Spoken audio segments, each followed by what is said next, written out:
Okay.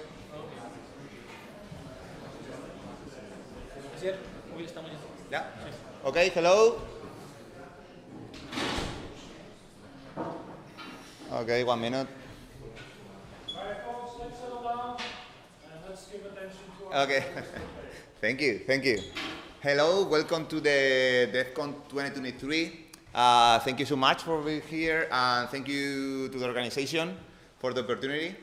We would like to talk to you today about progressive delivery and Argo rollout. Okay, the idea is to review more or less the basics around progressive delivery and with Argo rollout. Well, my name is Asier Cidon for Spanish speakers, Asier Sidon for English speakers. Both are okay, and well, I'm a senior cloud architect in Iberia, but I'm based in Madrid right now. Well, I joined Red Hat 4 years ago, 4.5 years ago, and I have been working for 12 years more or less in open source related projects. Well, at the beginning I started as an infra guy working with different infrastructure and automation solutions. For example, OpenStack, OpenNebula, Ansible, Red Hat virtualization, for example. But in the last few years, I have been spending time working with containers, with Kubernetes, OpenShift for sure, and all products or all solutions on top of OpenShift in order to deploy microservice architectures. Well, today with me. Hi, hello everybody. Thanks for coming. I'm David Severiano.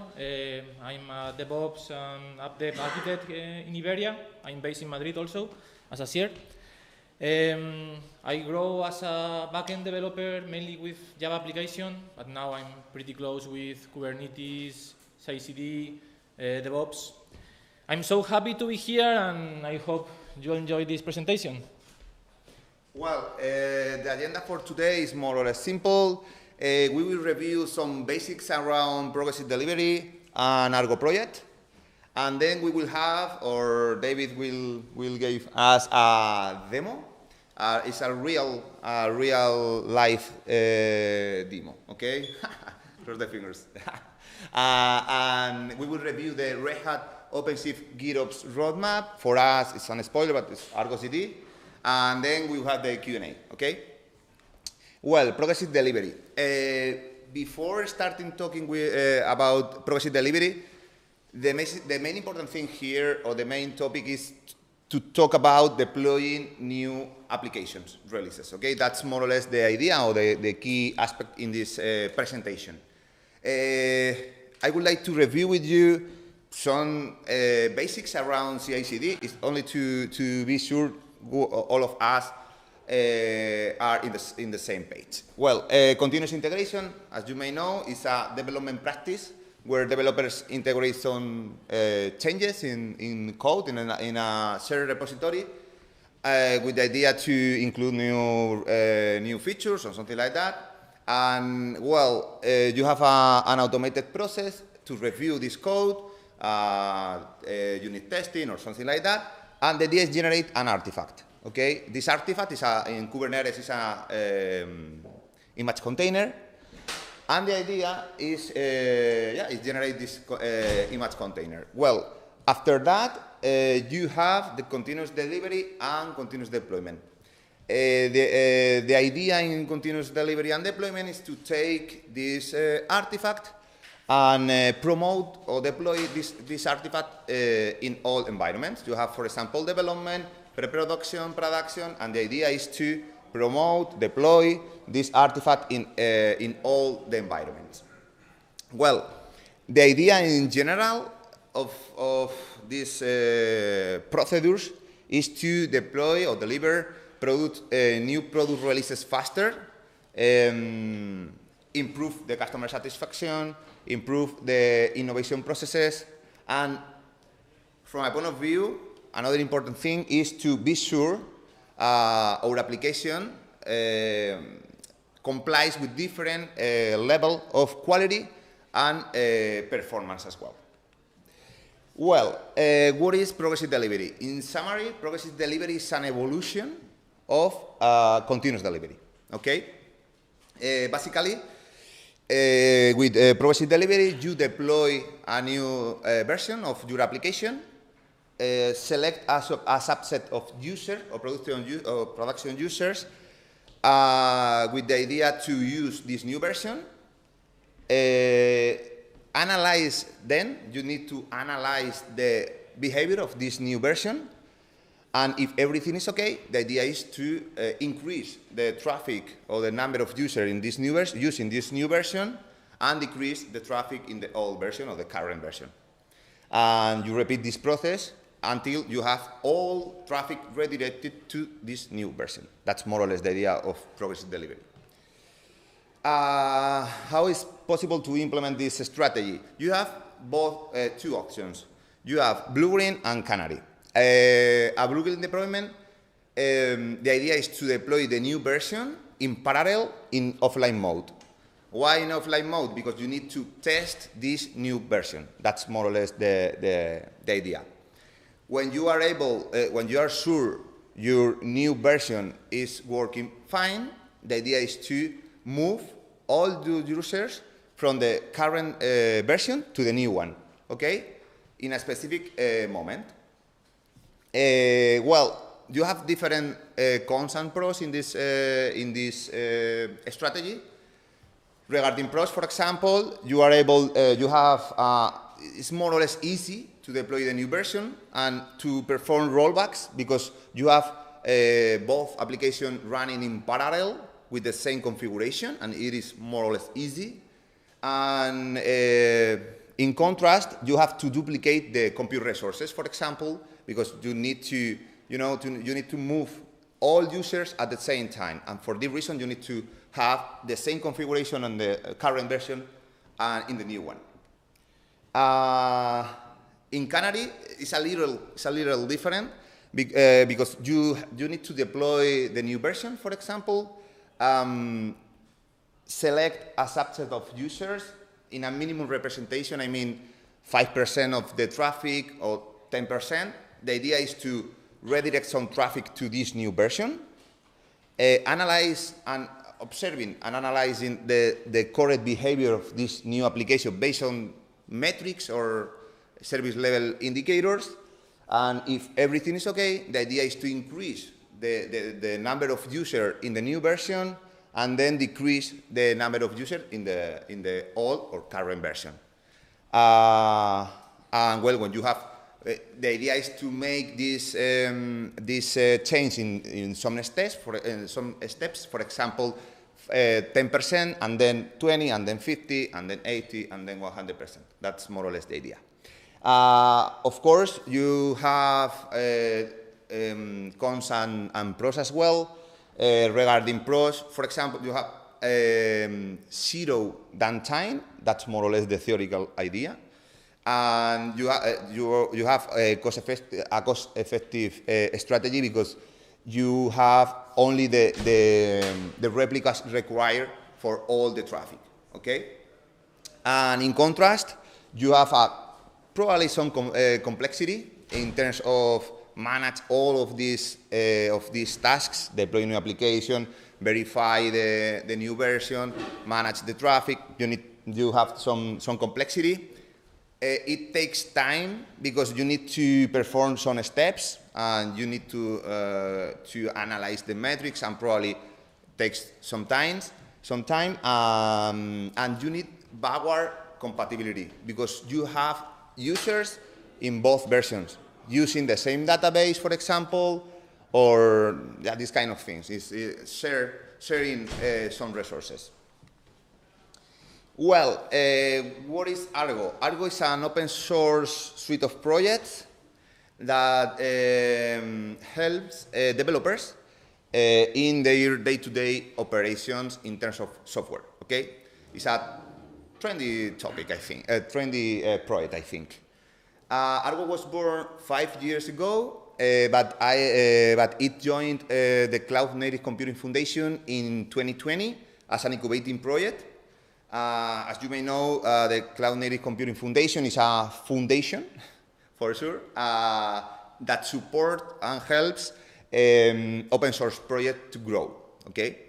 Right now, Argo has the graduated certification. Graduated certification means you have a project considered stable, production ready, you have thousands of contributors, and for sure this tool is designed to be used in production. Well, Argo CD probably is the most known project in Argo community. Basically, Argo CD is a tool that supports continuous delivery strategies based on GitOps. In GitOps, you have a code repository. The idea is Argo CD is a controller that manage the configuration, obtain the configuration in these repositories, and then use this configuration to configure Kubernetes clusters. Kubernetes, OpenShift, different clusters. And well, that's more or less the idea of Argo CD. Of course, you have different features. You are able to read this configuration. You can detect config drift. You can perform rollbacks. You can implement quick and easy recovery plans. You have different features with Argo CD. Well, but Argo is not only Argo CD. In Argo project, you have a lot of projects. You have Argo workflows, for example, is the continuous integration engine. You have Argo rollout, that we will review in the next slide, but it's a Kubernetes deployment, advanced Kubernetes deployment strategy tool. And Argo events, okay, is to implement event-driven architectures, okay. Well, regarding Argo rollouts, it's a Kubernetes controller that manage advanced deployment strategies, okay? For example, Groovin and Canary, of course. And the most important thing, everything automated. That's the main reason. As mentioned before, progressive delivery strategies involves a lot of tasks. No, I think, for example, you need to deploy the new version, you need to manage the traffic, you need to observe and analyze metrics in order to analyze the correct behavior. You have to do a lot of tasks. Well, Argo rollout helps you performing all of these tasks, okay, thanks to many integration, of course, with Kubernetes, for sure, and with third-party solutions, like Prometheus, for example, in order to analyze the behavior of the applications, Istio for Istio, Nginx. I don't know. You are able to integrate with third-party solution in order to perform all of these tasks. Regarding the architecture, Argo rollout is a unique controller, write and go, and well, the idea of this controller is to manage some custom resource definitions, CRDs. You have, regarding the workflow, you have two important objects or CRDs. You have the rollout object.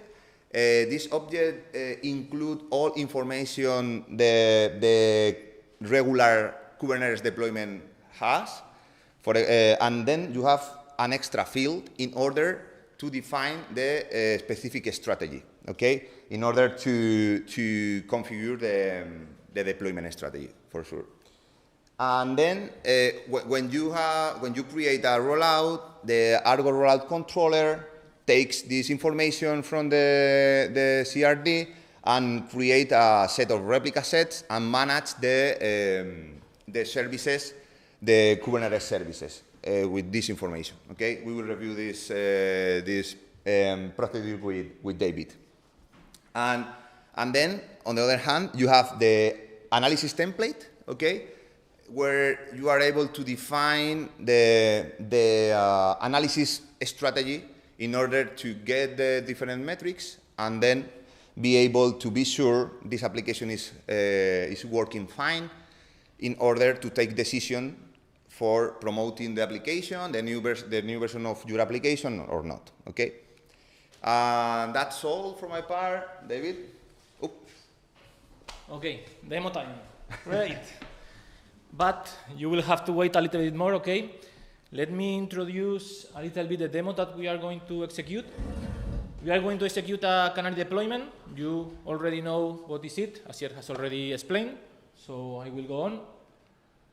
We have developed a very simple application. We have a front-end application built with React that calls a backend application that is built with Quarkus, but it's just an API that will answer with the version of the application. So what we are going to do, we are going to deploy a new backend version. We will start with version 1, we will deploy version 2, and we will see how the version change.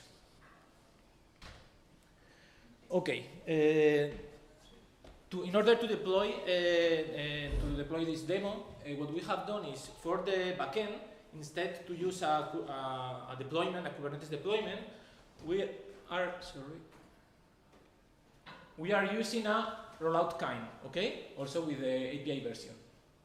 In the rollout kind is almost the same as a deployment. The only difference is that we have to add this strategy part, okay? So we have the same as a deployment, but adding this strategy part.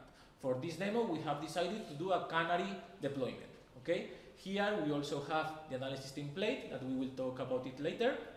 We also have traffic routing. For this demo, we are going to use Istio, but Argo Rollout is able to execute a canary deployment without a traffic management, okay? Istio is not necessary, but if we use Istio or another traffic management, is the only way to achieve the exactly amount of traffic that we want for each rollout, okay? So for example, for this demo, we have defined 3 steps, okay? In the first step, we will send 10% of the traffic to the new version for 60 seconds. Sorry. let me do it. Spoiler. Okay, here we are. First step, 10% of traffic. Second step, 50% of traffic for 60 seconds. Third step, 75% of traffic for 60 seconds. And finally, we will have 100% of traffic to our new version. Okay. Then analysis template. Our backend application is sending metrics to Prometheus. What we are going to do with our analysis template is we are going to collect those metrics with a specific query and define a condition. If the condition is success, the rollout will continue. If we have errors, we have bugs in our new version, the condition will be run and Argo Rollout will automatically do the rollback. And Argo Rollout will automatically send 100% of the traffic to the old version. Okay? That's very, very important because this allows us to execute more safely deployments. Okay, this is more or less the architecture for the demo. We have our front end that is calling our backend inside service mesh, and we will start with version 1 with 4 pods. Okay? Then, when I deploy the new version, Argo Rollout will do 2 things mainly. Okay? First thing, it will create a new replica set, but only with 1 pod. Why? Because I have said, first step, 10% of traffic to the new version. So Argo Rollout make her best to achieve this percent of traffic. But because we have service mesh and the virtual service, Argo Rollout will do the second thing, that Argo Rollout will also change the virtual service, setting 10% of traffic to the new version, 90% to the old version. We will see that in the demo. So I think more or less is clear. Let's go with the real demo. Let me show you. Okay. So first of all, we have already deployed our application using, of course, Argo CD, GitOps model. Here we can see deployment for the front end. we can see our rollout instead of the deployment for the backend with a replica set that has 4 pods. We have our analysis template here waiting, and all the destination role, gateway, and virtual services. Great. Then this is our front-end application, and we can see that it's answering with version 1. Okay. So what I'm going to do is I'm going to set this front-end application to execute one query against the backend each second. Okay. So we can see that it's changing. Okay. The time is changing, and it's one request, and the answer is always version 1. Great. We also can see Kiali that 100% of traffic is going to version 1, and this is the Argo rollout CLI. Okay. Here we can see that the stable version is version 1. We are in the first revision, and we have 4 pods for stable version. So let's do the change. I'm going to deploy. Well, we have Helm to deploy the application. So, sorry, not this. I'm going to change my Helm value to deploy version 2.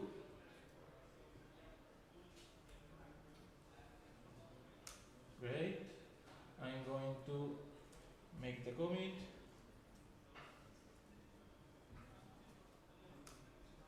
Okay, here commit and the push.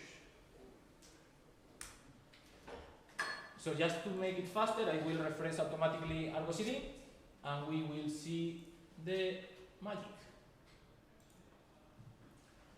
Okay, Argo rollout has seen that there is a new version, has created, as I told you, a new replica set with only 1 pod. It has also changed the virtual service, and if we see the differences, we can see that we had 100% to stable, but Argo rollout automatically has changed it to set 90% of traffic to stable, 10% of traffic to canary. I didn't do nothing, it's Argo rollout, okay?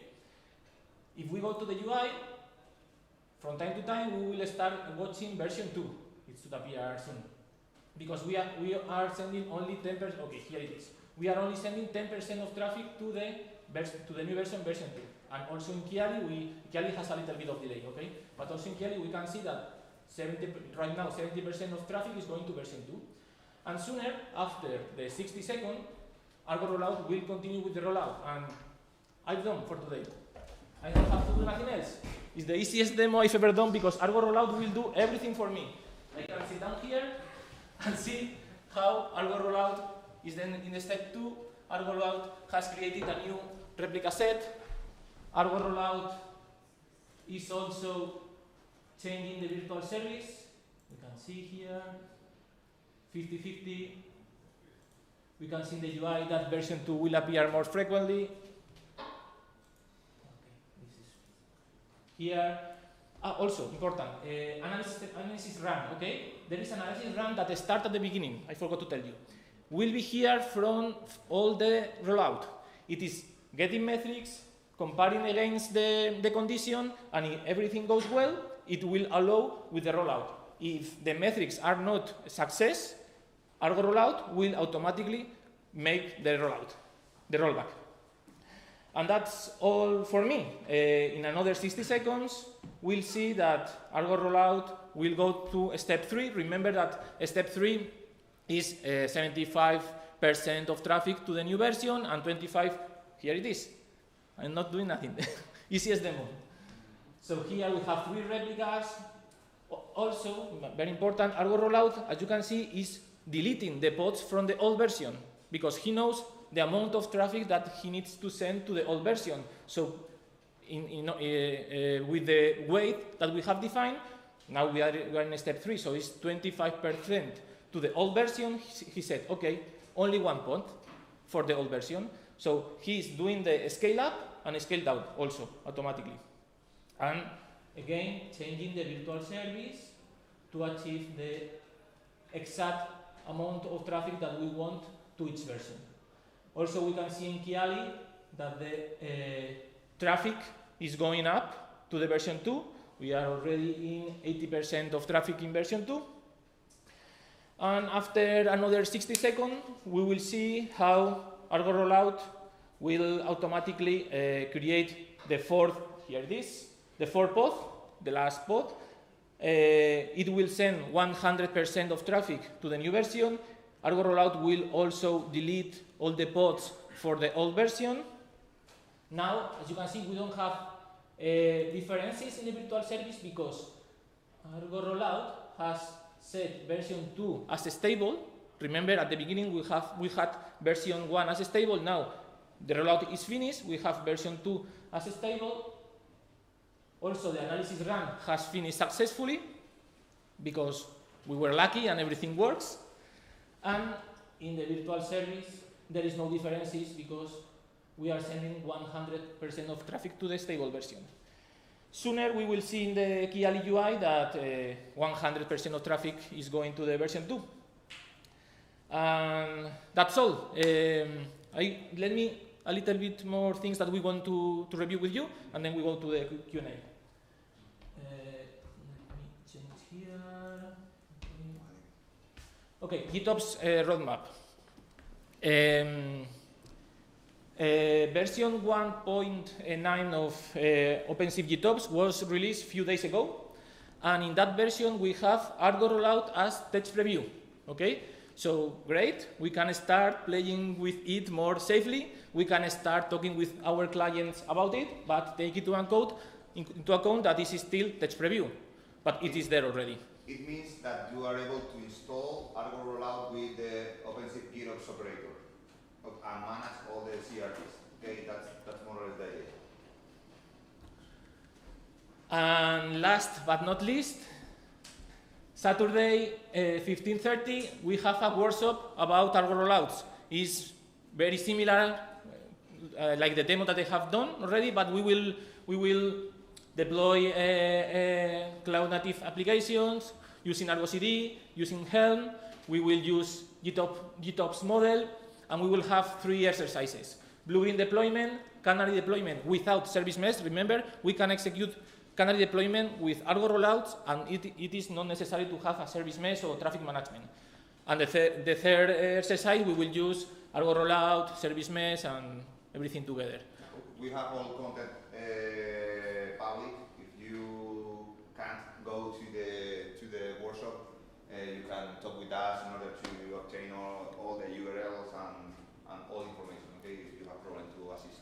But if you want to enjoy and play a little bit with Argo rollouts, come next Saturday. And that's all. I think we are on time for the questions. So please do not hesitate if you have any questions. I think we have to switch. Yeah, we have online. We have a question online. No. Okay. Okay. Perfect. Right. So if I go for rail traffic, that means I can't go 60 seconds. The rollout will take several hours. How do I provide the metrics? Because I can't rely on just the port healthy. I have application metrics. How do I provide them to Argo? So if the rollout starts failing, I know to stop rolling out. I'm not sure if I get your question, but Okay. So there is the pod is alive, and there is the application is misbehaving. Yeah. So I want to monitor the metrics, and how do I send that to Argo rollout so it knows the application is misbehaving? With analysis template. yeah. Yeah, you are generating metrics. You have different integrations.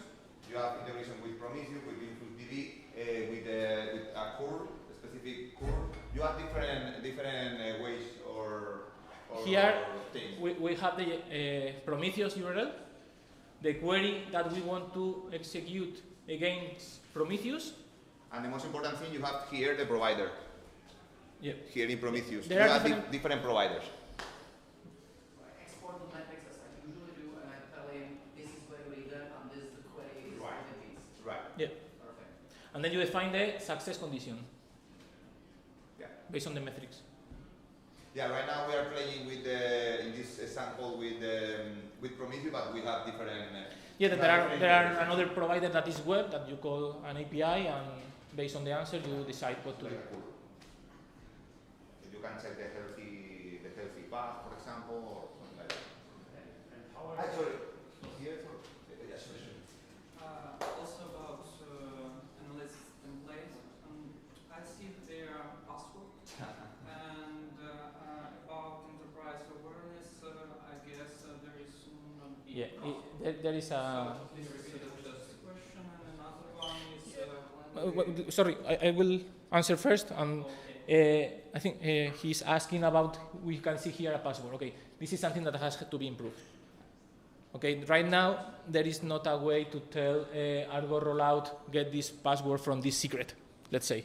So it's something that is still, I think, on progress. Yeah, the idea is Argo rollout is inside the cluster, and if you are consulting metrics from Prometheus, the idea is to do some integration between Argo rollout and the OpenShift Prometheus, for example, in terms of on OpenShift. But right now, it's the only way. Okay, another question related to multi-cluster system. Yeah.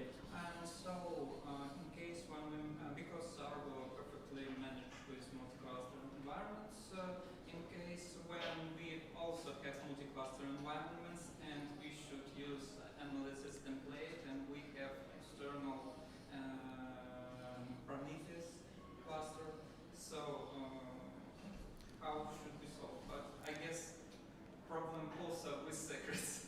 Yeah. First, he's asking about multi-cluster. Argo rollout right now do not support multi-cluster.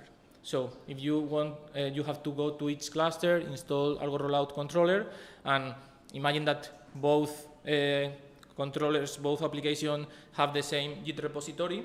Argo rollout, Argo CD or Argo rollout will get those changes, but the rollout will be independently.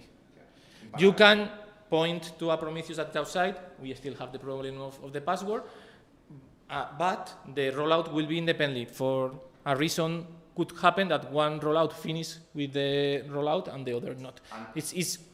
If the metrics are the same, it's not. And of course, probably you need to include some information in the metric in order to specify the cluster here, for example, or something like that, in order to have different deployment in parallel, for example. Right now, this is my guess.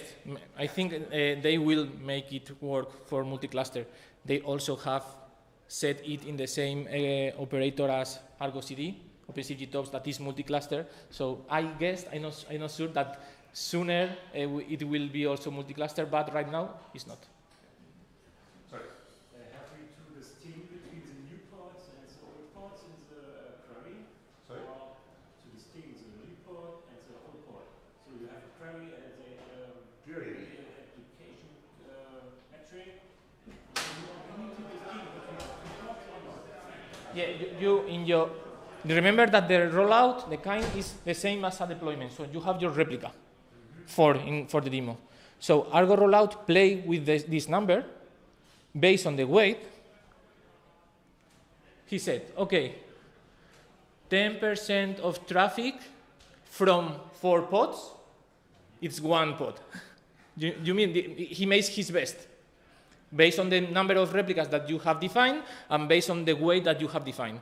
50-50 easier. You have 4 replicas, 2. Okay, this is how it works. Because of that traffic management, because when you don't have traffic management, Argo rollout make his best with the number of replicas. If you have 100 replicas, very easy. But if you have 4 and you want to achieve this 10% of traffic, the only way to really achieve this 10% of traffic is traffic management with Istio or whatever. Or increase the number of replicas to 10 and, do some mathematical, in order to achieve this percentage. There is a lot of configuration properties where you can say more replicas, less replicas, how long the old replicas are there for a rollback. There are many things that we don't have today time to review, but if you want to check Argo rollout page, is where in Argo project you will see many information.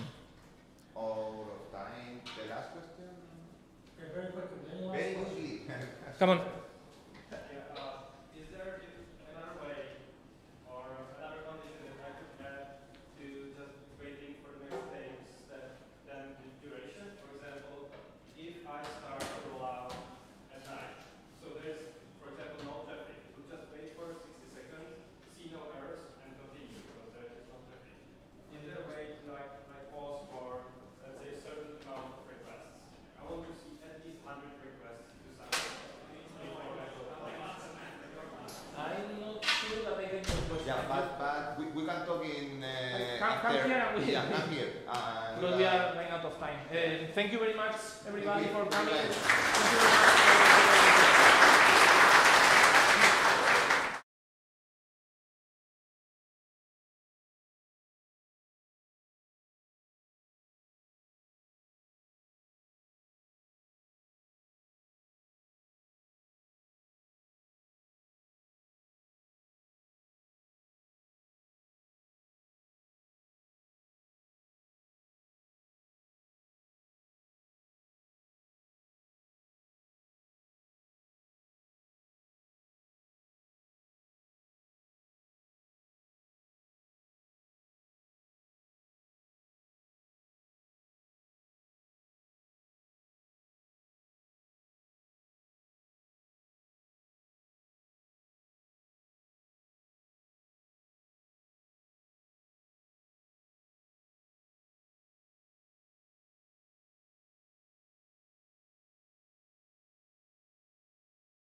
Is that the mic I'm supposed to use?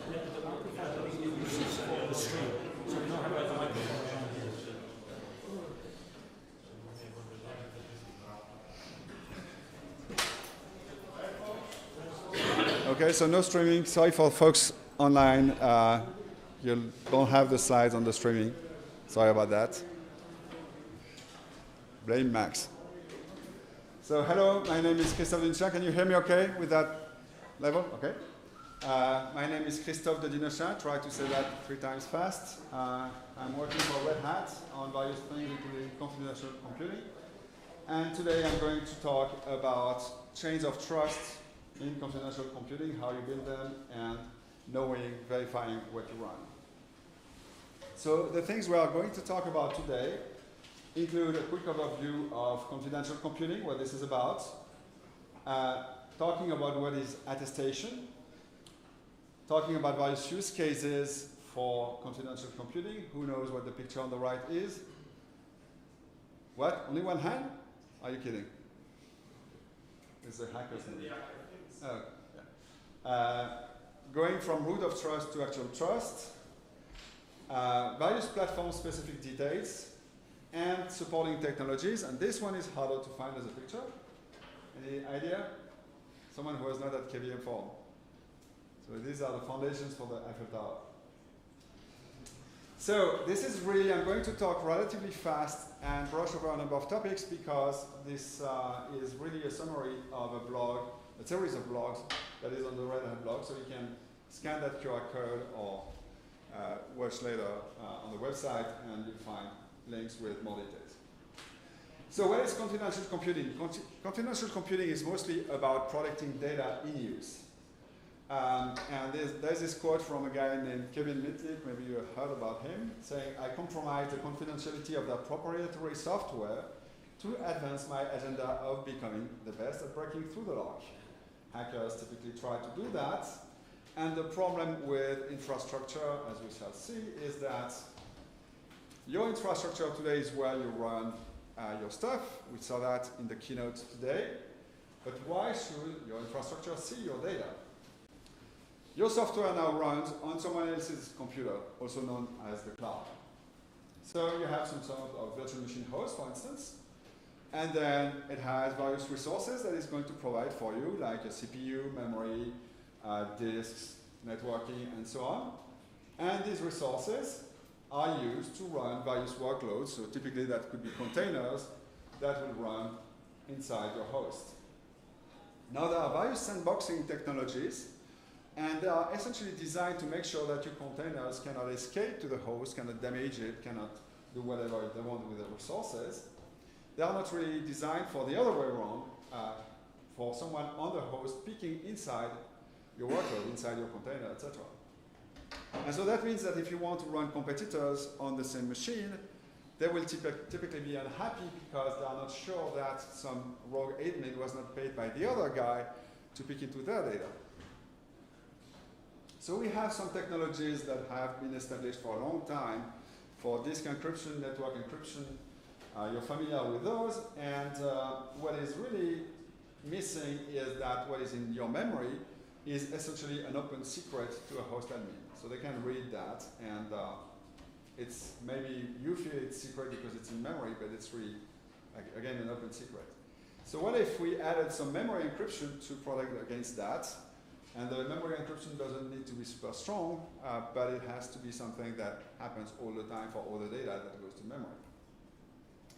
And then later, there were some technologies that were added to protect the integrity of the CPU state, because if you run that in a virtual machine, you don't want your virtual machine to be able to change the register state, to jump anywhere in the code, or stuff like that. And finally, and that's going to be most of the talk, you need to make sure that what you run is exactly what you want to run. So attestation is there to prove that what you're running is running on the right context, in the right environment, and that you are running what you think you're running. Oh, you want me to talk in the mic? Okay, sorry. So first, let's start with root of trust. So you're probably familiar with something like a TPM, so for instance, and that's the root of trust that measures and launches the next step. And then again and again, until you reach typically your workload. And so each step there will, as it goes, measure itself and record that in some physical device that is going to have a hardware-enforced record of what happened. So this leads to the idea of trust domains. And in the case of confidential containers, which is illustrated here, you have a number of things. OK, so a lot of stuff is misaligned there. What is the resolution of this screen? 1900 times 400. So let me just force it that way. Sorry. So you have a number of security domains that you need to consider. The first is the trusted platform, which offers a number of security guarantees that are essentially enforced by hardware cryptography. And so the platform will just give you these guarantees, but it doesn't really know what data is in there. And then you have the host, which will provide things like resources, like physical memory, devices, and so on. And again, the idea is that they just provide the resources, but they don't have access to what's inside because the data is encrypted all the way. And finally, you have the tenant or owner, which is all the stuff that you care about. And it's not just running on this piece of infrastructure. You see on the right something called the relying party. So that's typically, that could be something that could be on-premise for you or something in a place you trust, maybe another enclosure. And that's where you're going to do things like verifying what you're running in your trusted system. So what kind of guarantees does confidential computing really provide? Well, the thing that we really care about, as the name implies, is confidentiality. So what this means is that we will protect data in use from leaks, from tampering, from things like that. However, we will not protect against crashes. As a matter of fact, we might make them more frequent because there are cases where we'll just say stop, we won't go there. We cannot protect disk or network data. That's really your role to do that. And there is no kind of guarantee of service. And again, there is an increased risk of not having any kind of forward progress. And finally, it's all hardware-based cryptography, typically for memory and so on. So that's something that, with sufficient effort, if you have NSA-level access to the system, then maybe you can actually decrypt stuff. More importantly, it's really highly implementation dependent. What you see on the right is a chart that is just for AMD generations. So different generations will give you different level of protection. So the bottom line is you don't get automatic security out of this, right? And the next question is how fast was this car driving? So what is attestation? It's essentially proving what you run, that you run what you want to run, exactly, and where you want to run it, specifically in a confidential environment. So let's start with a little bit of terminology with the RATS model that the IETF has established for us. So you have a component called the verifier. The verifier is really in charge of checking your policies. And this starts by an endorsement process where an endorser is going to say, for instance, this hardware, I put some trust in this hardware for this or that reason. For instance, because I built it. Then you have reference values providers that are going to provide to the verifier various reference values, like, for instance, this is the list of hashes for the software that I accept to run. So I've measured my software ahead of time, and I know that this software can run there, and the reference value provider hosts that. And finally, a verifier owner is going to have various appraisal policies that it can put in the verifier that are going to say, this evidence is accepted, this evidence is not accepted. So for instance, while we develop confidential containers, we have this appraisal policy, which is anything goes, because we are developing it, and so we just accept the workloads run, essentially, disk-based or whatever. And then you have an attester, so that's the thing that will try to prove who they are, that is going to send some evidence to the verifier. That goes through these various steps. And then the result of this attestation process go to a relying party that could be used, for instance, based on other appraisal policies, this time set up by the relying party owner, and that could decide, for instance, to release some secrets or do something like that. So the basic concept, again, is that you're offering some proof about the configuration of a system. In general, generally speaking, attestation is really proving some kind of property. In our case, what interests us is this system actually running with encrypted memory on, with the right firmware, with these kind of properties. For those of you who saw Vitaly's talk just before this one, he was mentioning some of the properties they are verifying. Now, one important kind of attestation is remote attestation, and that's when you decouple the evidence from its verification. And you all know that when you have a lock and you give the key to, let's say, your girlfriend, and then you no longer trust the girlfriend, so you change the lock, and you've decoupled the two, right? Just random example. So there are two big models for verifying this evidence. The first one is passport check model, where you present the evidence. It's exactly what happens with when you present your passport at the airport.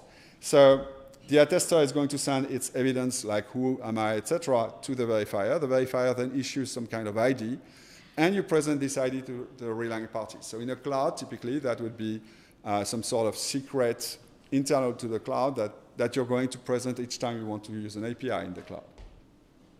Another model is the background check model, which is closer to what you do with biographic measurements, where the attester presents the evidence directly to the relying party, and the relying party presents a variation of this evidence to the verifier, and the verifier says, yeah, this guy can go through. So in order to try to compare various ways to analyze evidence and do attestation, I suggest we use a relatively simple pipeline that I call DREAMITS, just to model the chains of trust. So the R stands for root of trust. That's typically certificates or hardware components.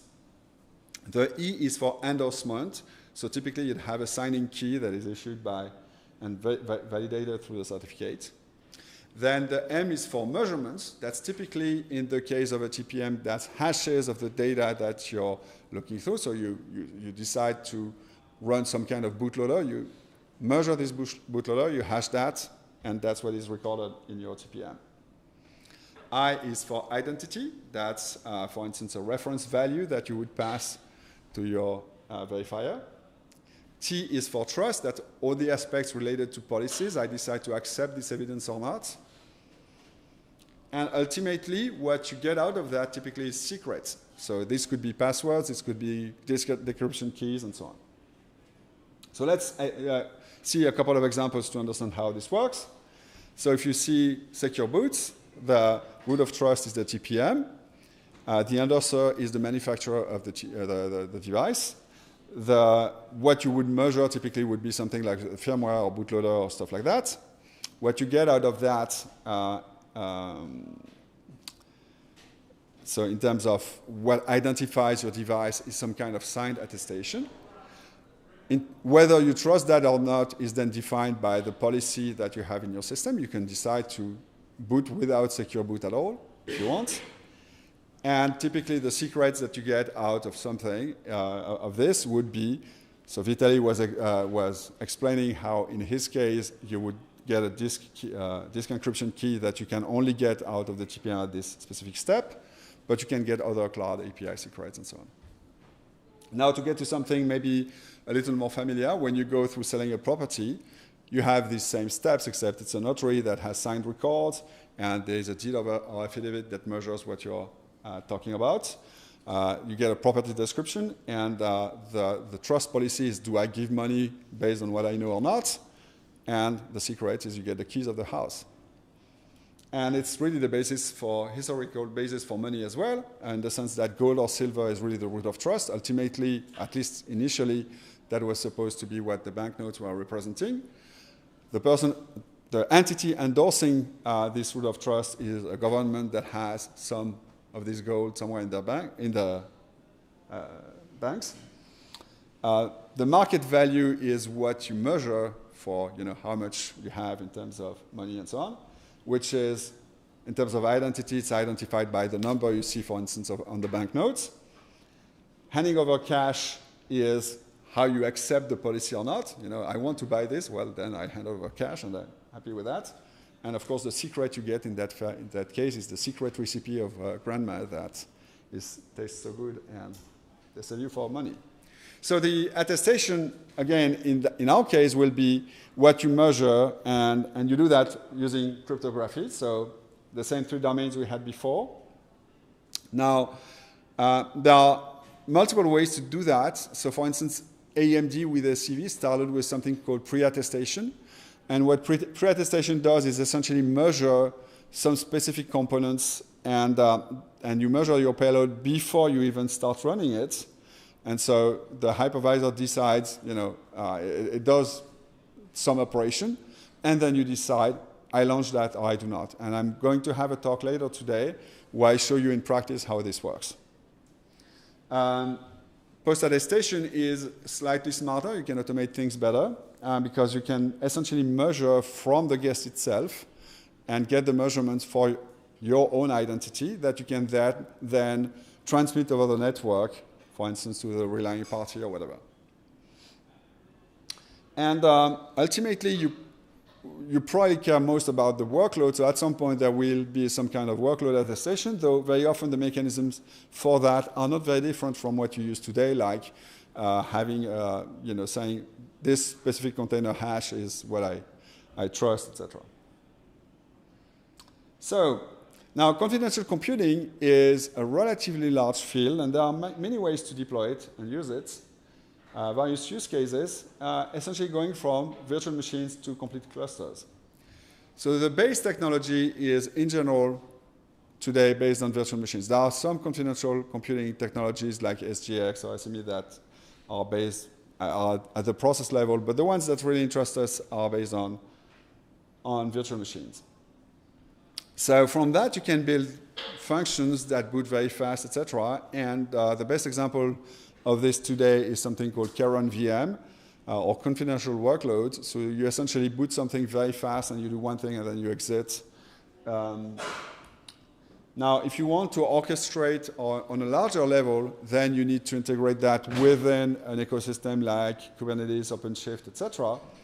And that's the purpose of something like confidential containers. So in that case, you will use confidential machines as a runtime for your containers, and you'll be able to deploy your containers the usual way and do all the scaling and all the things you're used to. And the whole enchilada is if you decide to put the whole cluster inside virtual machines. So in that case, even the control plane itself is in confidential virtual machines, and you have to be very, very rich to do that. So the base technology behind it all is confidential virtual machine, and if you're curious about the picture on the top right, that's what you get from DuckDuckGo, at least that's what I got last week when I searched confidential virtual machine, and I have absolutely no idea what this is. It's confidential even to me. So first, you need to have new hardware and firmware binary interfaces that expose the new features. This is highly hardware dependent at the moment. The host kernel is no longer trusted. However, it has to expose these new features. So you trust it to the extent that you can access something, but the real trust will be in the cryptographic operations that happen. Same thing with the hypervisor. The hypervisor needs to expose new features. It needs to know new ways to do IOs, new ways to expose measurements, and so on. But it is not trusted, even if it does that. So where the boundary of trust happens is when inside the VM, so the VM becomes the confidential enclave that you are starting to trust. And inside there, you have a guest firmware and a boot sequence that is typically measured, as well as a guest kernel. Same thing, you want to measure that and make sure that you know what you're running. So I mentioned confidential workloads for things like very simple functions. So what you see here is Keren VM in action, in that case on this specific laptop. That's not the confidential version that you're seeing here. But you see that this is really the real-time operation. So the way this works is essentially that a VM is exposed as a library to the host through a project called libkeren. And then you have a direct integration with Podman. So if you're familiar with Podman, you can download images that way and so on, and it's going to run relatively well. And that project got very early support for SCV compared to the rest of the projects I'm talking about here. In particular, they were the first to do working remote attestation. So it's interesting that Confidential Containers as a project had defined a protocol, and we were not the first ones to implement the protocol. The current VM project did. So for confidential containers, the next step in our use cases, we essentially use Kata as a basis. So Kata was already running workloads and containers as essentially a virtual machine was a pod, and the Kata runtime will transmit the creation of containers, etc., so that it happens inside the virtual machine. So there was already some level of isolation from Kata itself, and confidential containers builds on that to use the technologies that the confidential computing technologies. So these are the components that are impacted essentially. The next step up is, as I mentioned, confidential clusters. So one example of this is a project called Constellation by Edgeless. So in that case, I cannot show it in real time. The real thing takes something like 40 minutes or something like that to bring up a cluster. But then you have a cluster that is completely, that is essentially completely confidential, including the control plane. And so you say, I want to start with, for instance, 3 worker nodes and 2 control nodes, and you have 5 confidential VMs that all authenticated each other. And after that, it works mostly like a standard Kubernetes cluster. So you make again the whole cluster confidential, and it works at the cloud provider level. So you start your session by saying, I am on Azure, I am on whatever. And it does these things for you. So you can see what it looks like, and if you're familiar with Kubernetes, you'll probably recognize a few things here. And so what you see here is going inside this container and checking that SCV is active there, and that's what you have inside. So one interesting aspect of this project is that they rely on something called attested TLS, and that's essentially a way of attesting the other side of a TLS transaction. So that's interesting because it lets you build things that span more than one containers.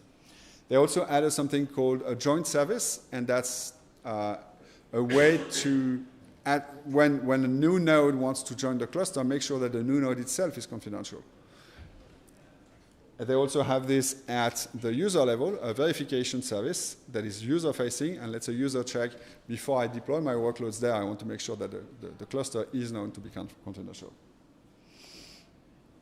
So how do we build actual trust and keep the trust alive along the way? So how does attestation really work? You start, as I said, by doing some cryptographic measurement, for instance, of your confidential VM or some enclave that you care about. This is done by hardware or firmware in a way that cannot be tampered with. That's the important part. And once this is done, you get some sort of reduced version, some ID, some condensed version, a hash or something like that, of that measurement that you can send to the attestation service, and that you can then compare with whatever is in your database of identities. And if the attestation service is happy with it, it will typically request something from a key broker service or something like that, and send you back the keys. That can be a decryption key for this, that can be whatever. Now, of course, the interesting point there is that you can say no. And when you can say no to something you said yes before. So that's another important aspect of remote attestation. So let's say you discover that this particular version of the Linux kernel has a flaw in it and can expose data. Then you can decide to exclude that now from your database, and it will no longer boot, though it was accepted before. So the actual flow is slightly more complicated than what I just showed, because the attester first does a request, but to avoid replay attacks and things like that, the relaying party typically responds with a cryptographic challenge with a nonce in it and so on. So you have to encrypt with that nonce, and that makes sure you're not responding by replaying something or stale data. So then you present your evidence encrypted with that nonce in it. The evidence is relayed to the verifier, and the attestation result is then returned. And then if that passes, the secrets are retrieved from the secret broker and sent back to the attester. So we have the same remits flow there in terms of how this happens in practice. So I've tried to make it general because the name of these various components are different between AMD and Intel, but roughly it's the same process. So another interesting aspect of attestation is that different kinds of proof are needed for different kinds of consumers. What I mean with that is that, for instance, when you're booting the system, the thing that you care about is my firmware and Linux kernel, are they the one I want? Are they not compromised? Are they versions that I trust? And so in that case, you're facing the system to try to build a trusted execution environment and make sure that it is trusted. User-facing is you want to prove to some user of the system, hey, is the system actually safe? And of course, you have to have a way to trust that, which the user can verify. So typically, that relies on some endorser publishing their public key somewhere, and so you can validate with their public key that what you got was actually emitted by that endorser. We all know how this ends. Someday, the private key is leaked, and that whole process is invalidated, but at the moment, this is safe for the existing technologies. Another kind of attestation is workload facing, checking if the runtime environment of a specific workload is valid. Peer facing is two workloads that want to check one another and make sure that they're not talking to the wrong guy and leaking through the other side. And cluster facing is essentially nodes who want to join a cluster, and they want to check that before I admit that node in the cluster, I want to check that it's actually running what I expect. Now, there are plenty of platform-specific details that I really skimmed over. So the vendor landscape today for confidential computing looks roughly like this. You have the AMD secure encrypted virtualization is sort of the first implementation of that was really widely available. This relies on a separate processor, essentially a small ARM core on the side, which will store all the really important stuff, and you have to go through that processor to do things like getting a new key, getting encryption activated, and so on. So that's AMD's approach, is having this separate core on the side that does this kind of things. Now, they had two later iterations. SCV-ES stands for encrypted state and adds encryption of the CPU register file, which otherwise in SCV, the hypervisor could modify almost at will. And SCV-SNP is a larger change. Secure nested pages adds some integrated protection and adds things like protecting interrupts, etc.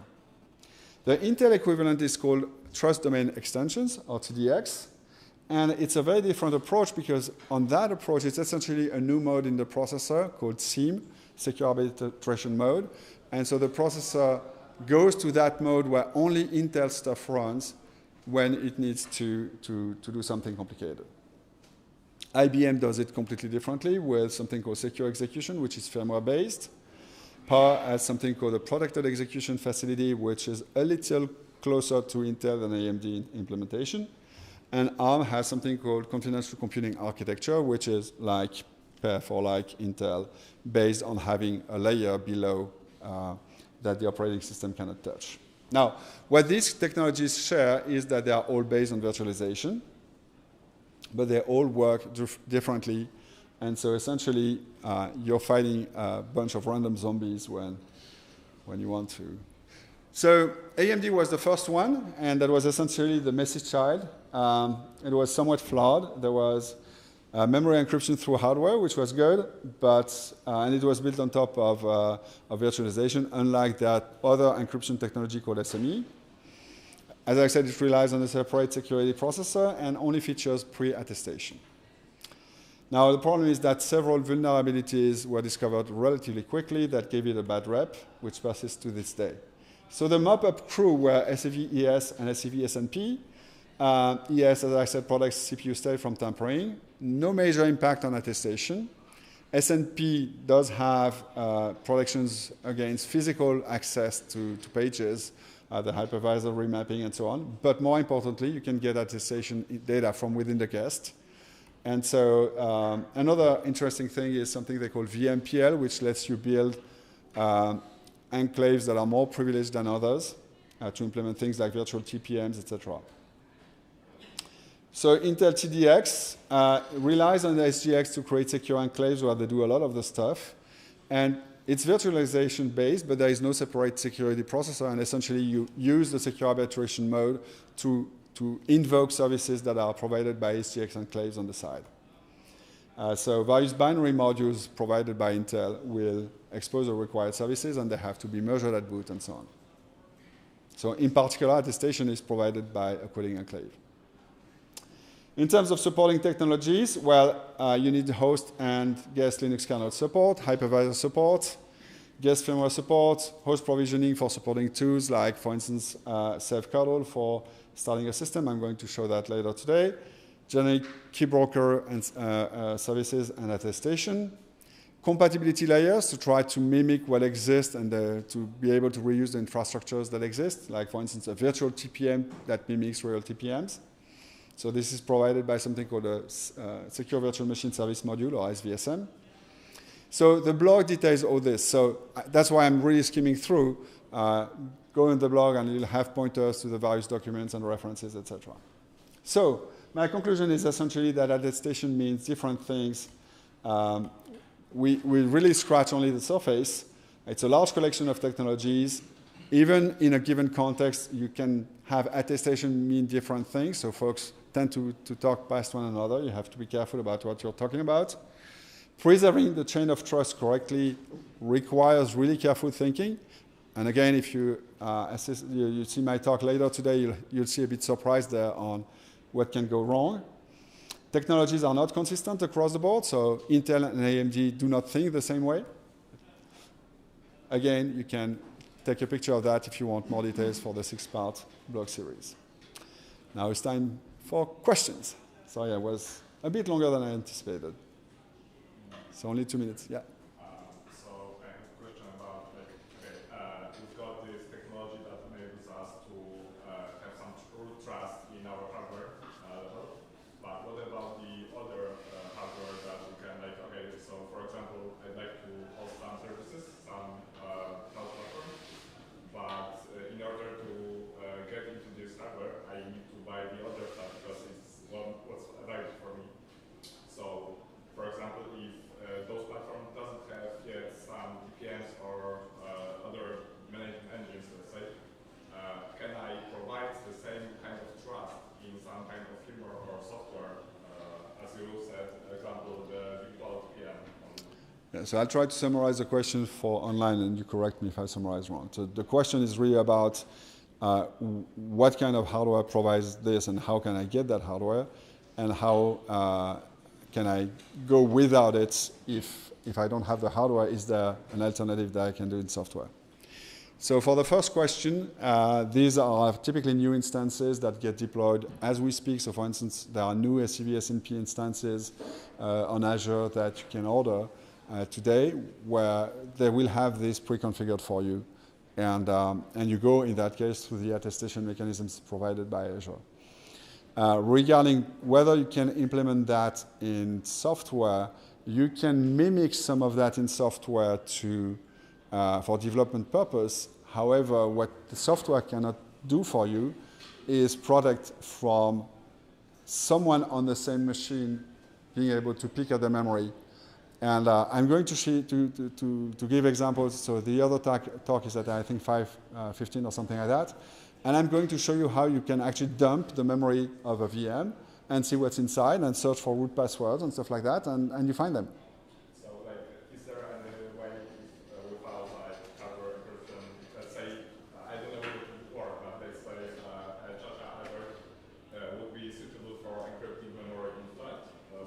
So the question is whether I could encrypt the memory in flight.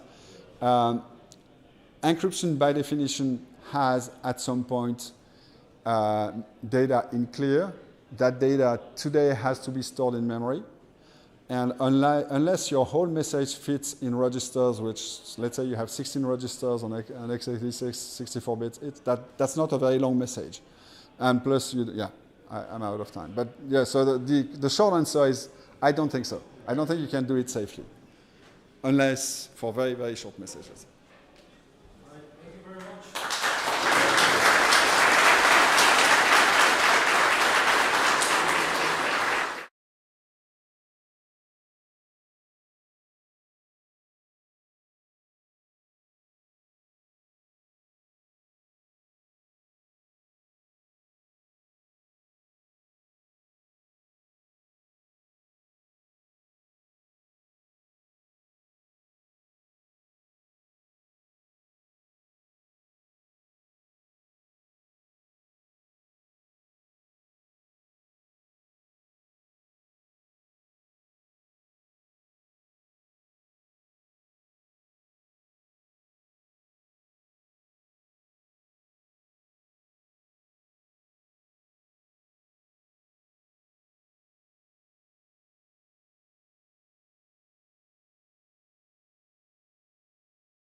Away from Australia, by the way.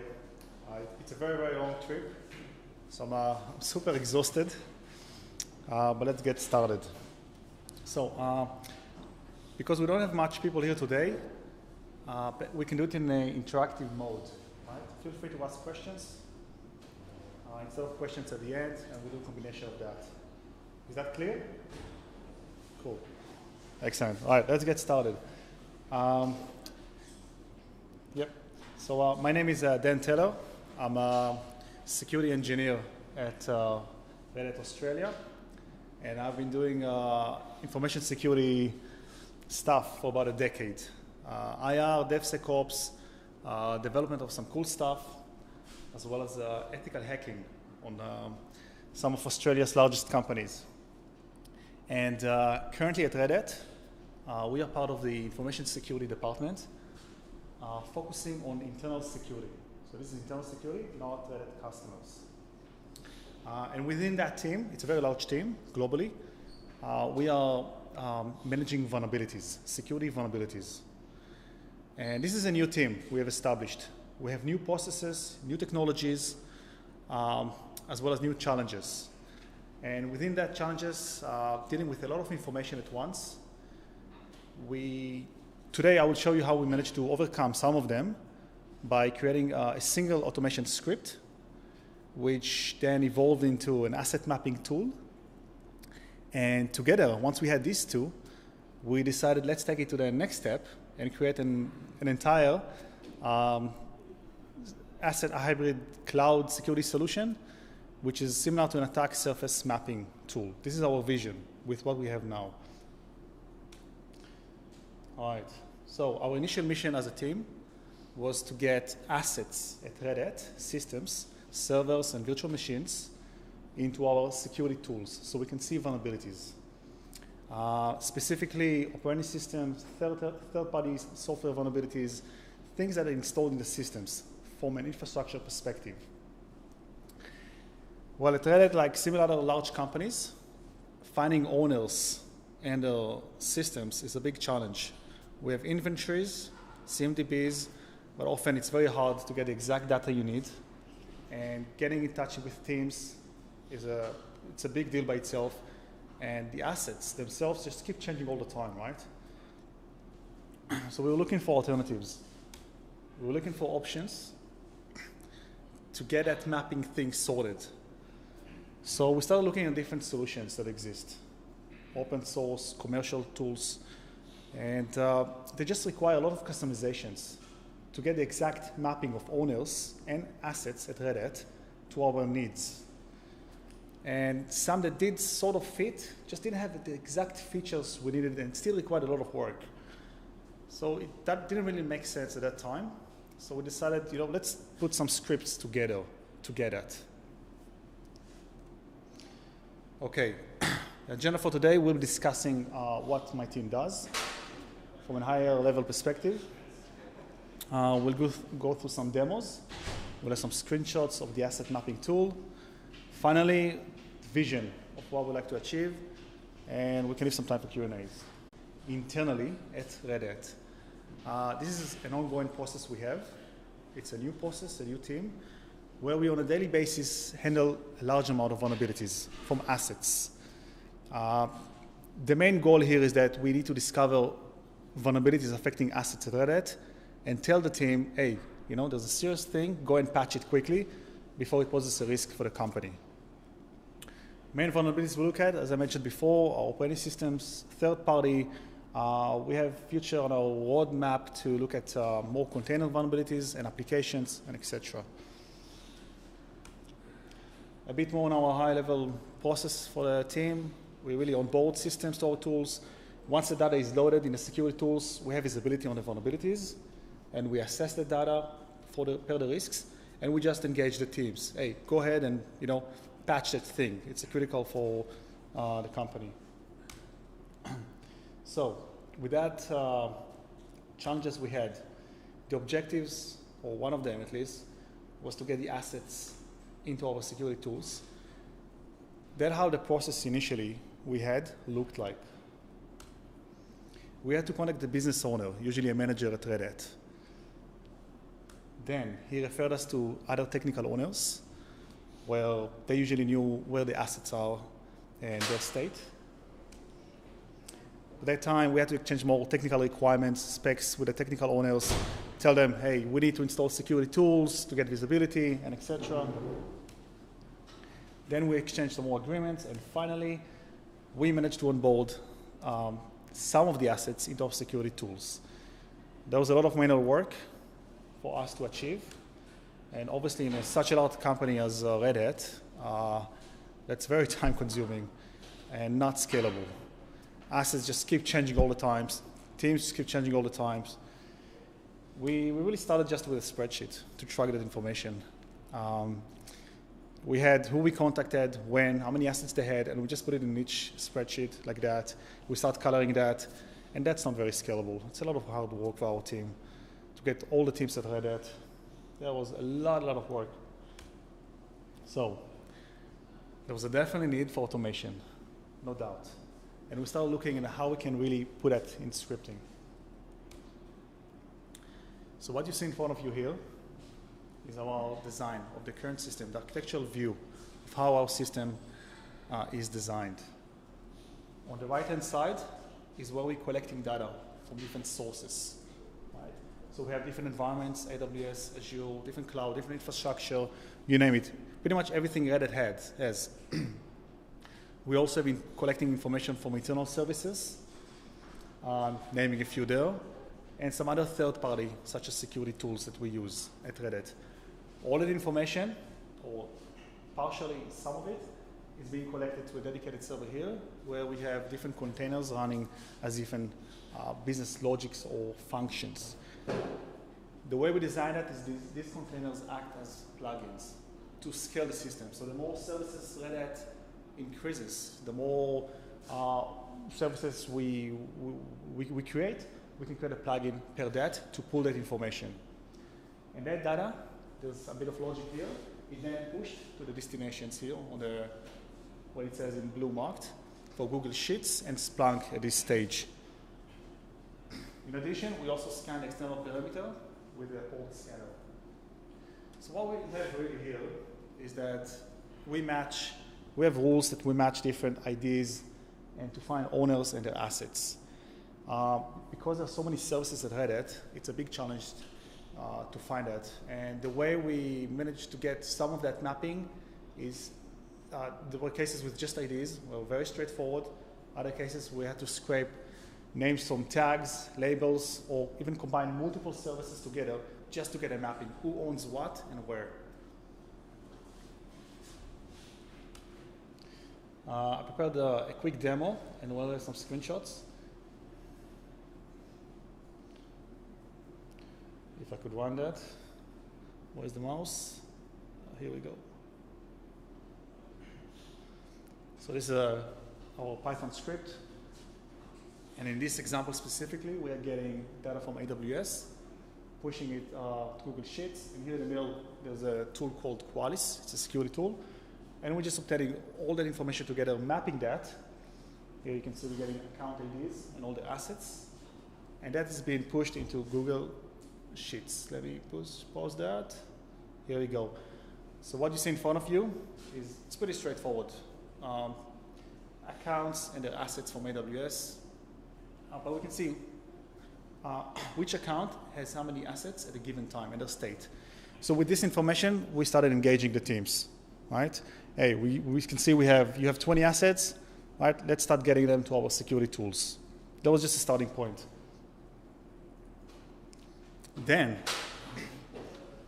with the information we already had, assets, owners and their assets, we mapped that from our existing security tool. And here in this case, we can see how many systems are registered in our tools compared to the ones we've been told they have. So in this example specifically, let's say there was an owner here who was telling us he's got 20 systems in AWS. We saw he's got more. And he's also told us that all his systems have already been registered in our tools. However, we saw some are missing, right? Now, why is that really important? That not all systems are registered in our tools. Well, if any of these this system could potentially contain a security vulnerability, a serious security vulnerability, and we don't have visibility in our tools, that's a big risk for Reddit. But now with that, we're able to see and tell him, hey, dude, you know, not all systems are registered. Go and fix these ones as well. So we managed to increase the coverage of systems in our tools with that. Further, excuse me, with the same mapped information, we started scanning the external perimeter of Reddit. And as you can see here, some systems we found to be exposed to the internet.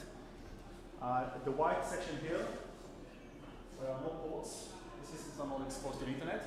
The part where it's in blue in the middle, we found systems which are exposed to the internet. The two rows to the top, highlighted in red, these are systems that are exposed to the internet, but are connected to the internal networks of Reddit. So that's a higher risk for the company. And we managed to find a few of these. Yep. Finally, with all that map information we had, we also added the actual security vulnerabilities from our tools. And in this case, so we could see owner, how many assets he has, where they state additional metadata, if the system is exposed to the internet, and if it contains a security vulnerability. So we have that all mapped information together in one view. All right. So what this all gave us, really?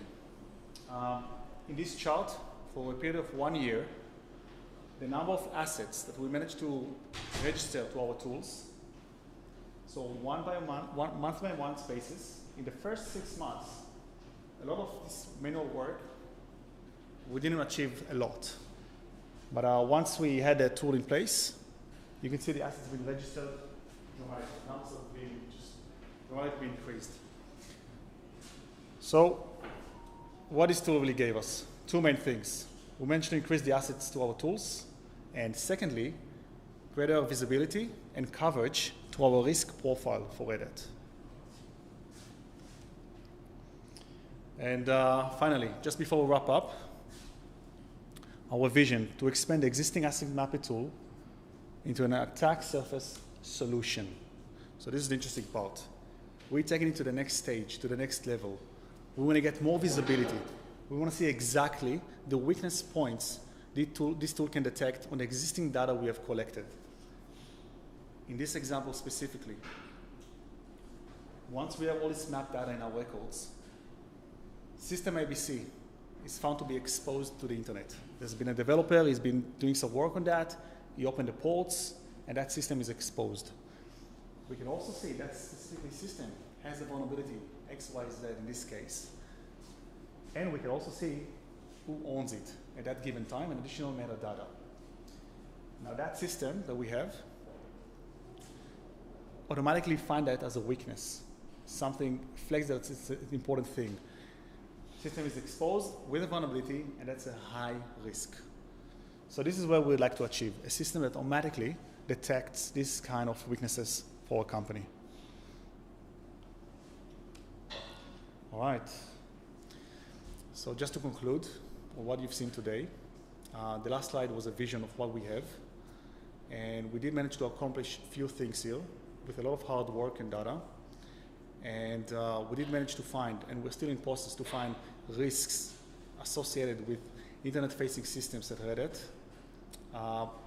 We'll further like it to have a simplified view to find these weaknesses, end-to-end, what an attacker could exploit, the entire thing.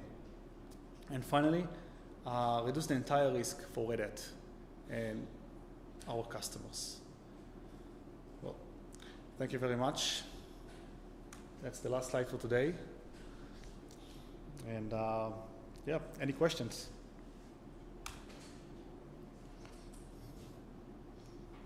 Yep. How do you find the internal IP addresses to scan? Do you have the list of already existing apps, or are you scanning the whole infrastructure looking for the systems? Okay, so the question is, how do we detect an internal IP for a system, right? What's the mechanism behind it? What the logic we do? There's so many systems, there's so many environments. Each one has its own case. It's case by case. There's not one particular, for all systems at Red Hat, we get the IPs. For several environments we managed to find are from the actual network devices themselves, they contain it. There's another service at Red Hat, it's a complete NAT solution, which has that mapping. So we get it from there. In other more modern environments, such as AWS, it's very straightforward. You can just get the IP. Yeah. For some other ones, it's just a lot of work to scrape that and find that. And then once you find the IP, it's to find the other values associated with that to do to get the complete mapping information. Yeah, good question. Yep. Any other questions? Oh. All right. I hope you enjoyed the presentation.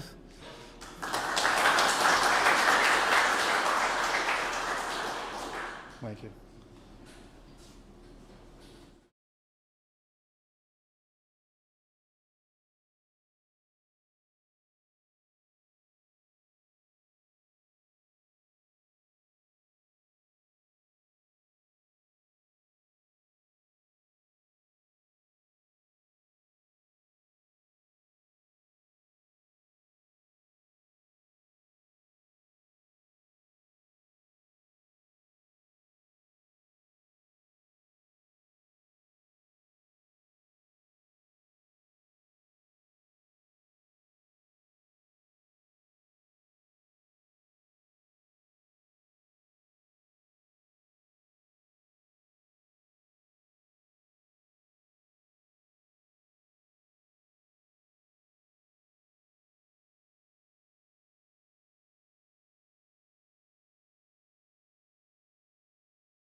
Hello, happy to hear you today. Thank you for coming to our talk. My name is David. Co-presenting with me will be Eriko.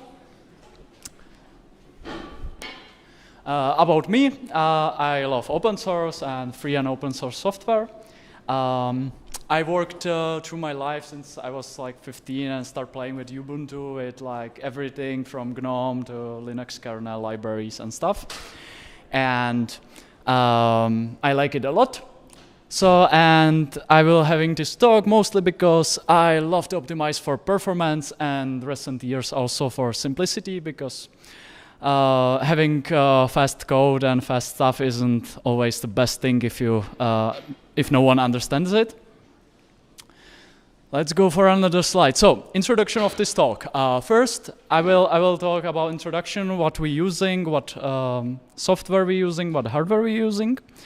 Then I will go very quickly through level 1 and level 2. That's like basic usage of CI. You know, the stuff if you used ever CI, you usually do. And then in level 3, I get to some interesting things like device under test and how we're testing to real devices. And Eriko will continue with level 4, which is running the farm in, you know, the real hardware and taking care of it. Let's go then. So what is Mesa 3D CI? Mesa 3D is itself graphic drivers for Linux. You have one part of the driver inside Linux kernel, and everything which takes care about rendering and OpenGL and Vulkan, that's in Mesa.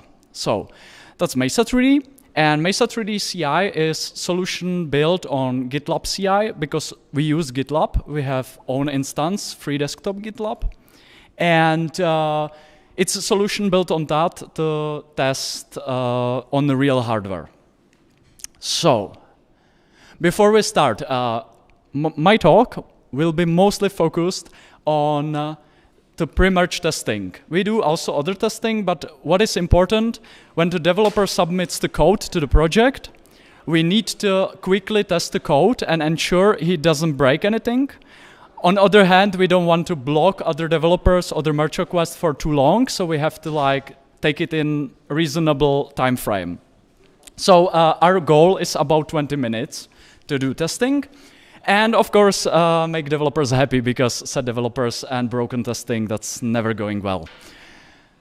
So level 1, we do basic things. We build containers for few distributions. We're using Debian, Fedora, and Alpine right now.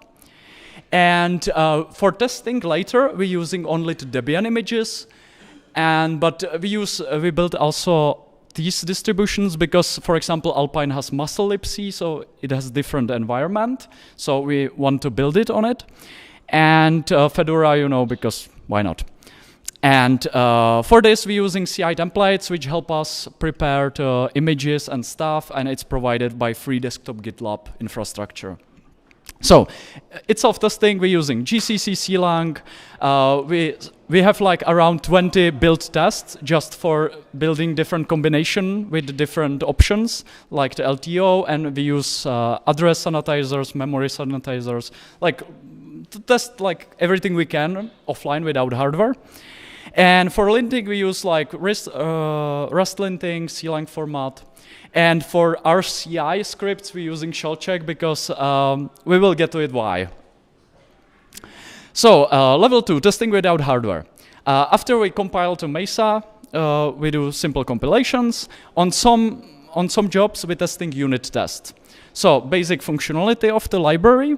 And we're testing shaders with ShaderDB, where we kind of fake the GPUs. We say like we have GPUs, and we test shaders on the backends, so we know the generated graphic shaders are okay. Then we use runtime testing, and we can do that without hardware because we have few drivers which runs on CPU, just emulated. So we can test Vulkan and OpenGL on CPU.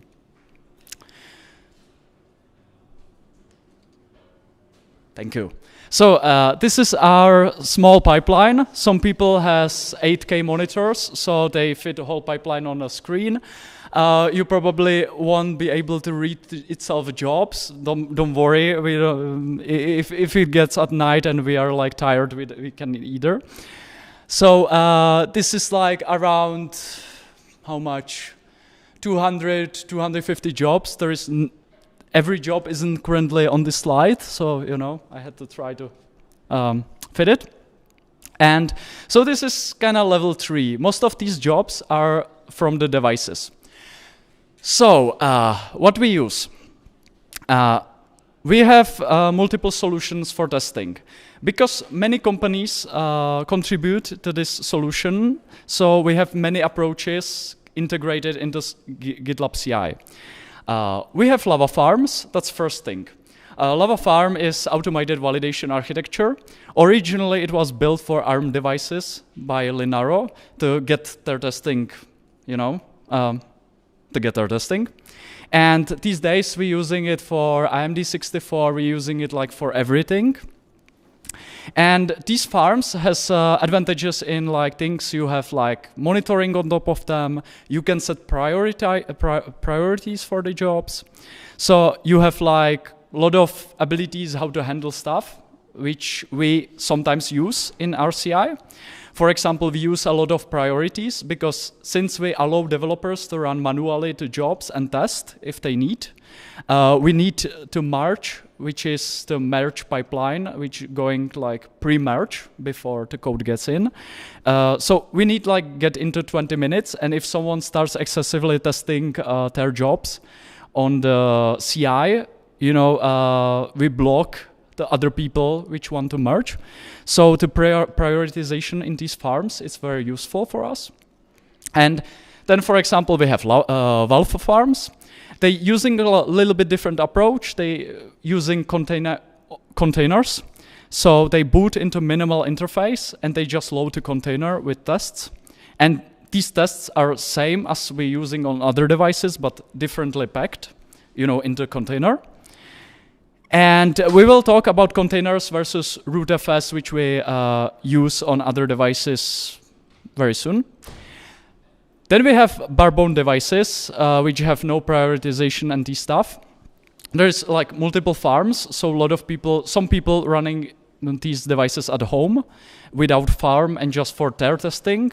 Some people, some companies running these are also like barebones, like Google, for example, because they didn't want to use the Lava. And these farms, every farm has like a little bit different of handling. So on every device, you have to count with a little bit different environment. So when you're writing test or you want to like have reliable results, you always have to test against everything. What is good that like one test can be run everywhere. So like the tests are shared. So if we write a test and test them, like they are everywhere same. And sometimes some devices have different kernels. For example, Raspberry Pis has custom kernels from vendor because, you know, of the reliability and everything. So, but on the other hand, if you want to enable some kernel feature which is very useful for our testing, you cannot do it because, you know, these kernels are shipped and you cannot update them. So for this part of hardware, we're also using smart logic. So for example, if you push code into our repository and it only touches, for example, Intel code and not the shared parts, only Intel code gets tested. So you don't need to excessively waste cycles and, you know, you see the pipeline and waste so much energy and power and time to test everything. Also, we have kill switches for farm. We currently have like 7 kill switches. So when farm starts failing, like because of network, because of out of space something breaks randomly, you know, then we can shut down the farm and continue working and testing, not having to disable whole CI. So environment. When you want to run the job on every device, it will probably run a little bit differently. So you need to test on almost every device when you're developing for it. You have to take extra care about some variables and stuff because, you know, the variable might be not set in your test on that device. So there is some extra complexity to that, do it. And containers or rootfs.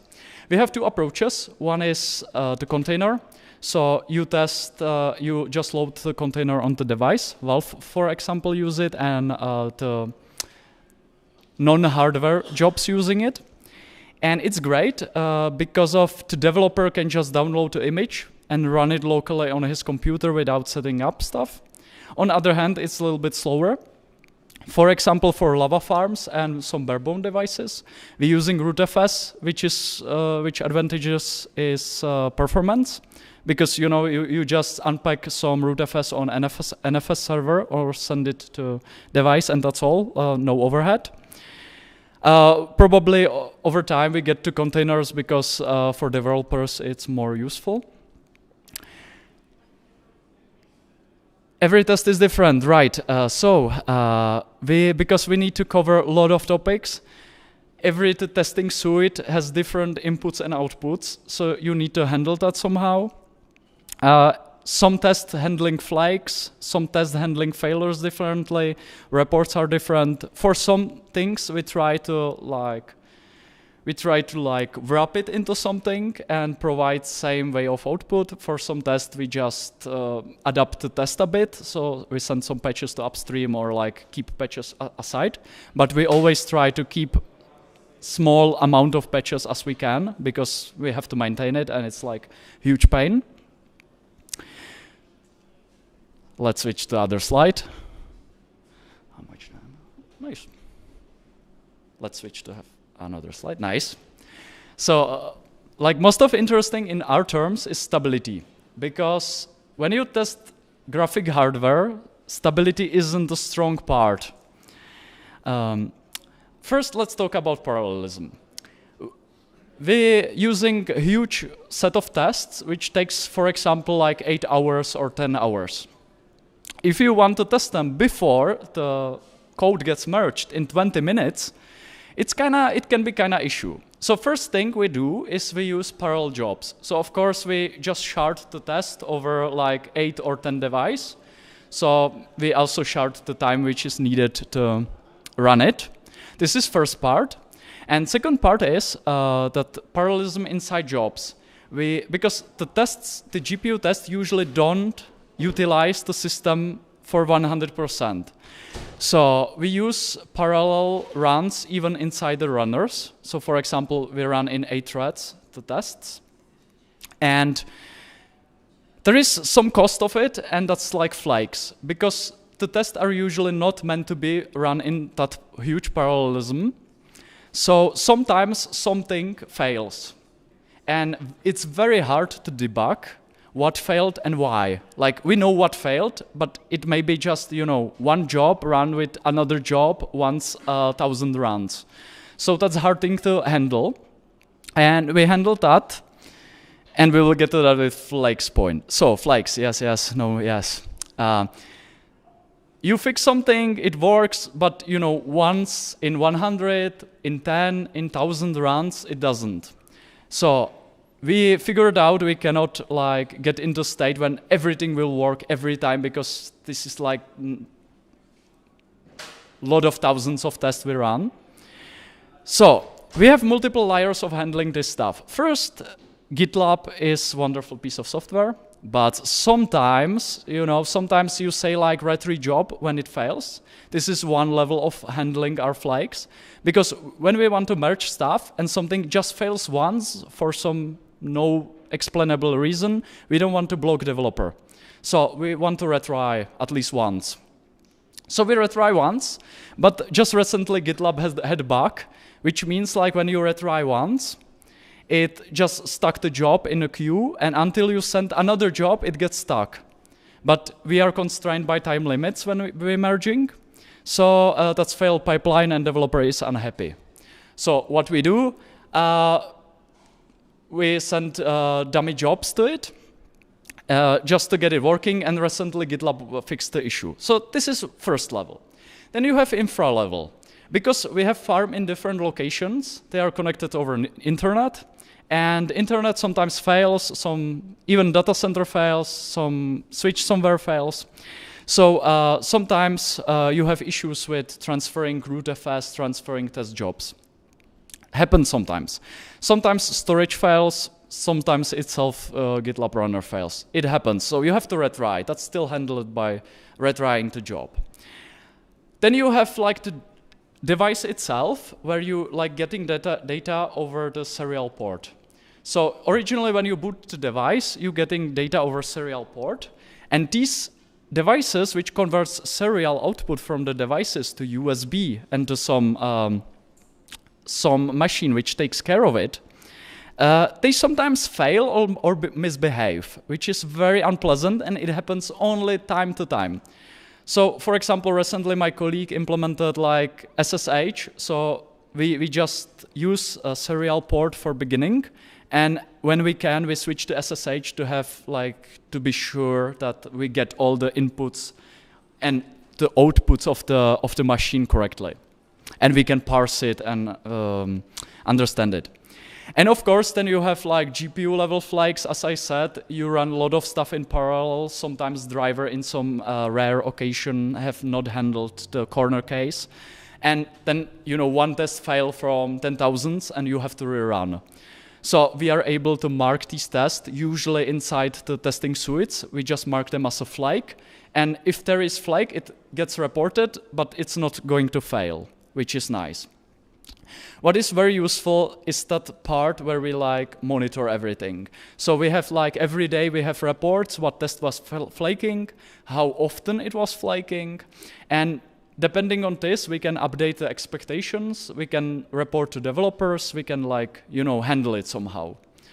And when this got into place, it was the most useful thing like for the increasing reliability, I think.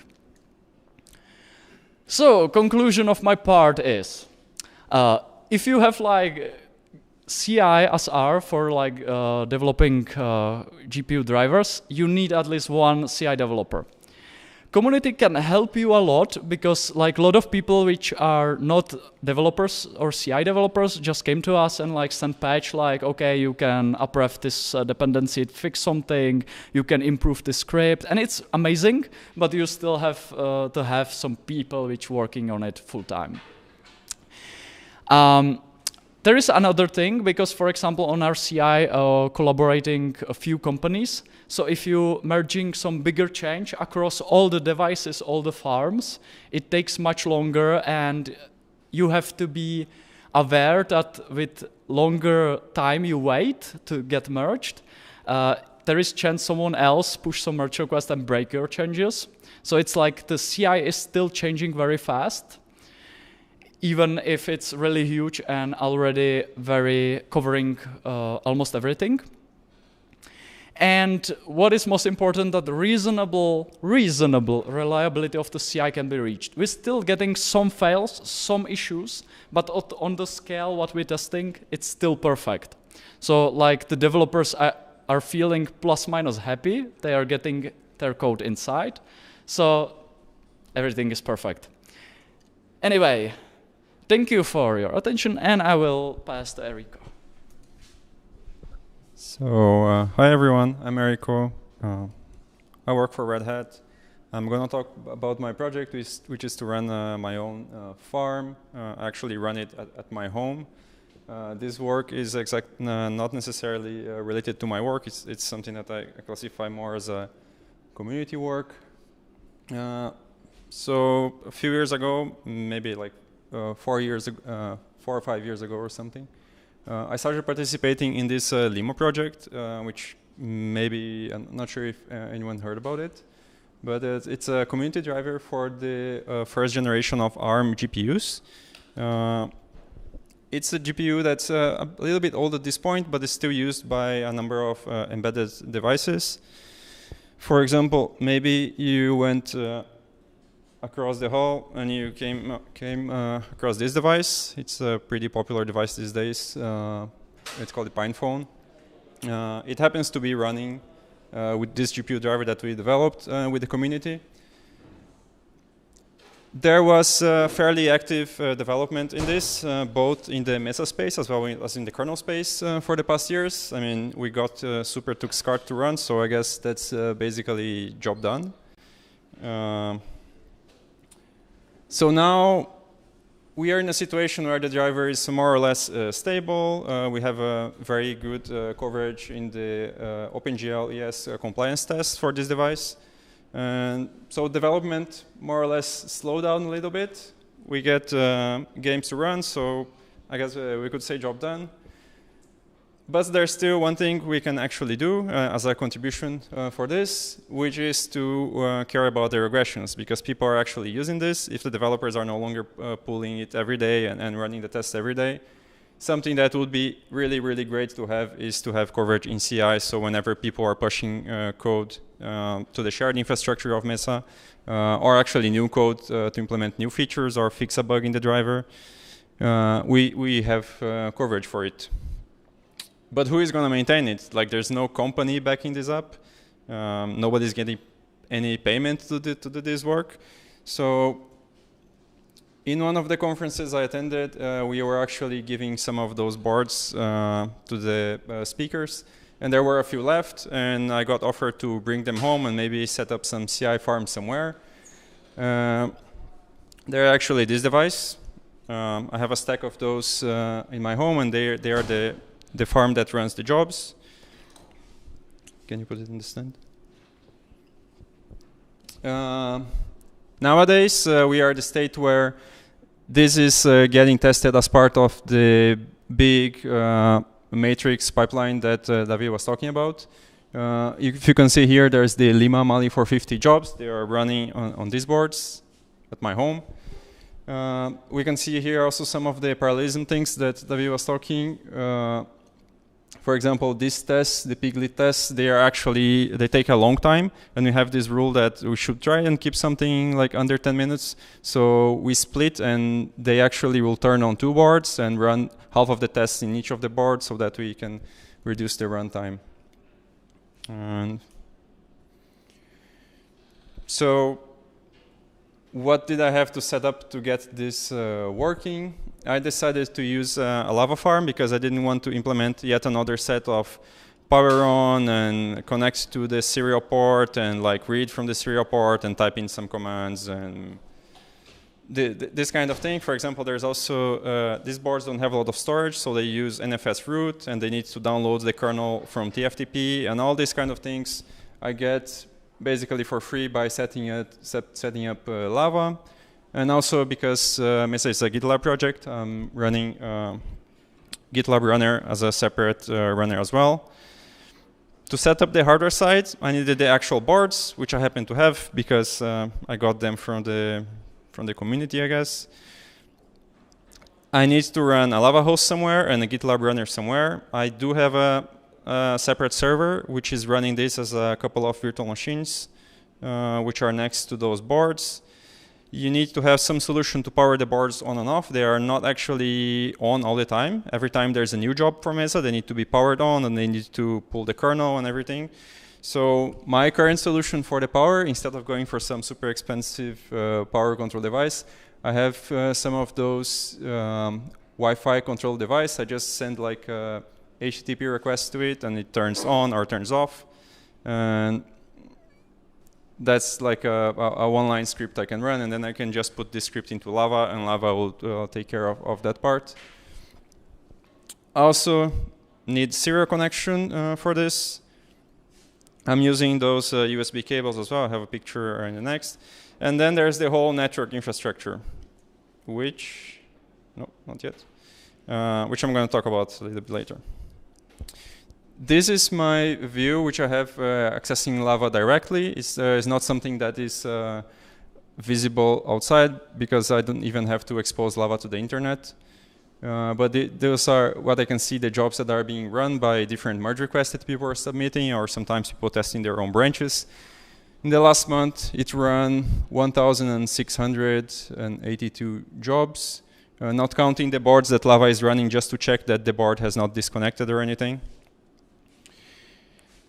So some of the challenges I had to do this, setting up the initial secure network. Basically, I'm putting these boards on the internet, and by definition, they are downloading code from the internet and running inside my home.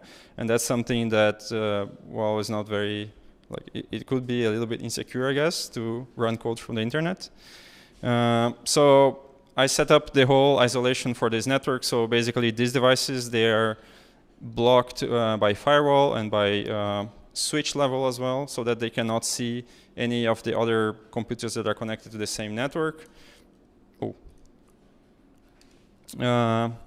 Some of the other challenges were related to infrastructure reliability. So all those things that I have listed there, they have failed at some point. And nowadays, since it's run as part of the actual CI, if my network is down and someone wants to merge something that is in the common part of Mesa, it will not be merged because the tests are going to fail.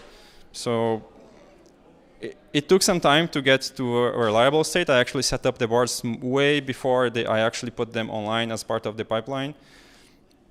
Each one of those things, I don't have time to go over all of them now, but they eventually had some flakes, and I had to replace something or change something. People ping me on IRC like, hey, your lab is not responding. If I don't fix it in like 10 minutes, they're just going to disable the farm, which is completely fine.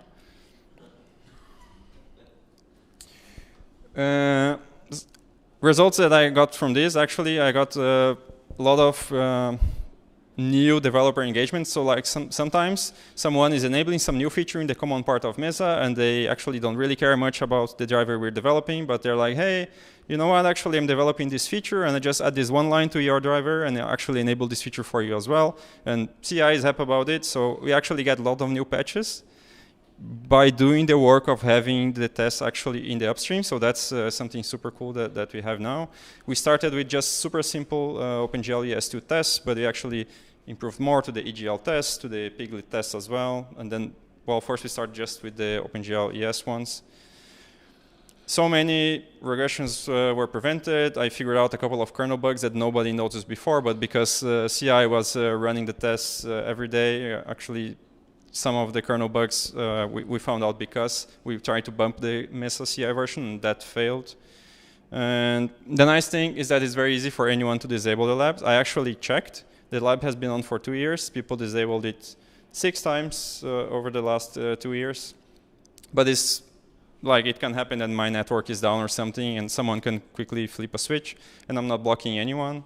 And I think that's a good thing. Hopefully I can inspire someone that if you participate in some project that has some super specific hardware that you need, it is actually possible to be that, even in a project as big as Mesa with so many contributors from many big companies.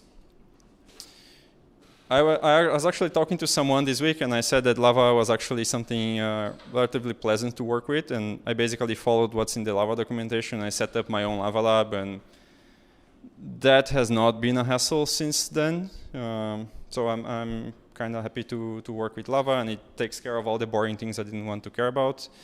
Mesa has some documentation as well coming from the other Lava lab, which I think is basically Collabora at this point.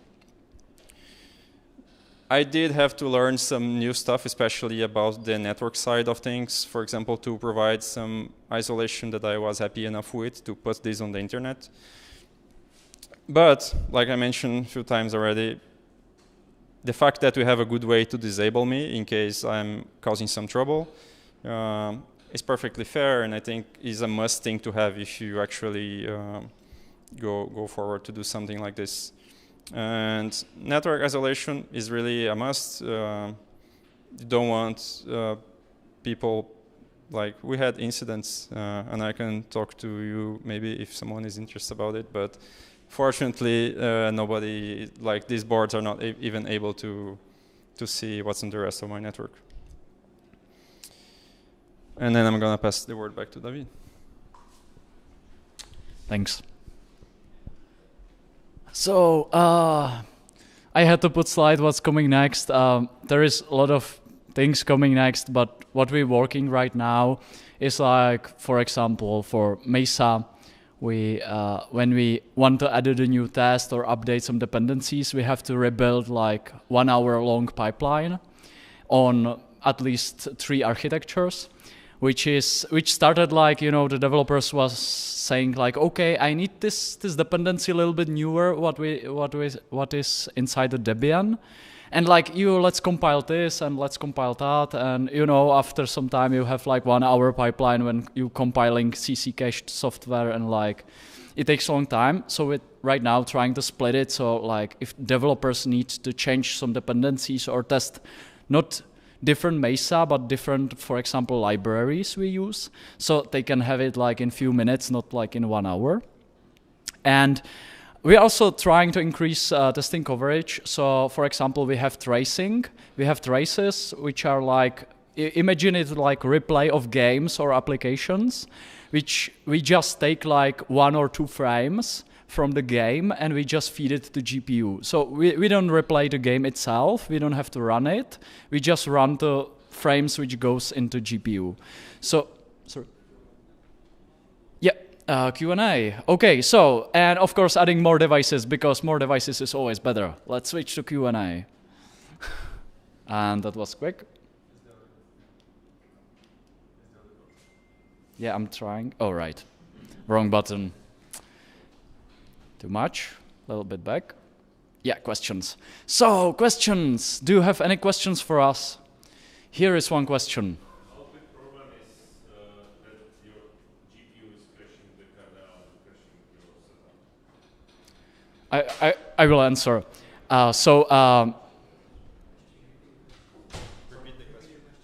All right, repeat the question. So, what's going to happen when the GPU starts crashing the kernel? So first, we usually enable testing on our CI when like the kernel drivers are already in place and at least a bit stable. But for some, let's say some other devices which never had like great coverage of kernel support and like we still test them at some point, it sometimes happens. There are 2 types of crashes. One crash is just, you know, the driver crash, but the kernel continue working. That's completely fine, and we can like even continue if it can support restart of GPU. At the point when the device crashes, it's not a problem because we have like set up timeout, and when the console, when the SSH or serial connection doesn't, for example, print anything in 5 minutes, or like some time, then we just shut down the device and rerun the test. And if it's crashing continuously, the developer has to fix his, you know, bugs. Is that answer for your question?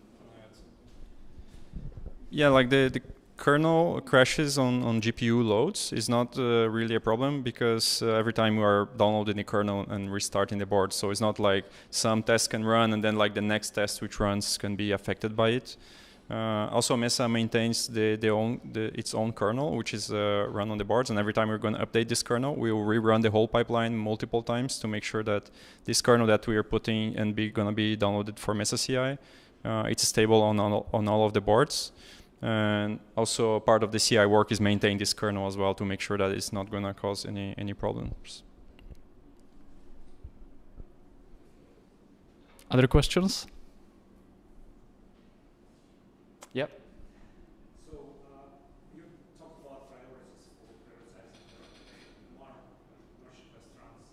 So how do you define them? Is it like just whatever's in the MAR goes first, and if you want a manual access, then it goes last? Or is there a definer or more complicated? So the question was how we define the priorities for the March and for the get the right jobs in right time.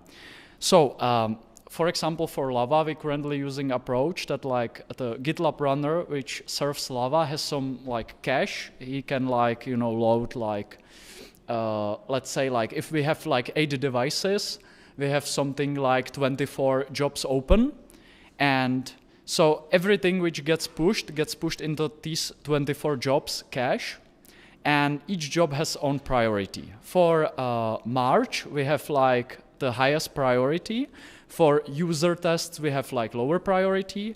And for the nightly runs or like the runs inside the main branch when like it gets already merged, we have like lowest priority. And So the trick is when this job gets like ordered into GitLab Runner, the GitLab Runner, picks up the, with the highest priority, runs them, and others have to wait longer. So this is managed, so the priorities are realized by the GitLab Runner, or no? For our lava farm, yes.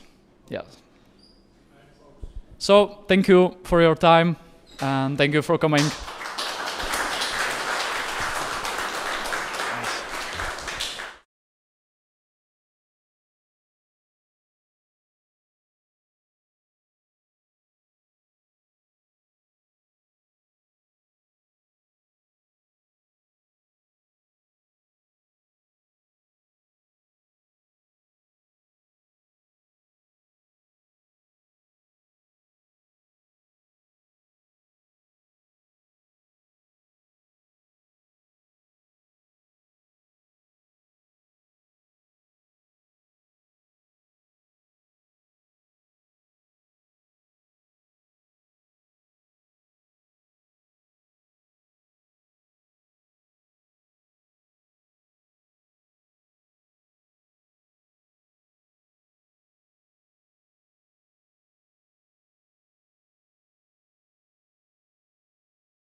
Okay. So one last question. Would you, should I close the door so nobody comes, or you don't mind that struggles will be coming? They can come in. Okay, perfect. Thank you. So I would like to welcome Ram Mohan for a presentation about who broke the build. One ask Ram will have a demo, and he asked me to ask you to not do any streaming from the Wi-Fi, so the demo will fit into the time, because there will be some containers downloaded. So, thank you. Can I? Good evening, everyone. At least good evening from where I come from. Good afternoon, everyone. My name is Ram Mohan. Today's session is Who Broke the Build? Using Cuttle to improve end-to-end testing and release faster. Okay. Can I repeat? Yeah, just point it more to the welcome to this talk. Today's session is on Who Broke the Build. How many of here are developers here? Managers? Fortunately.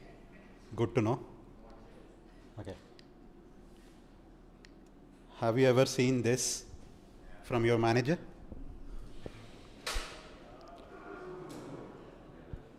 I hope everyone as a developer would have noticed breaking a build. So then the developer would say, how can I actually fix that? Okay.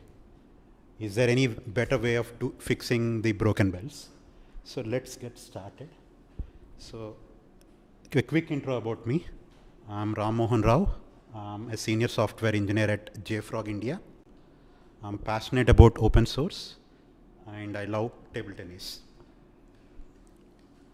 Okay, a quick introduction of what JFrog does for people who don't know what. So JFrog is founded in 2008. It's a public listed company.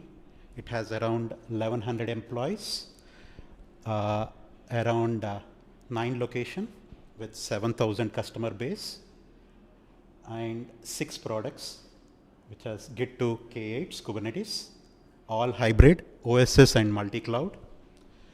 We have a universal DevOps stack. And most of these developers are community champions as well. Okay, as you know, software runs on everywhere. So you can consider on your mobile, I think most of you use iPhone or Android, you frequently do an upgrade. So Google, Apple uses our backend to push those software updates for you, okay? So JFrog mission here is to power all the software updates in the world. So whenever you use any device, you would like to have updates to that so that the latest versions are actually being used. Okay. So to align to that, I think most of you have come from these backgrounds where you have used a waterfall model before 2000, and then in 2000 to nearly to 2010, people still use Agile. Don't mistake by putting a slide over there saying that it is still 2010. But post that, most companies started to do releases daily. That's more important. So let's get to the agendas. Today's agenda on the talk. So as most of you are here are developers, the major concern that people tend to have is how can I actually push my changes to production much faster, okay?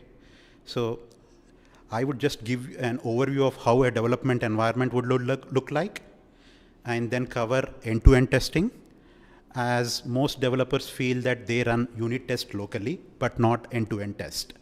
So my talk is more focused on how can developers leverage a tool and then use and run end-to-end test locally. And we have a tool called Cuttle. We discovered it, and we were fortunate to get direct from direct contact with the maintainer, and we were able to understand and integrate into our CI. And a quick demo that would be very interesting, and a quick summary of what we would be learning. Okay, so an ideal development environment would look like, say, I might be a developer joining a new team, and I might be given a Windows laptop or a Linux desktop or a Mac. I don't really care when I want to set up my dev environment. I should be free enough to set up my environment in such a fashion that it runs on day one. So the onboarding process of development experience is something that we need to focus on. Like when I joined as a developer in most of the previous companies, what we used to do is we used to have a Confluence wiki page. There would be instructions to set up a dev environment. You would copy paste all the instructions, and it would take a day or two to set up the environment.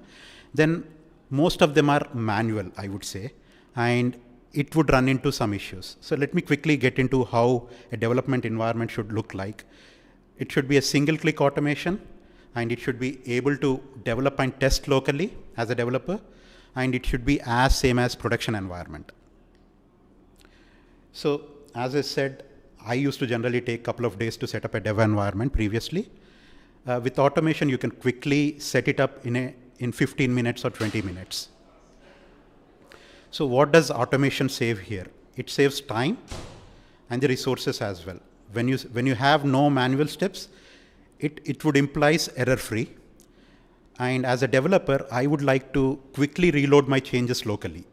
When I mean that, I don't want to deploy it on an external server to test my changes. So I should be able to deploy my changes very locally. And an equivalent, the dev environment should be very much equivalent to a production environment.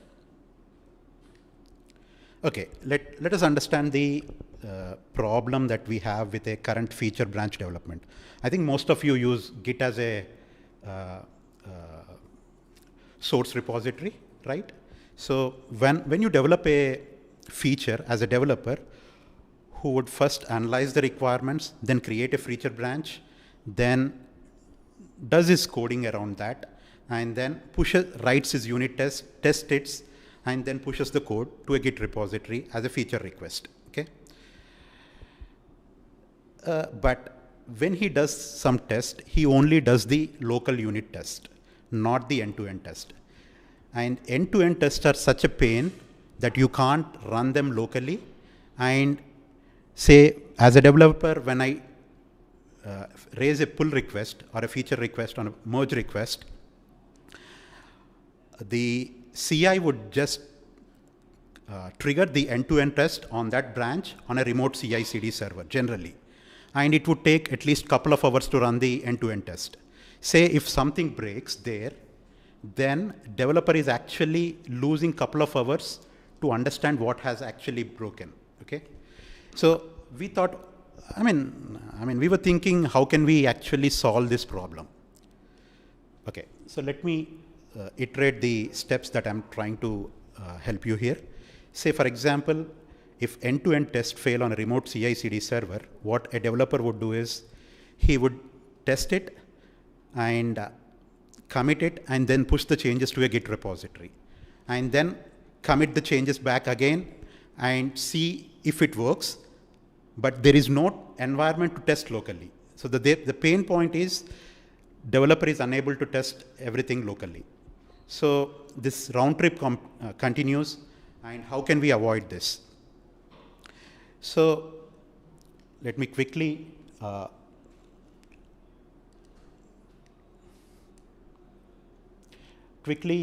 take you to the remote end-to-end test. See, when a developer writes his unit test, if something breaks, he would fix them and commit those changes again and raise a pull request. Mostly the CI/CD server runs those tests, and the time to come back to the developer is huge. Only when the CI tests pass, you would be able to review or merge the code. So is there any solution that we could think of?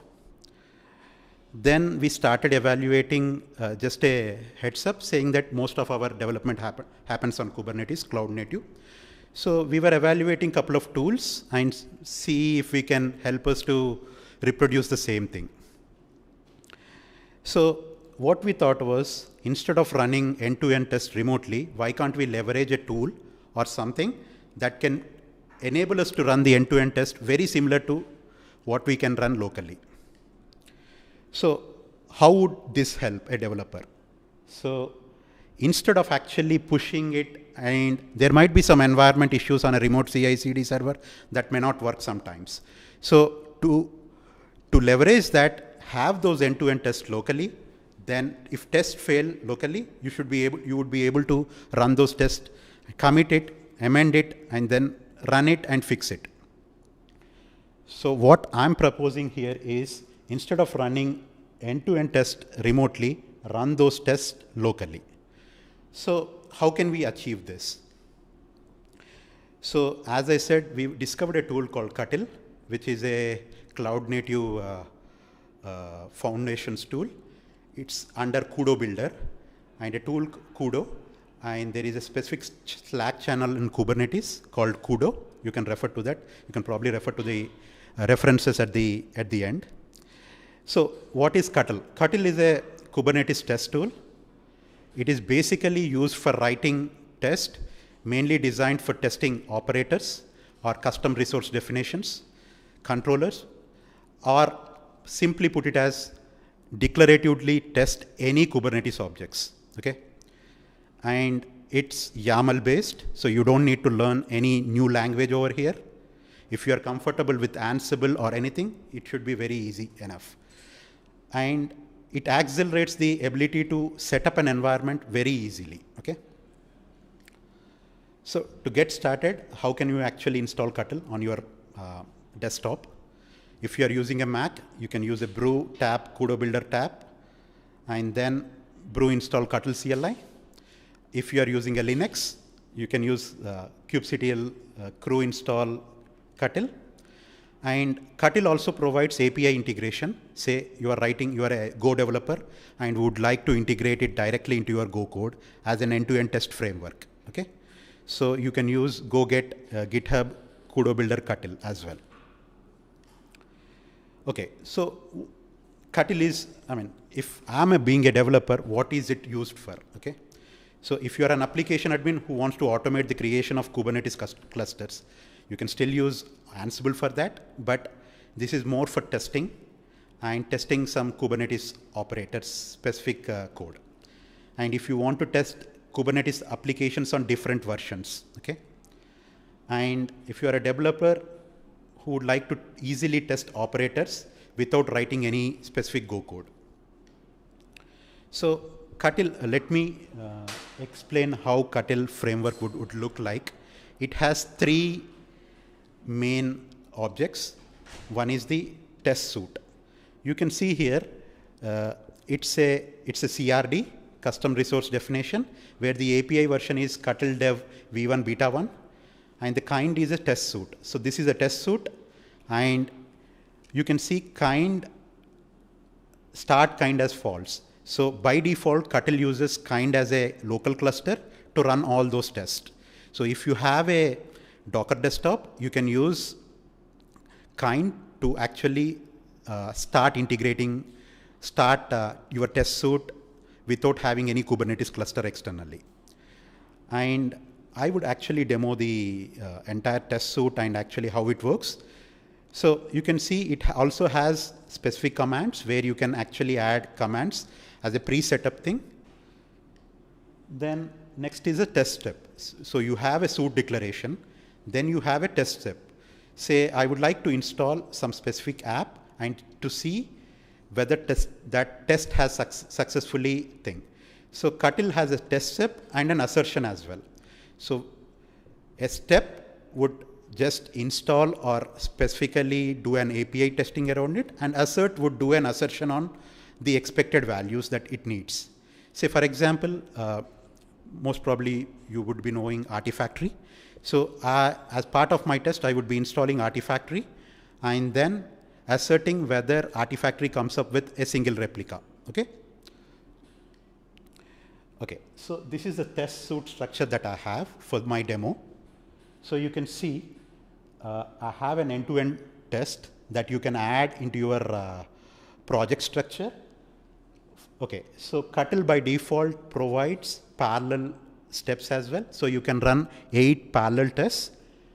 Install is one step, install is one test, scale is another test. So you can parallelly add 8 tests that can concurrently run 8. And there is a Cuttle test configurator that I've already shown you. So let me quickly run through the demo and how Cuttle works. That would be interesting.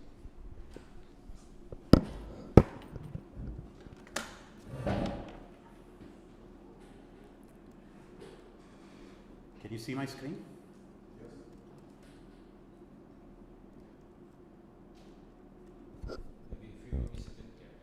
Sure. Okay, so let me show you the project structure here. You can see I have the same structure that I've shown you, and I would like to quickly run a test. kubectl Cuttle test run. Okay, and what it would do is, let me actually show you the code as well. So you have the structure that I've shown you.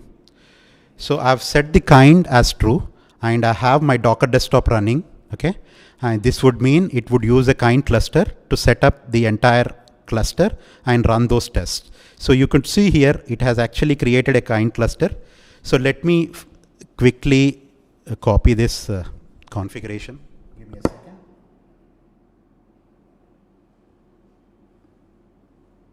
I would like to export this kubeconfig file. I would like to export this kubeconfig file.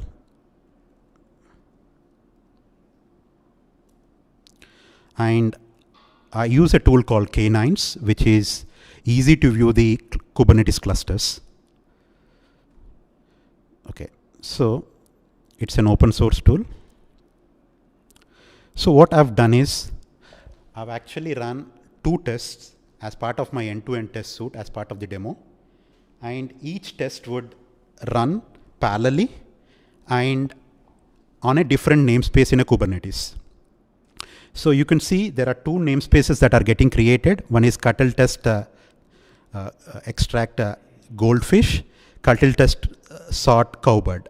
So both of them tries to install Artifactory and then do an assertion on top of it.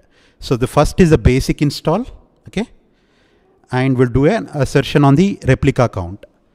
Next is the scale thing, where you would install Artifactory with multiple replicas. Say the replica count is 2 over here, and then do an assertion saying that multiple replicas came up.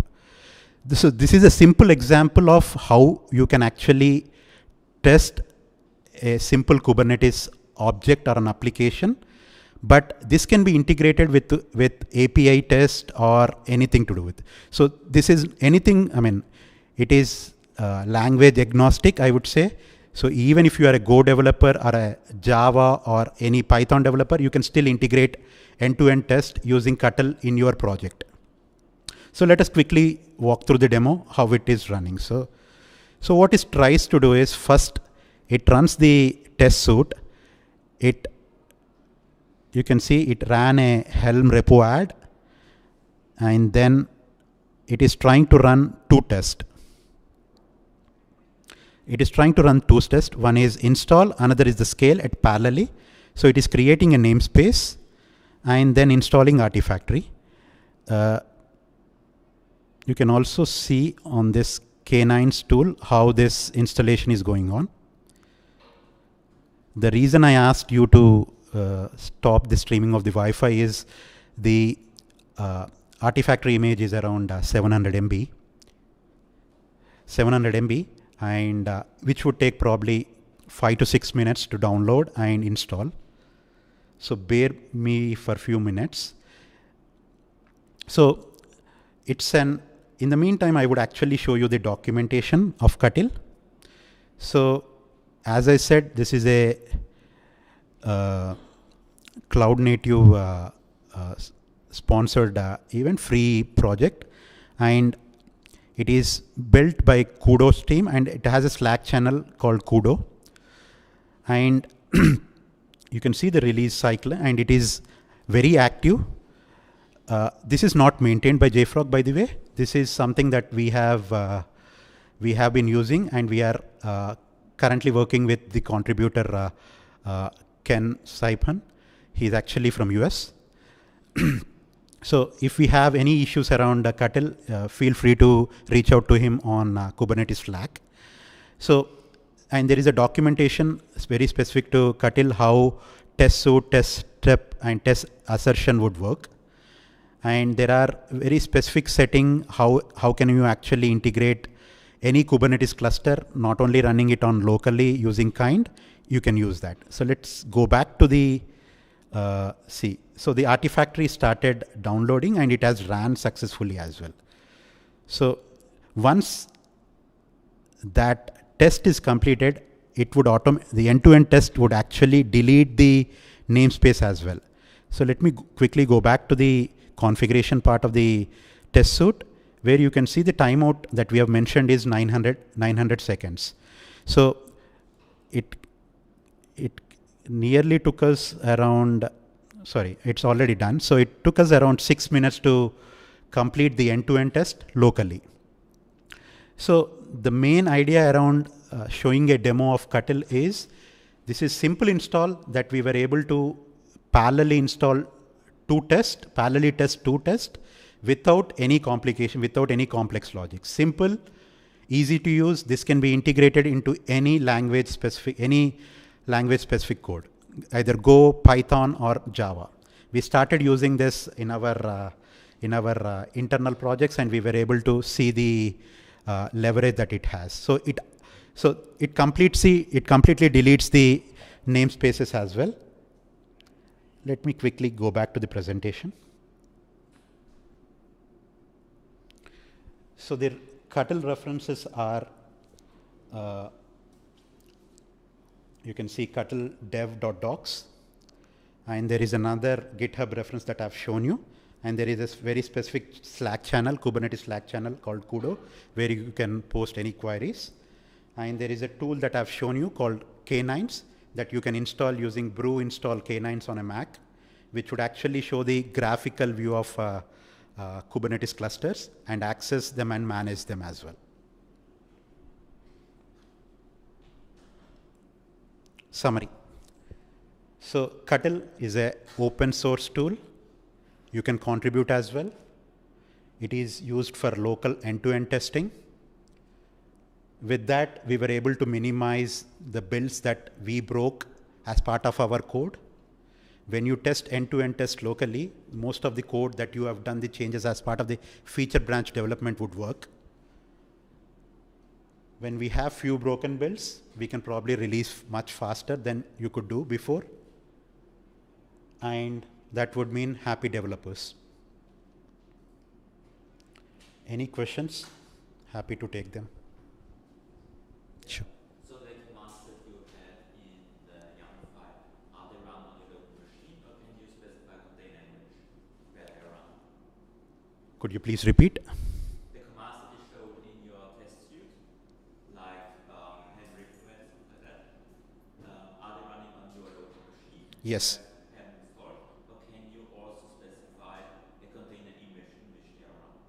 No, these run on locally using Docker Desktop as a kind Kubernetes cluster. Could you repeat the question? Okay, his question is, we have the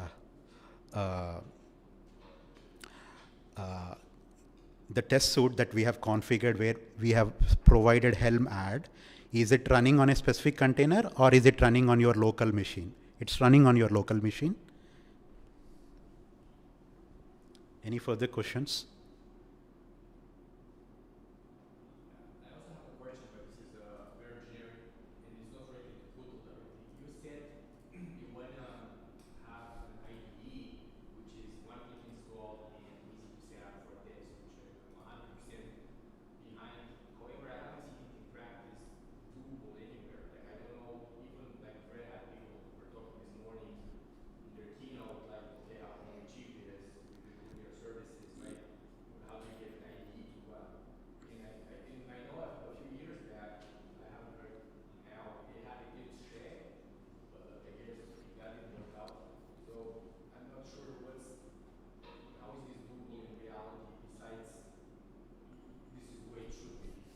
Right. So the main idea around is we should, yeah, okay.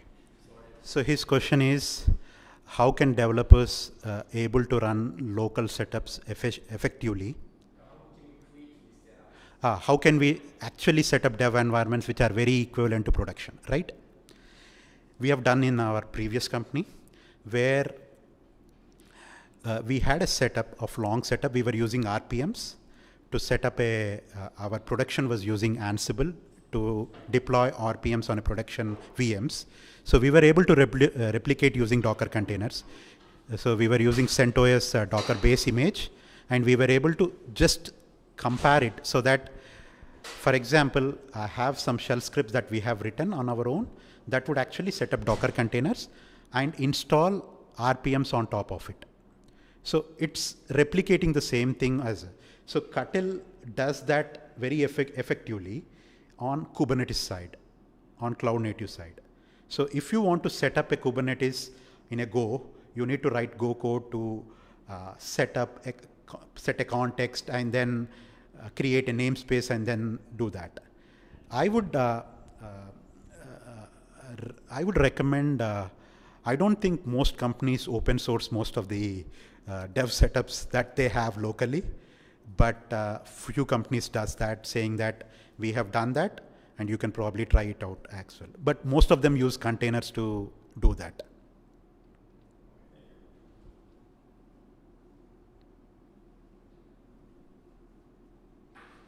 Any further questions?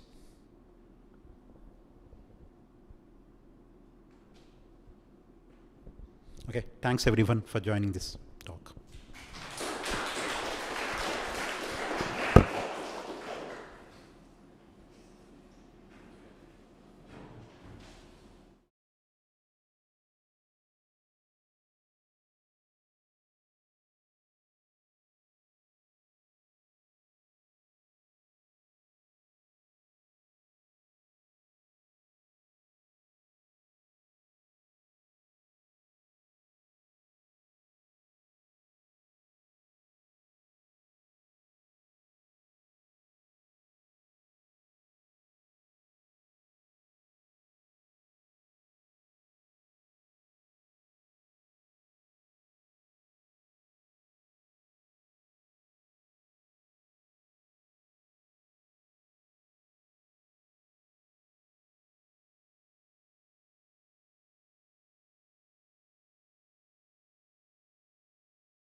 Here, like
so many people.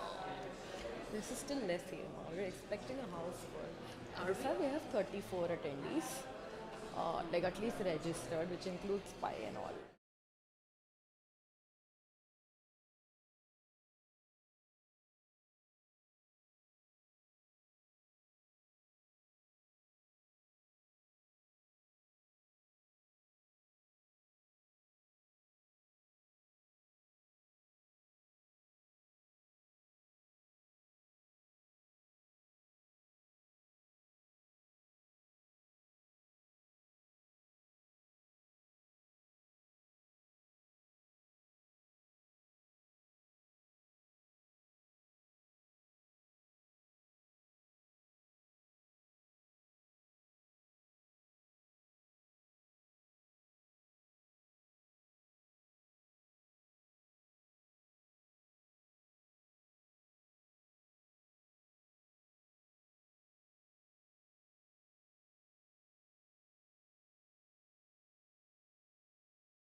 Oh, my back's hurting.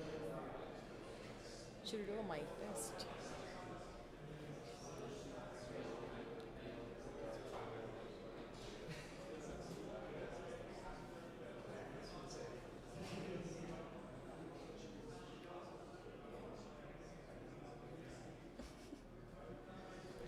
So hello everyone, let me welcome you here. Thank you for coming to this session, and let me welcome here our speakers, Akanksha and Hima. Please, in case of Q&A, save them for the end of the presentation. You can ask either in person or you can use our matrix for the Q&A. Our speakers will answer them at the end of the presentation. Thank you. Thank you. Hello, can you hear me?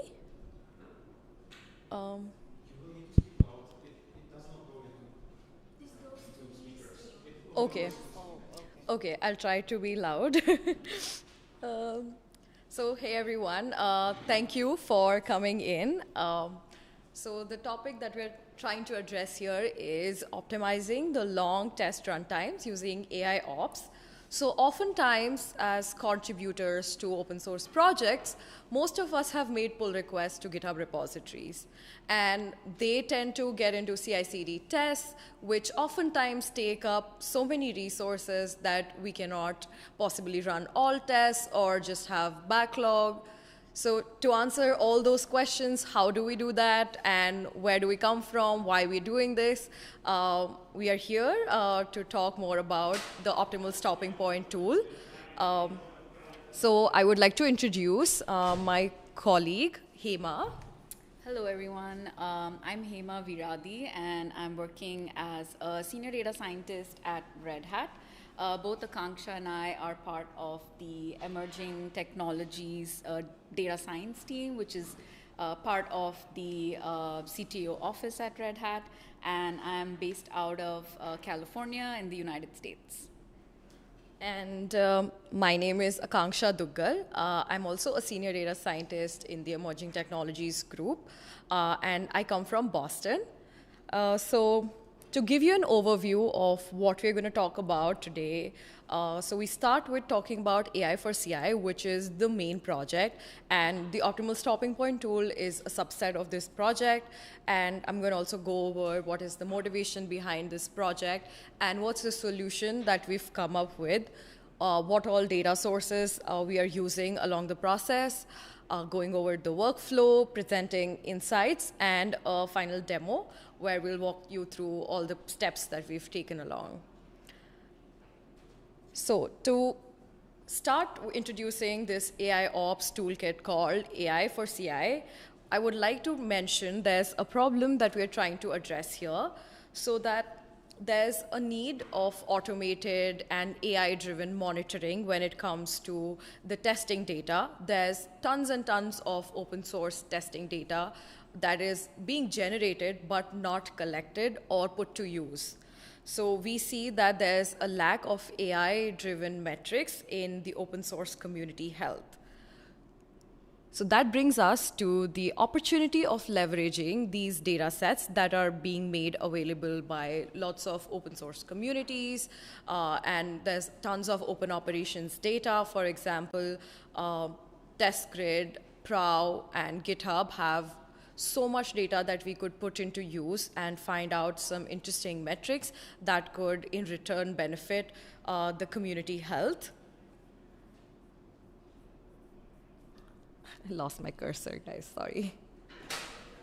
So the solution that we've come up with is coming up with an open source AI toolkit that helps us in collecting and analyzing all the CI/CD data that is being made available. Then, as a part of this project, we've also made machine learning models that help resolve various use cases. So one of the use cases that we try to solve here is called time to merge. So every time you make a pull request, oftentimes it takes super long to be reviewed or merged to the main code base. So this particular model is going to make a prediction, which will just put a comment on your PR every time you make it. It's going to make a prediction of how long will it take for your pull request to be merged. Similar to this, the main topic of this presentation is the optimal stopping point classifier, which will help you understand how long should it ideally take for your test to finish running, and what is an optimal stopping point after which it should be technically safe to just terminate that test or maybe restart it or inspect why it was acting like that, and just save up on some resources, for it be cloud sources or engineers. These are also your resources that you must want to save for the right set of things. And another ML service that we have here is called the build log classifier. So we all know that there are tons and tons of logs that are being generated in Prow, and it's oftentimes difficult to just go through so many logs. So what we would like to do here is just classify these Prow logs on the basis of the type of failure they belong to. And also, as a part of this major project, we have KPI and metric dashboards. These are interactive dashboards that you could look at and see all the metrics that you have so far. And all in all, with this project, the aim is to foster an open AI ops community that helps leverage all these amazing data sources that we have. So as a part of this project, we so far have collected tons of data from various data sources like TestGrid, Prow, GitHub, and we've collected metrics and created KPI dashboards. We have machine learning services that support CI/CD processes and are also integrated with GitHub projects, and it's super easy to use.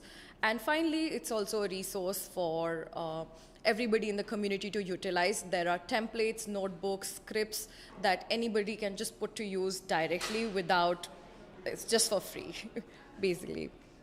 So to come back on the topic that we're trying to address, I would like to mention why we are doing this.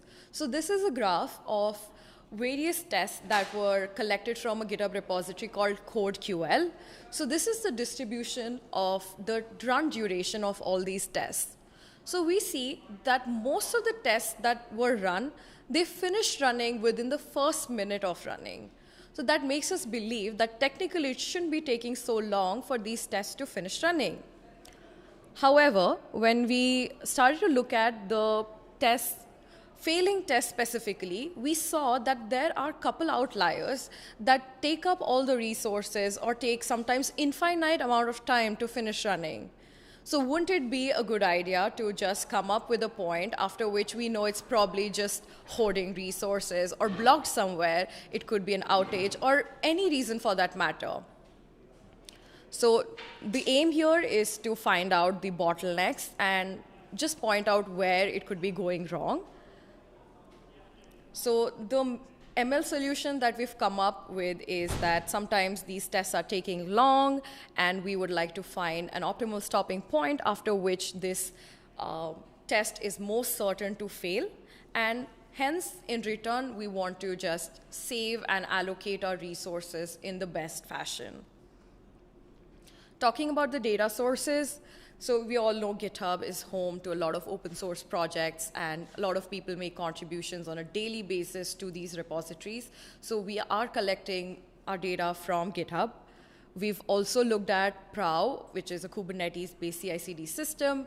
It has a lot of data that is being collected. A lot of checks that run on PRs are oftentimes reported back to Prow, which is also a good place to scrape data from. Then TestGrid, which is also another platform that helps people visualize their CI processes. A lot of communities, even besides Red Hat, are keeping their data on TestGrid, which is easy to visualize, but still we think that we can come up with a better tool, scraping all this data from the backend and coming up with more insightful metrics and KPIs. So now I think I'm going to give it over to Hema. She'll elaborate on the solution approach that we've taken here. Thanks, Akanksha. So now that we have a brief understanding of what the problem is at hand, let's take a look at the approach that we tried to take in order to come up with this optimal stopping point model.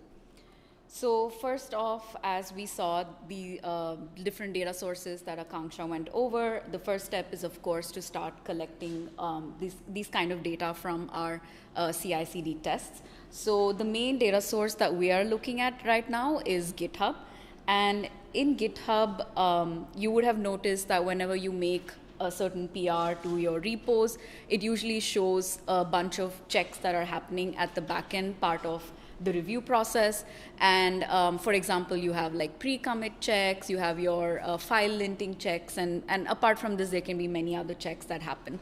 And for any PR to get merged, these are like some kind of prerequisites. So a test has to be successful in order for the PR to get merged eventually.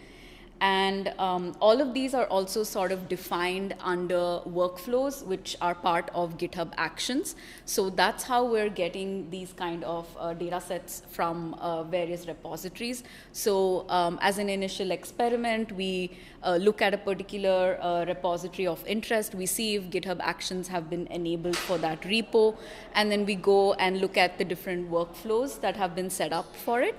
And we go ahead and just use an API which allows you to extract that particular workflow ID, and all the checks within it can also be obtained through that API.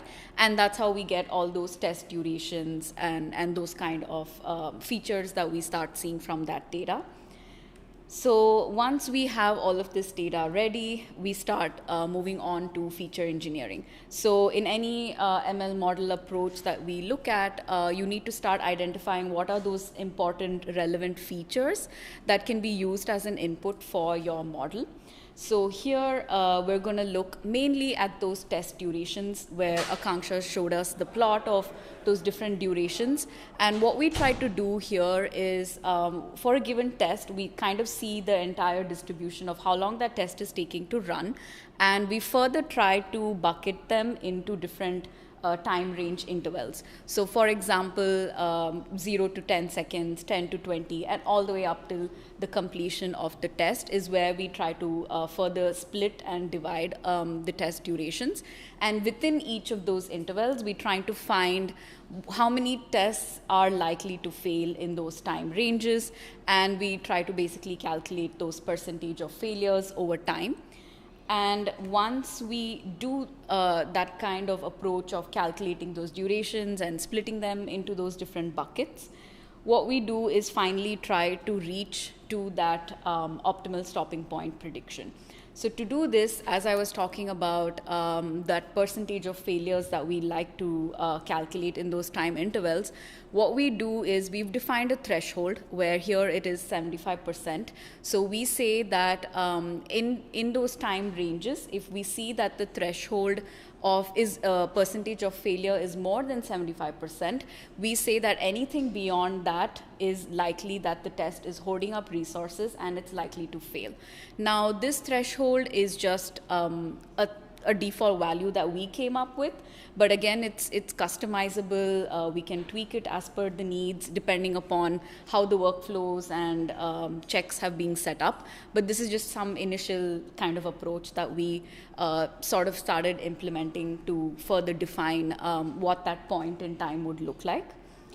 And once we have that final sort of interval or that time slice at which it's going to have a greater chance of failing, we eventually want to integrate this back to the GitHub Actions. So we would like to use the help of GitHub bots here. So what the bot will eventually do is whenever you have a PR open, the bot is going to sort of run the model at the back end, and then the bot is going to leave a comment on that PR saying, hey, this test is likely going to fail at this particular timestamp. You should probably stop it so that the rest of the checks do not get affected because of it.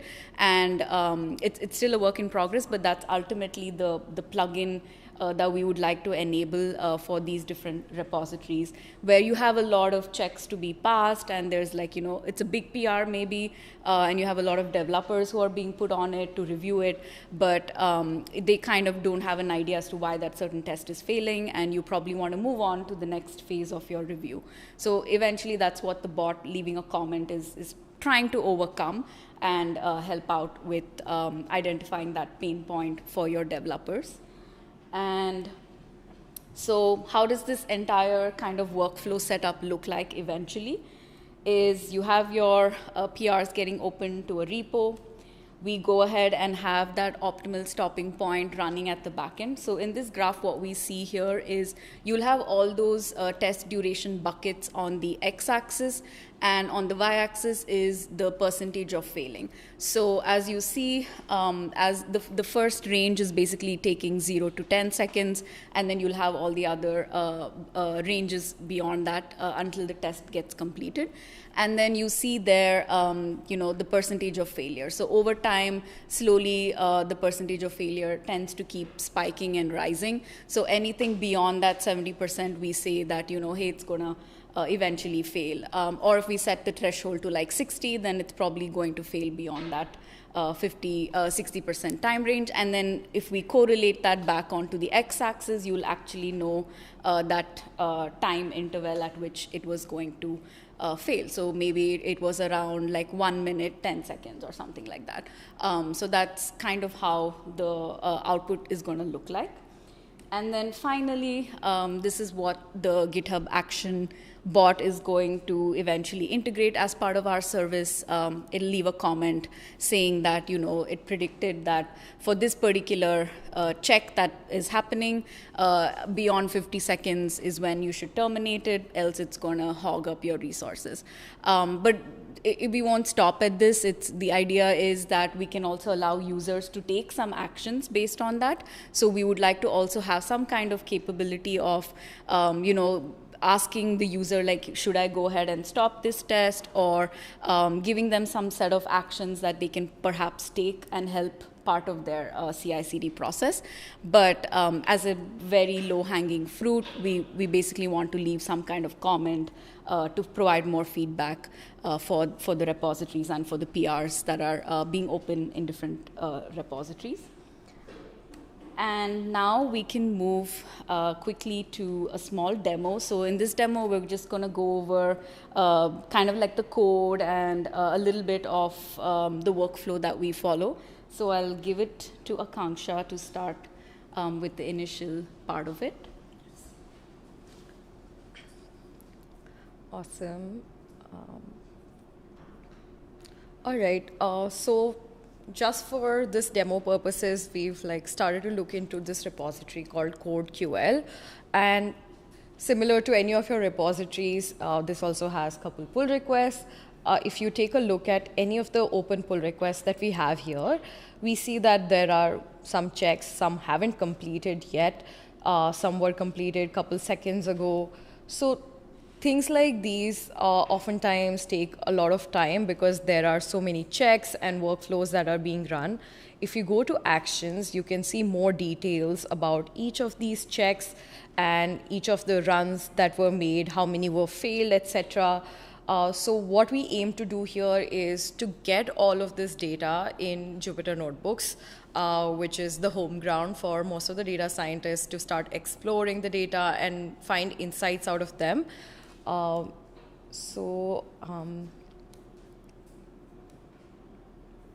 If we start looking at this notebook, the main agenda here is to just scrape and get all the information that we get from the Actions tab from GitHub. So after we get that information, we just try to put it in a decent format that we can finally use to perform some evaluations. And once we have collected all of this, we try to just put them together into different formats and like classify them by passing and failing tests, because it's easier to make a prediction once we know how both data sets look like. And once we have the passing and the failing data frames ready, we try to split them up into train and test data and further move towards the optimal stopping point prediction. So Hima's going to go over the approach that we follow to find out the optimal stopping point. So once we collected the data in the previous notebook, so just to mention, Jupyter Notebooks are, if you're not familiar with, they are basically an interactive way of writing your Python code. Why we call it as a notebook is because it's like you have everything sort of broken down in a cellular format like this.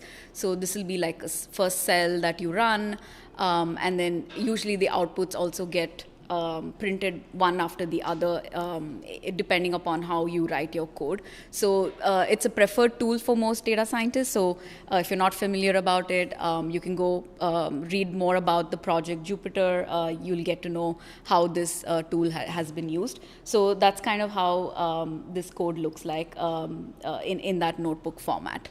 But yeah, moving on to start our analysis, we go ahead and take those CSV files that we saw in the previous code, and once we get those two different sets of data, so you have one for all your passing tests and then you have one for all your failing tests. So we kind of read them separately.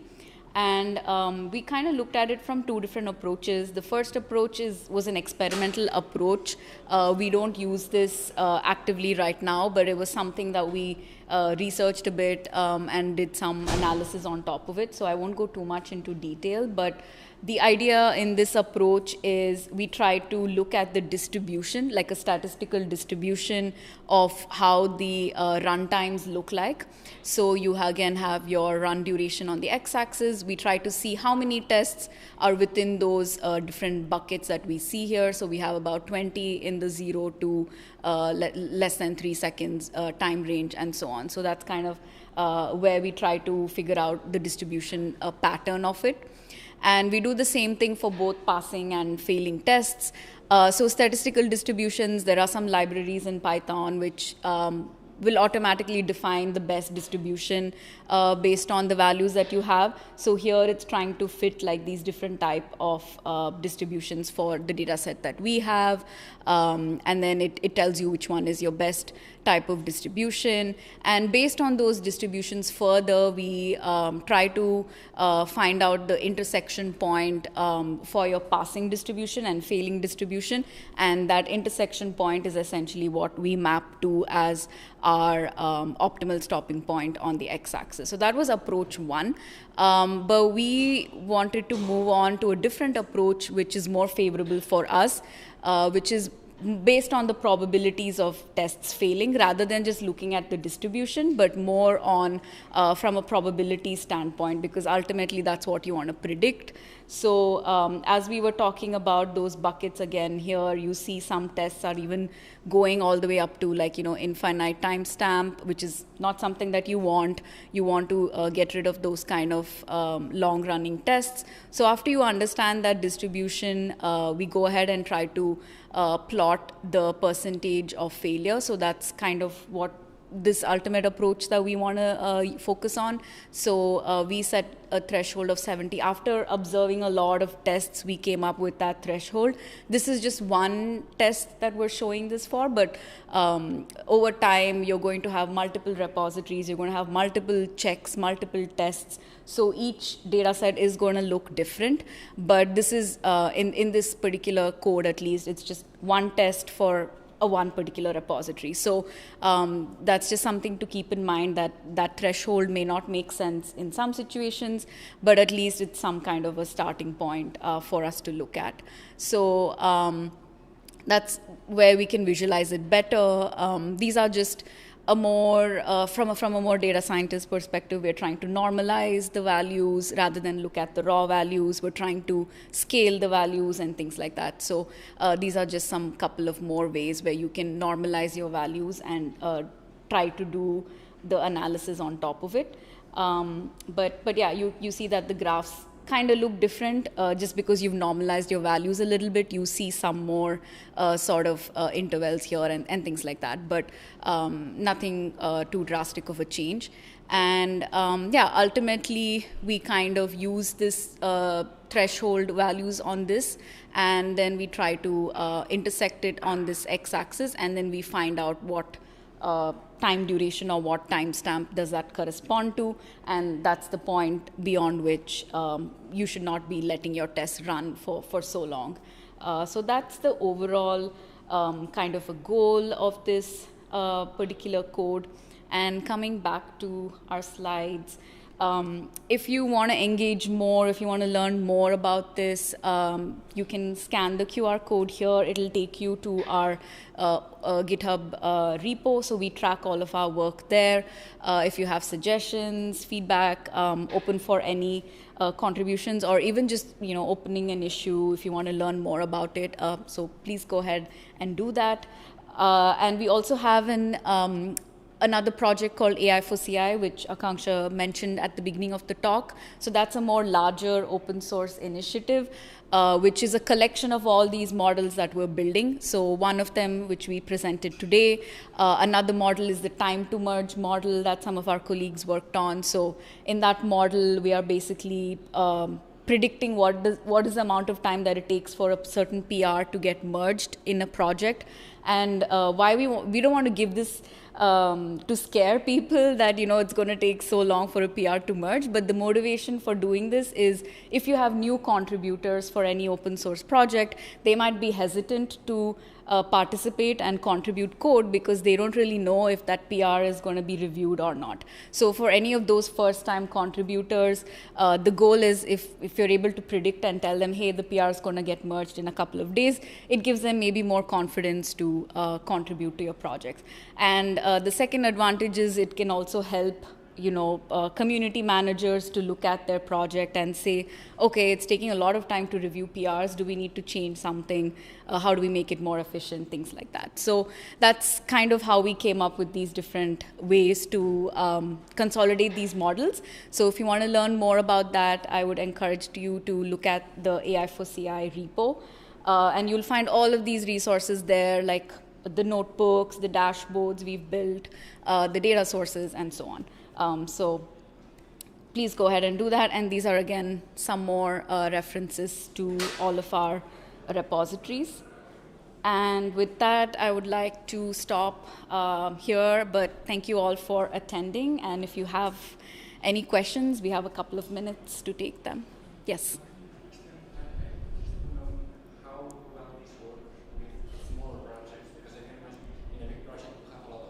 Yes.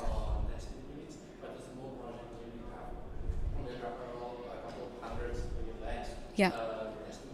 Yeah. They probably will buy a lot because we are adding different unit tests.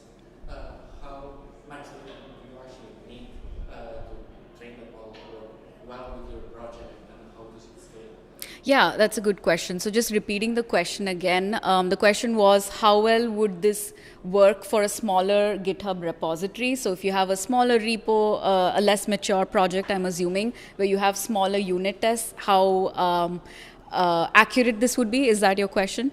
Yes. Yeah. How much do you actually need to how much data do you need? Yeah, so I would say for any machine learning model, the generic answer is more data is better. So I don't want to default at that answer, but I would definitely say that it might not be fairly accurate, but at least over time, if we keep trying and seeing that it's predicting at somewhat near accuracy, then it would be a good start. But of course, if that particular check or that particular test is also found in other repos, we can also use that as our training data set. So it doesn't have to be coming just for your particular repo, but if it's a test that is very specific to your repo, then maybe the training data sets cannot be as large as expected. But I would say it's definitely generic enough that we can try to find data sets from other repositories which might have similar checks and maybe use that to better train the model. So that would be one way to approach it. Yeah. Do you want to add to that? Yeah, I think just to add to that, I think the more we retrain and the more feedback we get from the repositories and the more number of tests that we run, that's the feedback that we look for in any sort of machine learning model, so that we know how well the model is predicting, and we can probably just retrain it on the new data that is being made available by new PRs and tests being run. So I think that would be useful. Does that answer your question? Yes, thank you. Thank you. Yes. So if the model gets data from other repos, how do you match to whatever you test in your repo? It's by name, you also take into account the language. I don't know, maybe faster than others. Yes, so repeating the question, it was, so if you're taking tests from different repos and using that to train your model, how do you kind of map and figure out which, if the data is accurate, right? So yeah, so some of these checks, like for example, in that screenshot you saw, there was a check for file linting, or there was a check for pre-commit check. So those are more generic. So those kind of are standardized to some point, to some extent. So even if you're collecting from different repos, we can have some confidence that these data is going to look similar. But yes, some of the other checks are more customized maybe for a particular repository. So it might not work well for the others. So in those situations, we might have to eliminate those kind of data just so that the model is not training on the wrong thing. So it's kind of like an experiment of checking which data sets is it able to learn better versus which one it's not. So that's something we might have to look at further. Yeah. Yes. So this is, I mean, I guess slightly more related to the larger effort, but would this approach apply for tests where, maybe it's like a false stopping point? You could say like, oh, this test worked, or it ended very quickly. Like that's a sign that, something's wrong, or, there's sometimes just some of the kernel CI where, will fail 3 times, no one knows why, and then you run it again and it succeeds, and everyone's just like, all right, whatever, version is fine. Yeah. Do you want Not such a clear question. Yeah, that's definitely. Okay, that's definitely a good question. I'm going to repeat it. Please correct me if I understand it wrong. So you mean to ask that now that at this point we're making predictions for long running tests, but what about the shorter running tests that finish quickly? Is it even accurate that it finished so early, right? Is that the question? Short running tests and false negatives. Yes, short running tests and false negatives. That's a good question, but as of now, we are just looking at the long running tests. But that is one of the use cases that we would also like to address. But it's a part of prow logs, because if you don't get any information from run duration, the best place to go look for more info is prow, right? Like, where do you go look for your logs, particularly for these tests? Do you have logs that are being generated for these tests? Like, is there a place that you go to? Yeah, I think they're kept in the data warehouse. Okay. There's a lot of, it's a pretty elaborate thing. I mean, I know there's someone, the person in charge is here somewhere. Okay. So that's not me. Yeah, but for most of the tests, especially for OpenShift repositories, they are linked back to prow. And oftentimes when they don't get an answer, the engineers who are working on these projects, they go back to prow, look at the logs and try to understand why particular thing was happening in certain ways. And that's where like we also have like a very initial project that we did on Prowlog classifier, which would help you understand why certain things are happening, because it mainly just classifies all these logs into categories as to what category they belong to in terms of failures and passing, and what could be the possible reason if they are behaving a certain way. So that's another use case, but this use case is mainly focused on the long running tests. Go for it.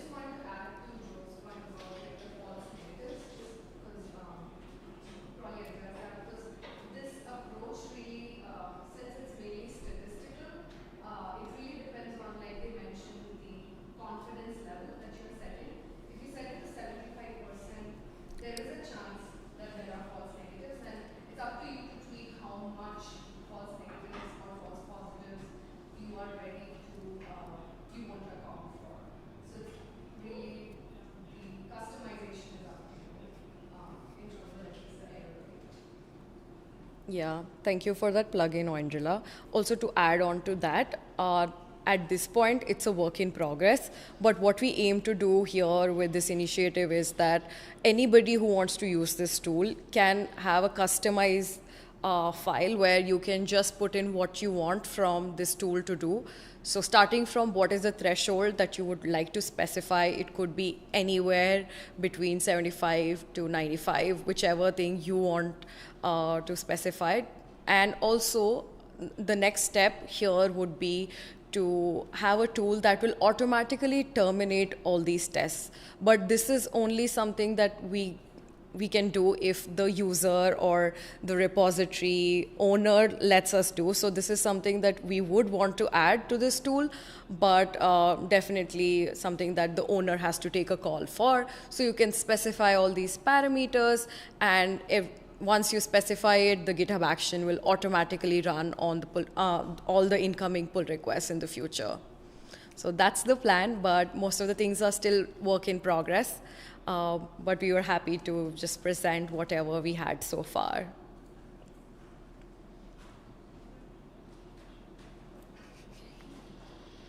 Looks like we're out of time. I would like to thank you all again for joining us. Please feel free to reach out for questions even later during the conference. Thank you. Thank you.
here, you might be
Thank you.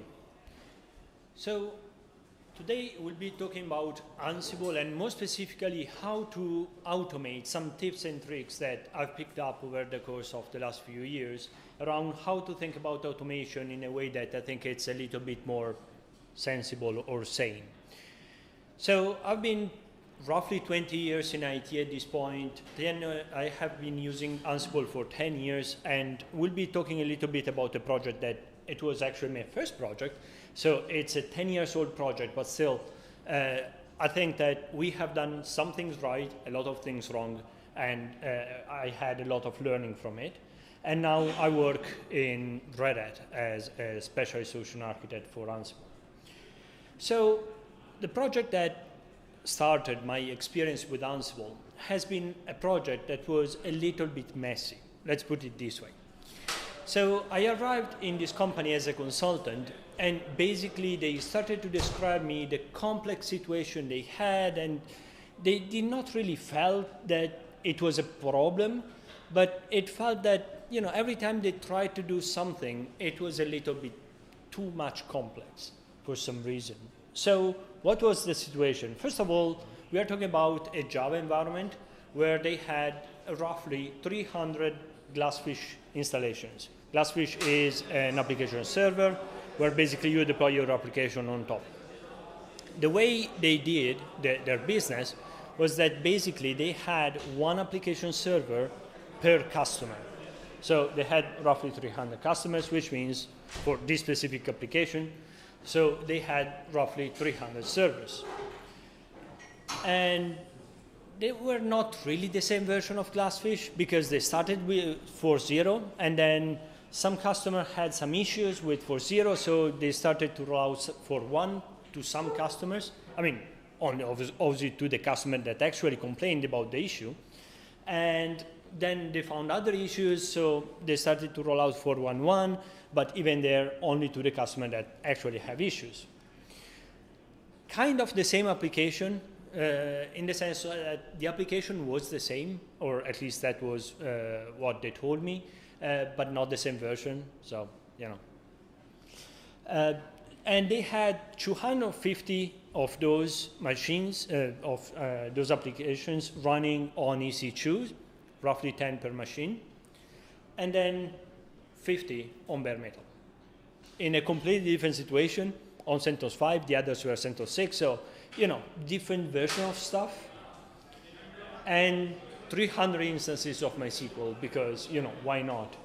You have one application server per customer, why not also having a MySQL per customer? Now, interestingly, they were installing MySQL from RPM, and they never updated any machine. So this meant that basically they had probably 60 different versions of MySQL running. And to cover it all, they had 5 scripts per instance to actually manage the instance. So to do update, restarts, that kind of things. And those were kind of the same, but, you know, kind of, until you start to replace them and you discover that actually they were not exactly the same. So as you can see, it's not a very linear situation, but I am sure that with some slight differences, but still same concept, you can find in your organization exactly the same situation.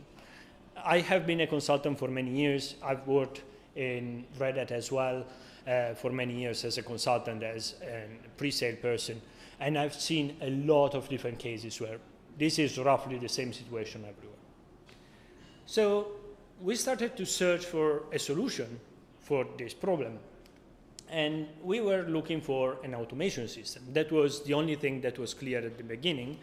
And very easily, we started to add a requirement. The first one, that had to be simple, because, you know, why add more complexity to something that is already kind of complex?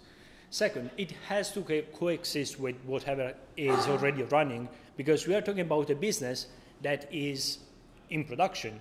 All those customers are running these applications in production, and they are running their whole company based on this application, because this is a mission critical application for the customers. So everything needs to be smoothly run move to automation without any interruption or issues for the end customers.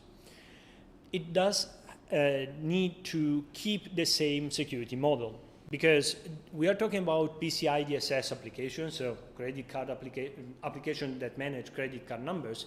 Therefore, if you change the security model, you have to re-audit everything, which might be a little bit more complex than we would like to. And it has to be kind of self-documenting in the sense that at least we don't, we have to have just one thing, not two, code and documentation. So it has to be together, code and documentation, so that effectively we can be sure that over time we don't have a drift between the documentation and the code. And this was a requirement that I added for the customer, in the sense that it was not a requirement for them, but it became clear to me that that was a very important point. It had to be idempotent. Now, what do we mean by idempotency? I think that idempotency is a great concept, very abstract sometimes, but very useful. So it's a property of certain operations that allows you to ensure that only the first time the operation actually changes something. From the second time onward, it will not be changed, with some asterisk. So some examples of idempotency: x equal 100, no matter of the version of the value of x at the beginning, after the first run, it will be 100, and from that moment onward, it will always be 100, so effectively it will not change. Another one is x equal x at the 0. It can be any number, then it becomes 1, and then it stays 1.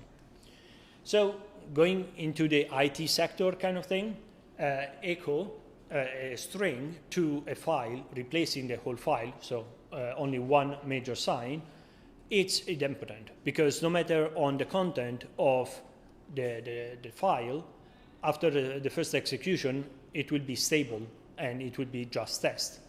Now, so what is non-idempotent?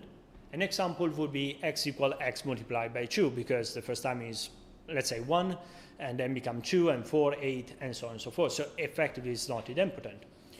And another example is very similar to the previous one, but we have two signs of a major, which means that effectively we are just appending to the file, which means that every time we execute, the file will have one more line than the previous run.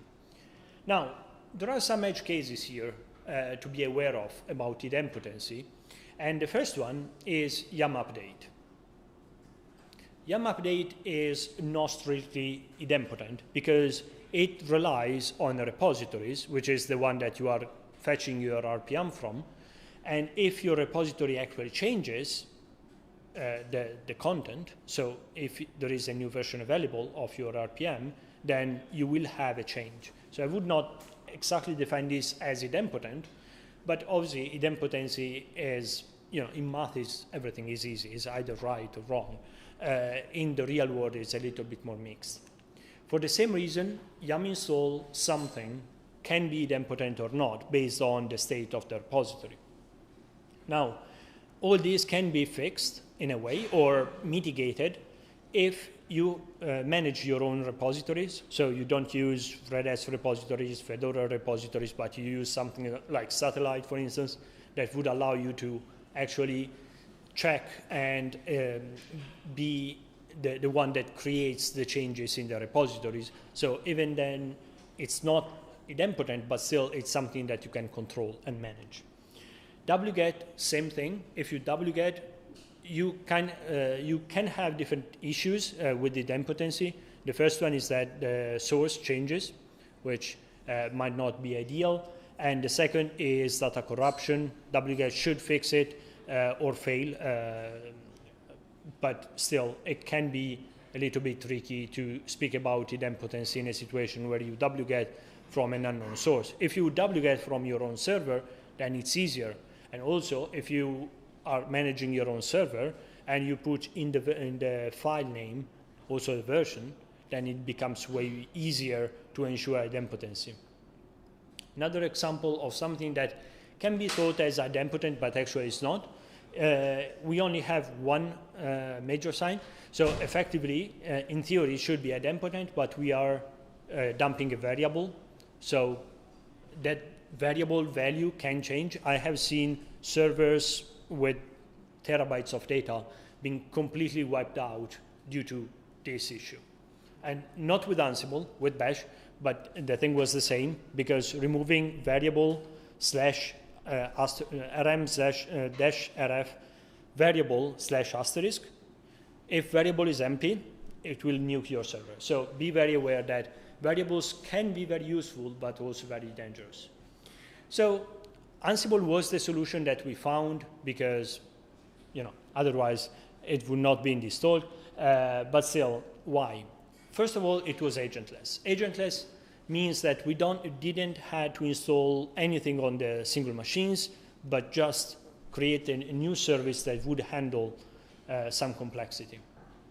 Second, it connects to the machines via SSH. It can also connect to with other protocols to machines, but in our case, it was all Linux, so effectively SSH was obviously the choice we went for. And does not care about the state of the rest of the machine, which means that if you tell Ansible that it needs to handle a specific file, for instance, it will only care about that file. All the rest of the machine, who cares? And this really helped us to do that slow migration to automation. And a big advantage is that it applies changes in a sequential way, which means that if you look at a playbook, first thing that you see is the first thing that Ansible will try to do, and then the second, the third, and so on. This makes the whole thing very simple. And it can seem obvious that something executes in a linear way, but actually in a lot of automation systems, this is not the case, because they try to optimize by parallelize operations, and this also creates a way more complex situation. And it has a very gentle learning curve. As we'll see a little bit of YAML code, YAML is fairly straightforward. I would argue that Ansible is not configuration as code, is configuration as data, because I would not really define YAML as code. And Ansible playbook can be easily read by even non-technical people, so like auditors. We are in a PCI DSS environment, so we have auditors every 3 to 6 months in asking questions, and be able to tell to an auditor, this is exactly what we are doing, can help. Not to all auditors, but at least to some. And it's very simple to set up. And another big advantage that it has, and it was a deciding factor in the end, is that it's a Swiss knife tool. Effectively, you can use it to provision new systems, you can use it for deployment, for configuration, for whatever you want. So the initial setup is simple, we say, but how exactly simple? You first create SSH keys. If you don't already have them, you should already have them, but you can maybe create one specific for Ansible. That could be a good idea. And then you start to distribute those SSH keys, create a Git repositories where you will put your Ansible code into. Yes, you can do it without Git. You really don't want to do that. You create the first inventory where you list all your machines, and you're done. You are ready to actually write playbooks. Now, which playbook should you write now? Because we have the whole environment ready, now what? So you need to select a process that you want to automate, your first process to automate. How to select it? First of all, it should not be a critical operation. If you are trying to do something critical as first thing, it will probably not go too well. Try with something very easy. It should be a very well understood process, hopefully by you or by whoever is writing the automation. Because if you understand the process, it's very easy to automate it. If you don't understand the process, it's going to be more complex. Also, because while if you do the operation yourself, it's interactive. So even if you do a mistake, the console will tell you, oh, that's wrong parameter, wrong whatever. With automation, it's a little bit more indirect. So if you don't know exactly the process, it can become much more longer, the effort to automate it. And it should be easy to test. So whatever thing process you select, it should be a process where you have a clear understanding of the process and how to prove that the process actually was successful or not successful. It should be, or it could be at least, a boring thing that you should be doing, and you say, you know, I don't really want to do this, but I can automate it, which can be fun. And you should have a little bit of time. At least the first few times, the time to automate the process is longer than the time of executing the process. Should not be like millions of times longer, but still, if it's a process that you usually run in 5 minutes, probably it will take you 30, 60, 90 minutes to actually automate it. So if you are in a rush, it's not probably a good time.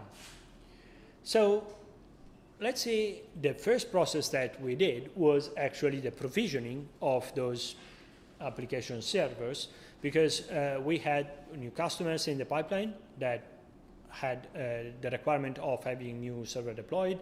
So the first part is understand what is the process. This was not their process. Their process, when I asked, okay, which is the process that you are following, it was basically a 30 steps long process. We worked first on the process, changed the process, made it sensible, and at that point, we automated the sensible version of the process. It's much easier, much simpler, much quicker. So you install Java from RPM in that case, create the Glassfish user, because for reasons they wanted to have a different user for that, install unzip, download Pajara, which comes in a zip file, and that's why we had installed unzip, unarchive Pajara, set Pajara file ownership to be owned by Glassfish, and create the systemd unit to start it. This is the process that we use for bare metal servers. For share servers, it was slightly different, but still same idea. So how do you automate it with Ansible? You create a playbook, such as this one, and as you can see, with very little changes in wording, you can find the previous steps after the name. So ensure we have Java installed, ensure that we have Glassfish user, ensure we have unzip installed, ensure Pajara installer is present, and so on. And as you can see, then we have a few lines in between that are the actual Ansible code, and the two are very similar. I mean, obviously it has a module, it has some parameters and so on, but still, if you read one or the other, it kind of feels like the same. And if you have both available, it's way easier to understand them both. And this is the second part of the same process. And as you can see, we had 7 points here, 4 steps here, 3 steps here, 7 again. So we started from a process that had 7 steps. We end up with 7 steps of automation. This is a good thing. If you start with a process that has 3 steps, and then you end up with more than 3 steps in the automation, your process was wrongly mapped. You have to map your processes very well to ensure that your automation will follow exactly as you predict. Some consideration around this. First of all, if allowed, redesign your process before you automate or while you are automating it, because it's going to be easier. Second, simpler is better. So if there are steps that are no longer required, try to remove them, and then eventually re-add them if they are still required. And another thing that we worked on was the automation of users. So the life cycle of a user, in every company is slightly different, but roughly is like this. You create a user on certain machines, you add the user to certain groups, you add SSH keys for this user to actually log in, and then time passes, and at a certain point, you will delete the user on all machine that it has access to, because that person maybe does not work there anymore or for other reasons. So same here as the previous one. We can very simply automate the creation of the user. We simply have the built-in user module. We pass the name, the shell, the groups already here as state present. Ensure SSH keys are available. We copy the SSH keys to the target machines. Also, those are the public SSH keys, not the private ones. And then we can call it in this weird way, which is basically passing a bunch of extra variables to explicit which is the user, which are the groups, which UID we want, and which are the target hosts where this user should be present. And we can remove users in a very similar way. Now, some consideration around this. It's very easy with Ansible to create distributed bash scripts, which is what exactly we have shown now, but that is not idempotent. So it's very good to know that you can do it. It's very good to do it, but be aware that that is not idempotent. That is not something you should aim to, but it could be a good stepping stone. Ansible will improve the consistency of your environment, even if used in non-idempotent way, but you are not leveraging the whole tool. And then automation is a step-by-step process. So don't try to automate like this. Try to automate like in the second way, which is basically try to create something easy that solves your first issue, and then over time it will you will improve your scripts, your code, to make it even better. But don't try to big bang the whole environment at the same time, because it will not really work. So we wrote the second version of the user automation. The first one was not idempotent, so it was okay at the beginning, but not really in the long term. So we decided to create a file, a YAML file that describes the user that we want to have in our environment. So we have the user file and the user admin, for instance, and we could have many more of them. And then we changed the first script that we have seen to use with items and iterate basically on that file. This allows us to have a effectively idempotent way of creating users and ensuring that all users are always available in the right machines. Now, this also does not cover the delete part of users. That was something that we continue to handle in a non-idempotent way, because it's a little bit more complex and there are some security concerns around removing users. So that was not changed over time, but still, this was a good example of something that started as a script, a distributed script written in Ansible, that then became something idempotent. So, wrapping up, Ansible can provide you with a simple way to automate distributed processes, if that is your stage of automation. Start with some low-hanging fruits and then build on top of that.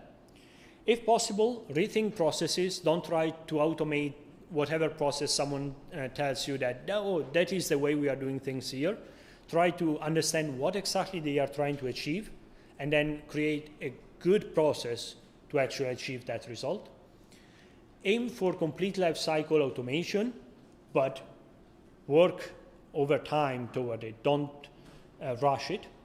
And in a way, try to work for a complete company automation. So effectively to automate all processes within a company or organization, group, whatever. But same thing as before, don't rush it. It's an overtime process. Automation has a huge impact on people, even more than processes.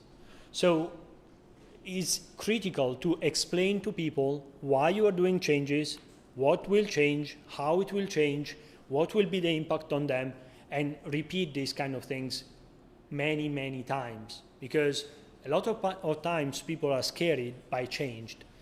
And when we are talking about automation, that is even more scary for people, because the first thing they think about is, great, I'm now going to be replaced by this thing and be fired, which is not usually the case. I mean, obviously there are some cases where that is the case, but 99.9% of times, in my experience, automation such as Ansible does not mean people being fired.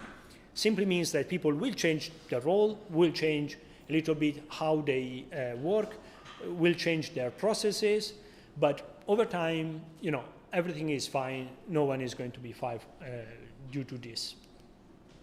And there is a big point that is critical, which is be intelligent, be specific on what you are automating. If you have a process, a long process, and that process has a certain speed, that speed is probably the speed of the slowest component or the slowest step of the process. If you automate or increase the speed of anything before or after that step, it will be just a waste. You have, if you want to increase the speed of a process or the efficiency of a process, you have to identify the weak link and then work on that part, not the rest of the process. Otherwise, it's just a waste. So, thank you. And if there are any questions, we have still some minutes. How large should be a role for the Ansible playbook to be usable? I'm creating roles that are too large and I need to split them in some level. So how would you advise? So the question is, how big should roles and playbooks and so on be to be useful? So not too big, not too small. Well, my answer is there is no right answer to this, in the sense that it's absolutely okay, and that is usually how it works, that you start to create a role, and over time it becomes bigger and bigger, and at a certain point it's like, okay, that's too big, let's split that out. But that is exactly the iterative process you should be going through, because there is no right answer of, you know, oh, it's 57 lines. Because it really depends. I have seen some roles that made sense and they were written below 20 lines, others that were more than 1,000 lines, still kind of made sense. But still, it really depends on your specific environment. My rule of thumb is a role should be as big as possible, but it should be able to run exactly the same in different environments without any change. So that means that if, for instance, you are installing Linux and MySQL, and you are doing it in the same role, probably it does not really work well, because there will be some cases where you only want Linux or MySQL. But if it's a very big role that is configuring maybe an Oracle RAC, then it's fine, as long as every time you install Oracle, you are installing an Oracle RAC. So that is a little bit my thumb rule. Yes? I was just wondering if you had any piece of advice on what tool to use to edit YAML files, because whenever I try from Windows to VS Code, I always have a lot of main YAML files open and I never know where I am at. So what are you using to get around? So the question is around which text editor to use around YAML. This is absolutely a personal choice. My personal choice is VI. I think it's the best tool ever, but I do understand the fact that 90% of people that use Ansible or YAML code does not use VI and is very well off without it. So I personally find VI, for instance, very comfortable because I can grab stuff on the command line, in VI. I can open multiple tabs, multiple windows at the same time. And I mean, this is my workflow. I think that over time, you have to find your workflow, what works for you. And it could be VS Code, it could be VI, it could be something else. It really depends on how you are used to behave and interact with it.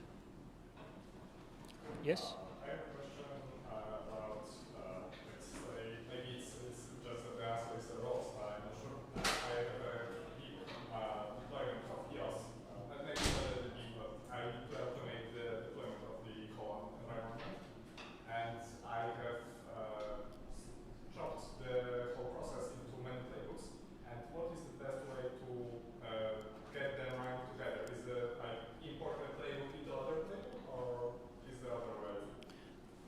So I think the question is about what is the best way to handle a lot of playbooks that are automating a big environment.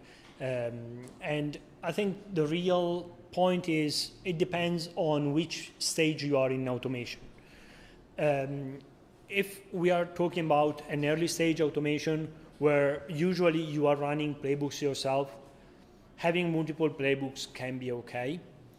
I think that over time, when you reach to a point where effectively you can nuke your whole environment and recreate it from scratch, just with automation, and you can run automation over and over because it's completely idempotent and so on and so forth, I would expect you not to have many playbooks. I would expect you to have maybe many playbooks because you want to do something specific in some cases, but roughly your environment should be described in roles more than playbooks. And then I would usually have a all playbook that simply calls every single role for every single environment. And that would be also part of my CI/CD system, where every time I commit something, it then triggers that playbook to be rerun, and therefore my environment to be aligned to my last change into the Git repo. But those are very different situations based on the level of maturity of the automation within that environment. Yes? I think you touched it a little bit about users. Can you elaborate how to solve the problem of independently create those users you have with the definitions there without having any more users there? So as to say, you have the definitions of the users you want to have on the machine, but nothing else. And so if you remove some, they will be automatically removed from the system as well. Is there a way, easy way to do that? So there is no easy way because it's basically a problem of proving the impossible of something or the non-existence of something. So it's a little bit tricky.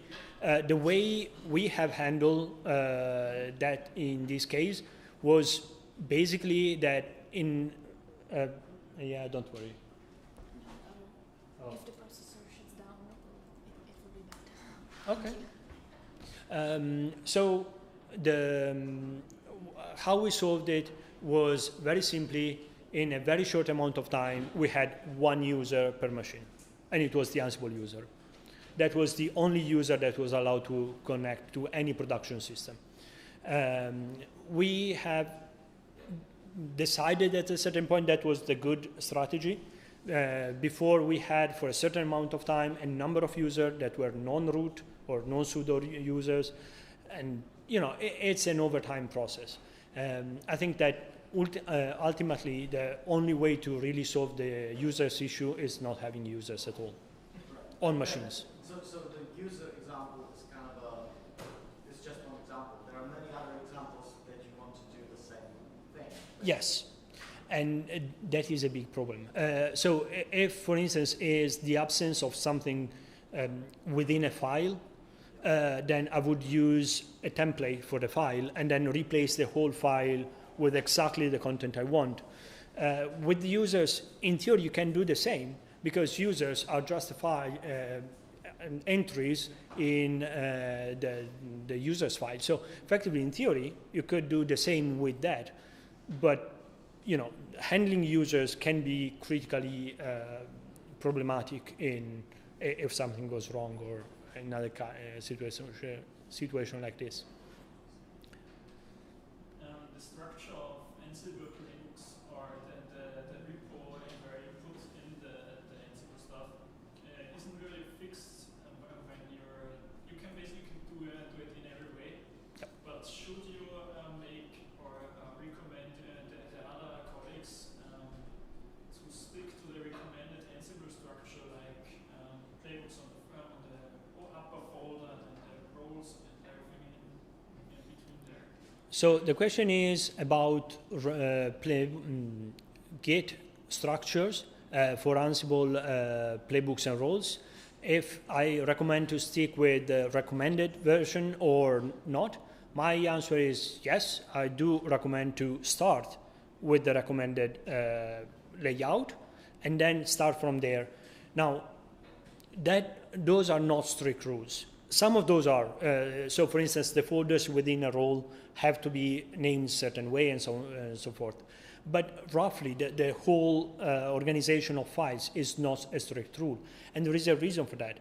Because you have to be able to change it if it does not fit you. Now, if you want to move out of the standard, read the standard very well, try to understand why they did what they did, and understand if that really does not apply to you or should apply to you, and what is your situation. But if for you it makes sense to have a different structure, definitely have a different structure. So thank you, and with this we are out of time, but I will be here and probably just outside the door. Thank you.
Thank you. All right. Hello, everyone. Welcome. My name is Fernando. I'm a senior software engineer at Red Hat. I work for the networking services team, mainly focused on network management. And today we are going to talk about Linux system roles and network config with NMS state. Right, so let's go to the important part. What will you learn from this talk? So basically, when you walk out of the room, you should have learned what is Linux system roles, what is NMS state, how we can mix them, navigating the API of NMS state and network role, and then the new features of NMS state. So ideally, this should help you to configure all your networking using Ansible and using the role.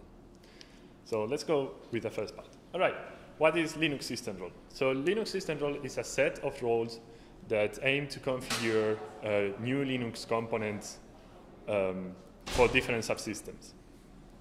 It is a set of roles, but it is also available as an Ansible collection. So if you want to use as an Ansible collection, feel free to do it. We must say that it tried always to use native libraries subsystems, native libraries from the operative system instead of using CLI commands. So all the time that we try to do it, we use the libraries directly. And it supports a lot of subsystems like Podman, Linux storage, network, SSH, FreeIPA, many of them. But today we are going to focus on the network role. So okay, the network role. So the network role supports two providers. One is Network Manager, and the other provider is initscripts. We are going to forget about initscripts. Let's focus on Network Manager. And it supports a lot of features.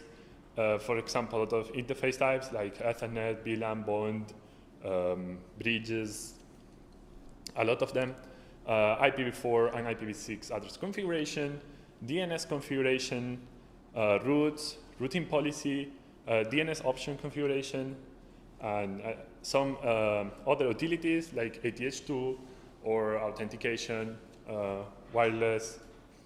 Yeah, plenty of them. Let's check first some examples of Linux system role configuration file. The main thing that we are going to focus here is that when using the Network Manager provider, we are going to focus on connections. So as you know, Network Manager has their own configuration files, which are called connections. So we define a variable which is network connections, and in this variable we define the properties. In the end, what we are doing is translating a key file to a YAML file. So we have the name of the connection, the state, the type, the interface name, and some other configuration that we would like to use. For example, IP address, or bond options like the mode, or some other options like vmoon, or whatever other. And for example, in this specific example, we are defining a bonding interface and attaching an Ethernet interface to it. So we can see like we have the controller property here, and we need to define the ATH1 connection, and then we are going to define the bonding connection. I'm showing this because my idea of this is show you then later the difference with the NMS state configuration. In the other side, we have Ethernet with a VLAN on top of it. So we have Ethernet with the name connection plot and type Ethernet, autoconnect, state up. The interface name here we are using just a variable from the top. We could place whatever we would like without DHCP connection. Without DHCP configuration. And then we have VLAN configuration with VLAN ID 100. All right, it's quite simple because I wanted to use simple examples to see better the difference. So basically, this is the network role when using the NM provider and when using the network connections variable. Now, let's talk a little bit about NM state. So what is NM state? NM state is a library with an accompanying command line tool that manages the host networking configuration. And it do it in a declarative manner. So it is written in Rust, and we provide a native Rust library, but we also have plenty of bindings to C, Golang, Python, and others. One important thing and the difference is that when defining NMS state configuration files, we focus on the device.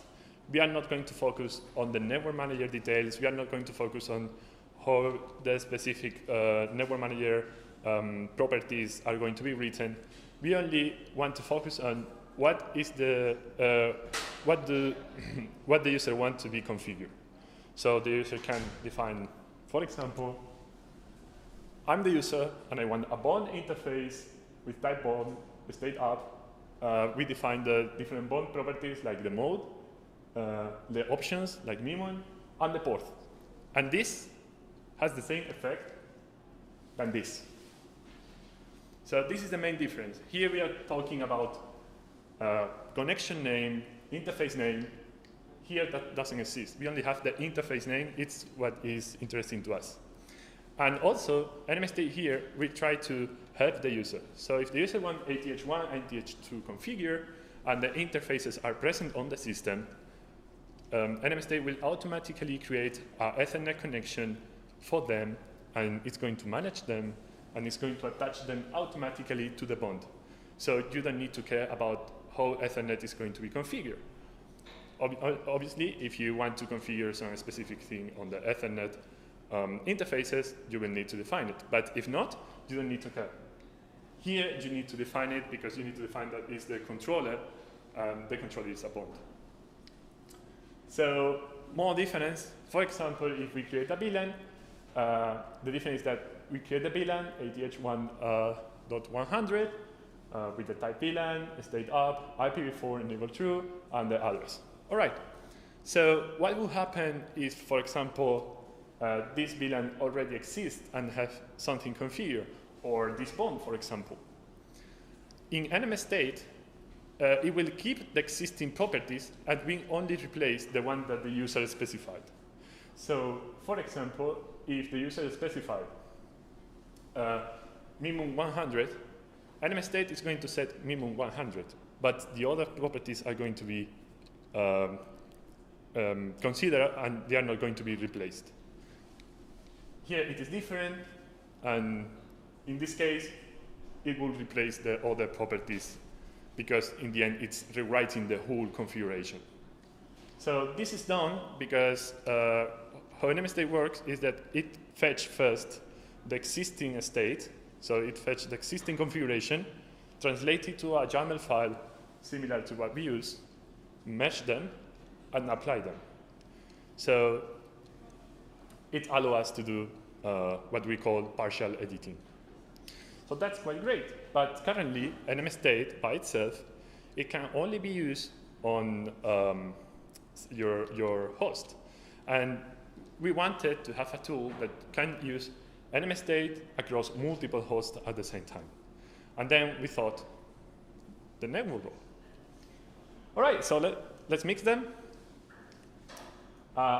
We introduced the network state variable. So when using the NM provider, I mentioned before the network connections variable, and now we are going to have something different, the network state variable. How it's going to work? In the network state, the user will define the complete network state that wants to be applied. And it's going to do it using the NMS state schema. So in the end, if the user is already familiar with the NMS state API, they don't need to learn something new. They can use the same schema and apply it. As I mentioned before, thanks to this, using NMS state, partial editing is possible, and now it won't replace the existing connections on the system. Not mentioned here, but also very important, NMS state has an extra feature, and it does verification, checkpoints, and dropback. So when you define an state, we call it desired state. First, NMS state is going to check the current state and say, okay, this is what we have configured. Using network manager feature of checkpoints, it's going to save a checkpoint. Then it's going to try to apply the settings. If something goes wrong, it's going to revert it. But if it went well according to kernel, but then NM state fetch again the existing configuration and compare it with the desired one, and it doesn't match, means that something was not configured properly. So it's going to revert back. Obviously, this can be configured to be disabled, but it's a really, really good feature, because if you misconfigure something and you break your connectivity, it's going to revert back to the state before, and therefore the machine is going to have connectivity again, hopefully. And also, it's important that it simplifies a lot the API for the user, because we will have, we are going to be focused on the interface instead of the NM connection. On the other hand, it is true that if you are willing to configure very specific NM details, this is not going to be able to be done by using NM state, because it's not the scope that we want to cover. All right, so let's see some examples of combining that. As you can see, this is basically an ATHT's Ethernet interface configuration. And here we have defined network state, and we define the whole state that we want to configure. In this case, it's Ethernet configure with IPv4 and IPv6, and yeah, and that's all. So it's, in my opinion, it's quite clear, and just by looking at it, even if you are not familiar with the API and it's the first time that you look at it, you should be able to recognize what is this doing. Then we can go to a little bit more complex state, and is the, for example, in this case, we are configuring routes and an ATH1 interface. So the same thing here. We don't define the routes in a specific network manager profile. We just say, I want these routes configured, and NM state will try to find out how to do it. So the user never need to care about how it is being done, basically need to care about what is going to be configured. So right, so this is an example of a route with destination metrics, next hop, table ID, etc., etc. Then we have another example, which is, for example, network state, and we have a DNS resolver. We can configure the search and the server names. So again, this doesn't need to be configured per profile. It's going to be configured in the whole networking. And this is quite good because in the past, for example, if you configure using this schema, if you configure DNS in one interface and for some reason you need to drop this interface, the DNS is going to be dropped as well. And this way, you don't need to do it. When you drop an interface, as I say, partial editing is one of the main features of NM state. NM state will recognize that in the past, the DNS was configured. So if the DNS configuration is stored in one interface, it's going to move it to another one. And it's going to move it to a different place or a global config in case there is no suitable interface. So it is quite great because you don't need to keep moving the DNS or routes or routing policy configuration from one connection to another. You just need to configure it once and forget about it until you want to drop it. All right, so how to navigate the API? The NM state API is declarative, and we try to make it as much intuitive as possible. So it is documented at nmstate.io, and it uses inclusive language. I recommend you to take a look to our webpage. We have documented the YAML API. We also support JSON, and we also support some libraries like Python, Rust, etc. And it's also documented, so you can check the libraries documentation. All right, and one big benefit that we get on the network role when supporting NM state is that we don't need to implement things twice. Imagine that we have a situation where network manager have a new feature and NM state supported it.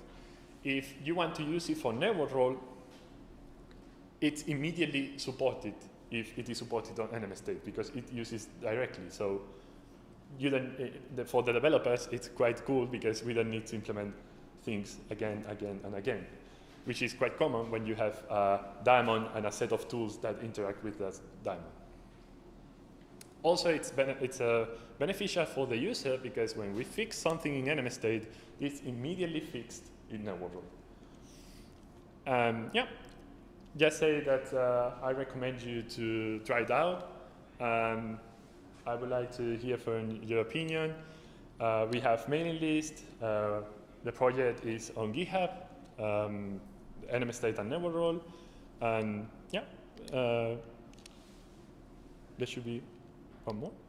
Okay, here. So right, so I would like to hear from you, some feedback, questions. Any comment at all?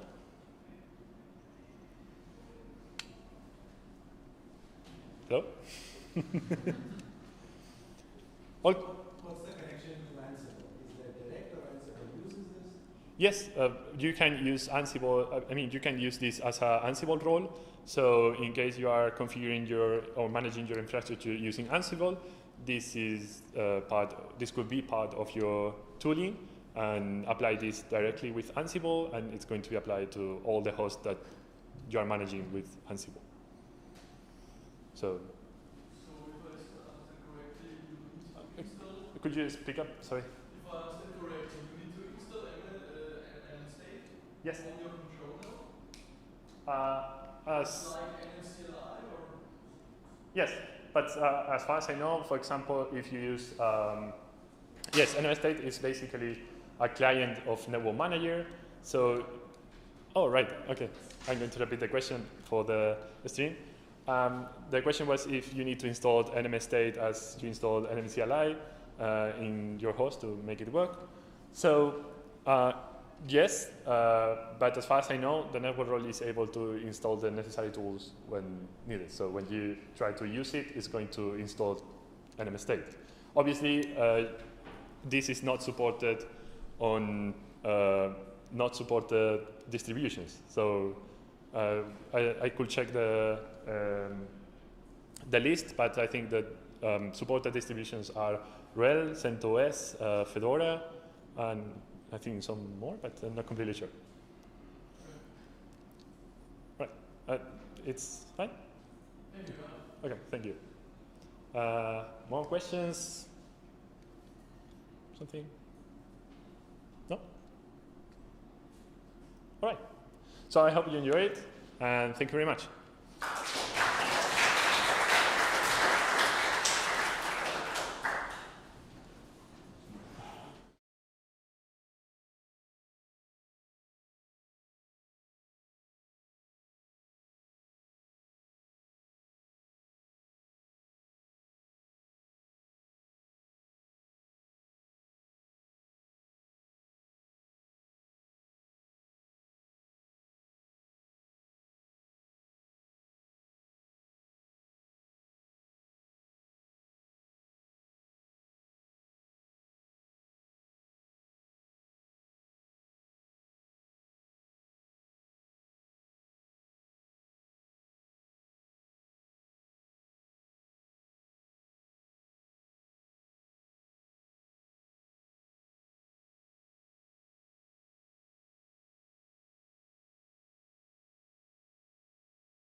the part of the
Who was there this morning?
Hello, so my name is Christophe de Dinchin.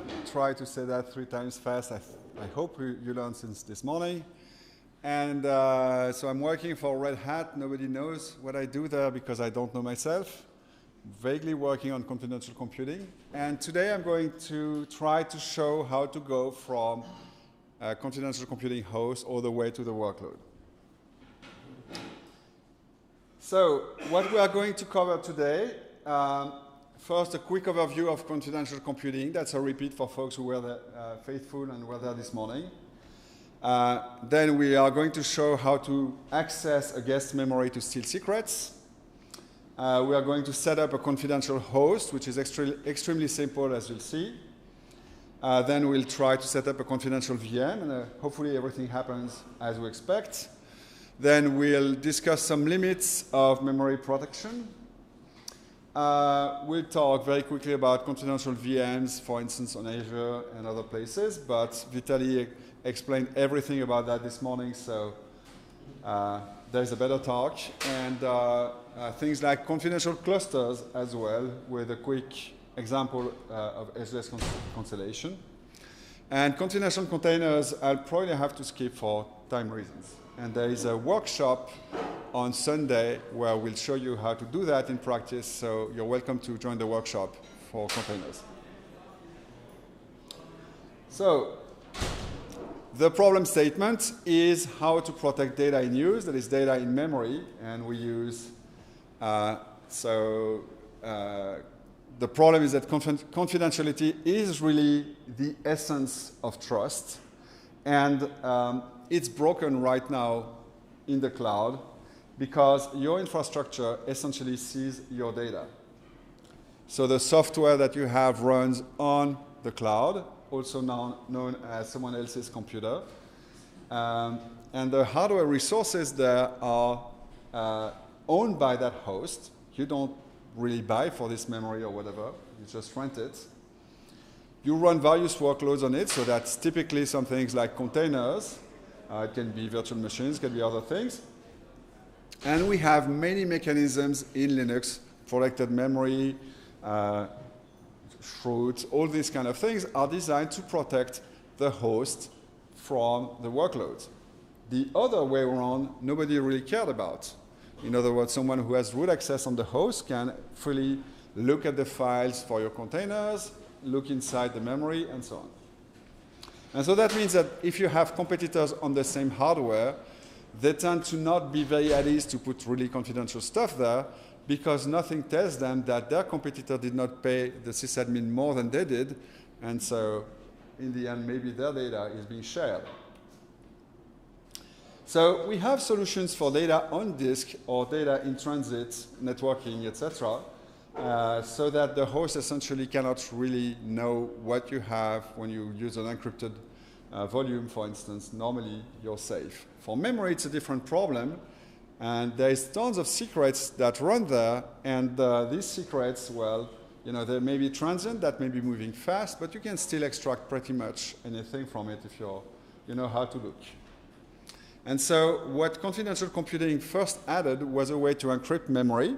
And the encryption is not necessarily super strong, which is why I'm not using a super strong encryption there either. But it's very fast. It happens on every write to memory, and so it really offers some serious protection anyway. And then, so you mentioned that the encryption is weak, also during the previous talk. I was thinking, so what prevents the host from just taking a snapshot of the memory and breaking the weak encryption slowly? can I take that question at the end? That's an excellent question. The short answer to that is that the encryption is really normally not visible to the host at all and dependent on the page, dependent on the location, and other aspects that make it, in practice, hard to break. What could work well would be replay attacks on a given page, for instance. That would work better because that encryption mechanism would be the same for that page.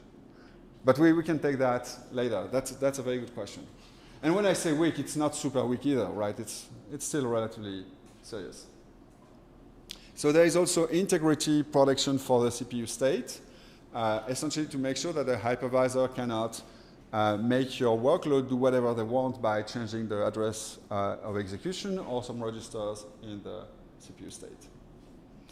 And one thing that I covered extensively this morning was proving that what you run is what you want through mechanisms known as attestation, and that give you some cryptographic guarantees about what you're running.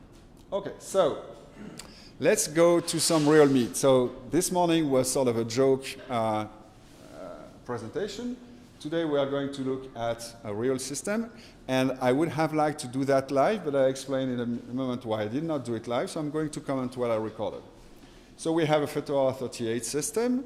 It has a relatively recent Linux, 6.14, and it's running with 16 CPUs. So that's an Epic 16-core. So that's a relatively serious machine with SEV and SEV SNP available on it. That's what I'm going to use for this demo today.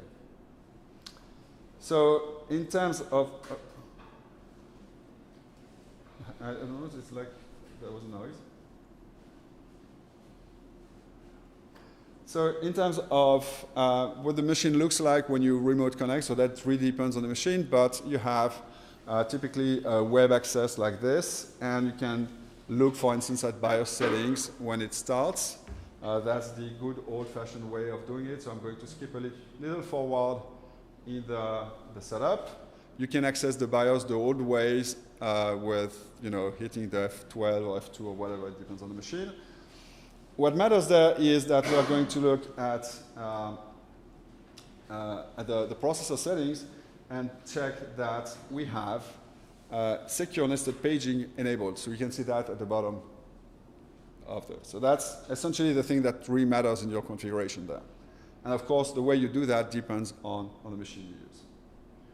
So the rest is not specifically interesting. You just have to be relatively up to date with firmware because these technologies are relatively new, and so older firmware may have various issues. Okay, so nothing really special otherwise. We can boot the machine and look at the virtual console, the virtual console, and you get just your regular text-only mode Linux. These also support graphical mode. So the more modern way of doing that is to go through the web interface like this. So you have, as always, the place depends on where you are, but you have system settings, and you can see again that you have your secure nested paging somewhere in the middle there. I scrolled too fast, it's a bit above. So do you see it's a secure memory encryption, secure nested paging at the bottom of the page. Okay, so I think that's about for this page. So we can check that we have some host level SCV support simply by looking at the message log, and that's essentially all we can do without additional software. Okay, so in order to be able to do some kind of demo, I'll have to use a little bit of extra software, and I'm trying to give a sort of shout out to KCLI, which is a relatively convenient tool to do various things. So you enable a special copper for that, and then you install what you need. And I forgot one of the packages there, which is libvirt QEMU client. So nothing really complicated, but you need essentially a hypervisor, a manager for that. So you're not very surprised so far, I guess. So now we can check with SevCuddle, we can check a little more about what our machine has inside. So it has support for SEV, SEV ES, and SEV SNP, and now you all know what this means. We also need to record these numbers that we have there, the number of physical bits reduction, the C-bit location, and stuff like that. We'll need that later, so let's just remember for now 51.5, that's. We can also check that we have a kernel that has enabled the AMD support, and we can check that our libvirt also has support for this kind of features. So the DOM capabilities will tell us if there is an SCV section in there, then your libvirt also has support for that. So this is essentially a pre-flight check to be sure that your machine has what you need. And again, we have this reduced phase bits and the 51. And of course, you can now notice that the number of reduced phase bits is not the same between the two. And you're starting to scratch your head and say, okay, something in there does not cook. Well, which one will I use? We'll see. Okay, doesn't. So KCLI, I assume most of you don't really know how this, what KCLI is. It's a sort of a quick user interface to create VMs, create clusters, and it has various backends. It can use libvirt, it can use. So here I'm going to use libvirt, and so I create a default pool for that. I essentially reset that machine initially before doing all that, except I forgot to reset the network, so let me just delete the network, reset, recreate, so that you can see how you get started setting up a special network for your machines. And we can skip a little.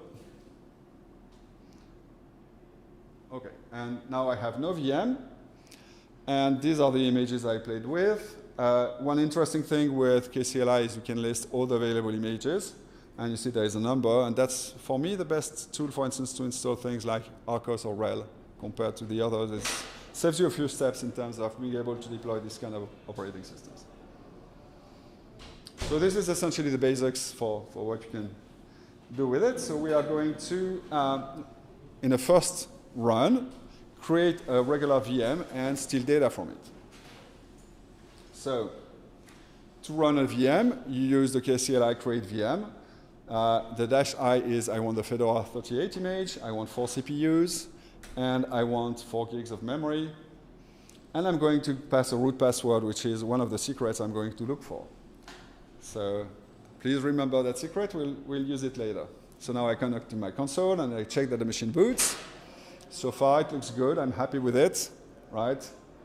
And you see that there is some cloud init magic happening behind my back. I log in, I type Schtroumpf, which is the French for Schtroumpf.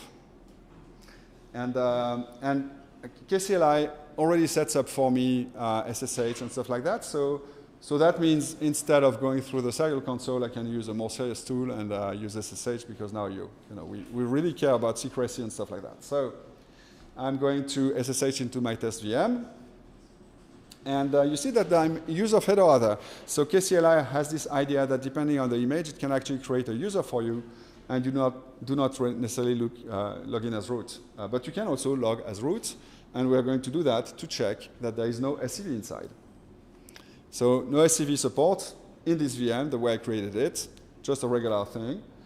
And let's try to now inject a typical C program in there.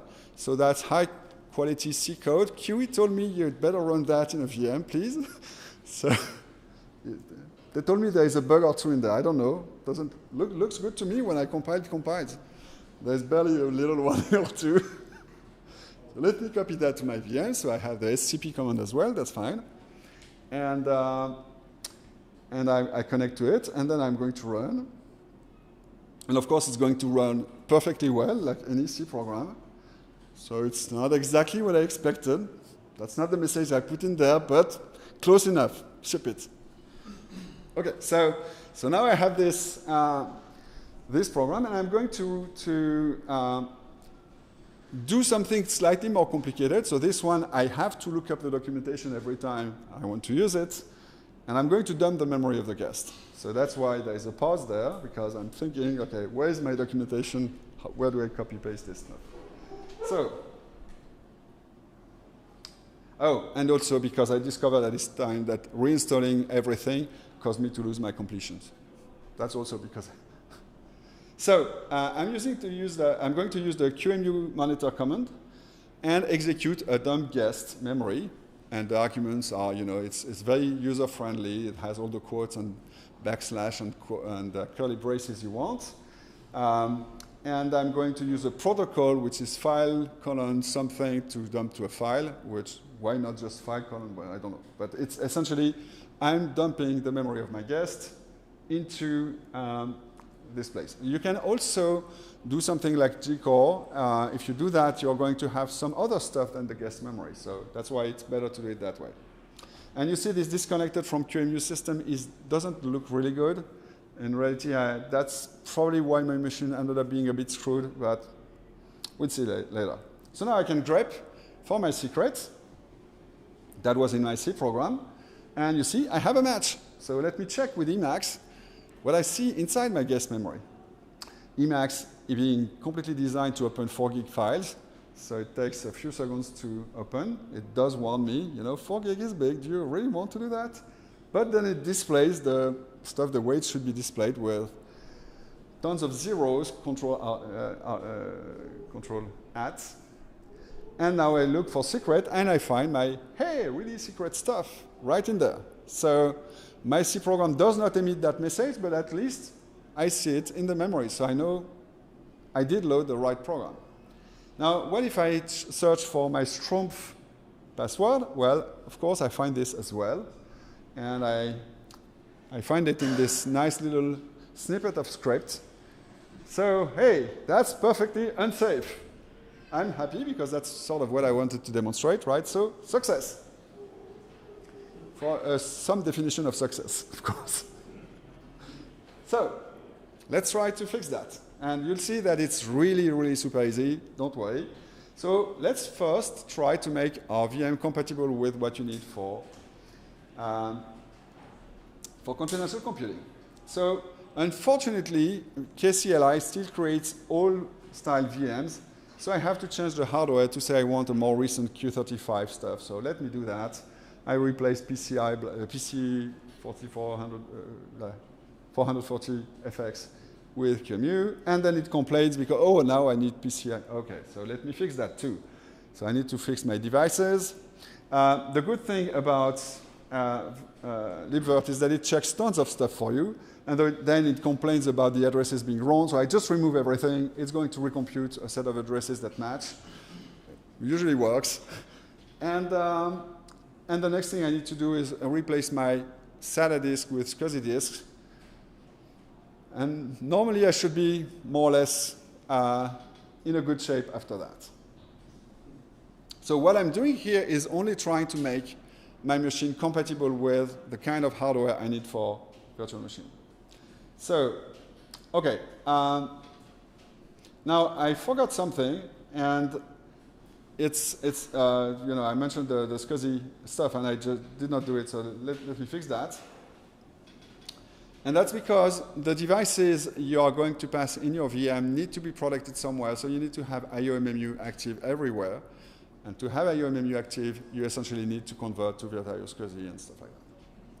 So that's what I'm doing here, converting to Virtio SCSI. And everything should be peachy. OK, so let's start my VM and check that it's still alive.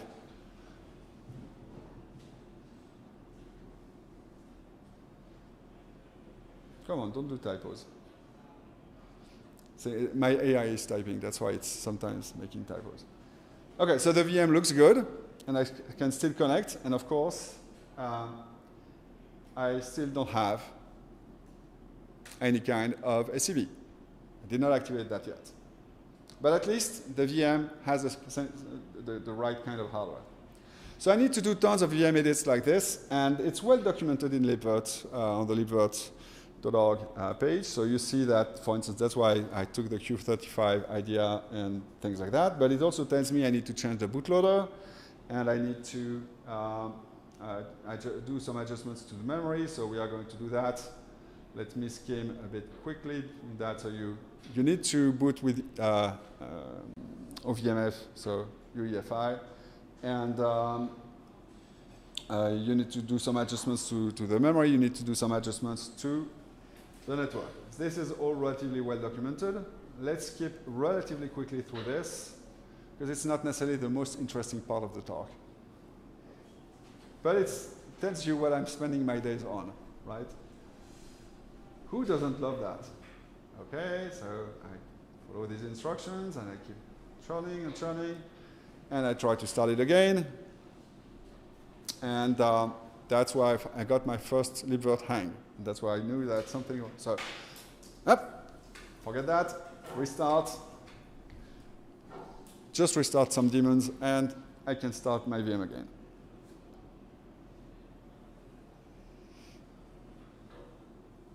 and now it boots in UEFI. So that step looks good. I'm still not completely there. Of course, I still have not enabled SCV. So you're starting to think maybe this is taking a bit long. Maybe this is not the best way. So before I can actually activate SCV, I need to activate it on the host and endorse it. So to do that, first let me give you a bit of terminology, because AMD is very light on acronyms. So ARK stands for AMD root key. ASK stands not for ASK, but for AMD SCV key. CE key is a chip endorsement key. OCA is the owner's certificate authority.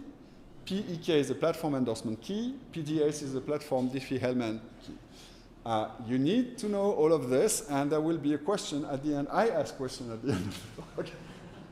Oh, and there are two more, like the tick and the tech, and you can read. Okay, so let me do my host setup. Let me first reset everything, and let's verify the host. And you see that I have this nice chain. So this morning I taught you about the root of trust and maintaining the chain of trust. You got a good example there with this signs this and certifies there, etc. And if I run it twice, I get the same results for PDH, PK, and OCA, which you remember what it means. If I do a reset, though, I'm going to get different numbers this time. So you see that the PDH has changed. And transparently, SCVCTL is actually talking to somewhere at AMD, which I learned the hard way when their server was no longer responding to the requests.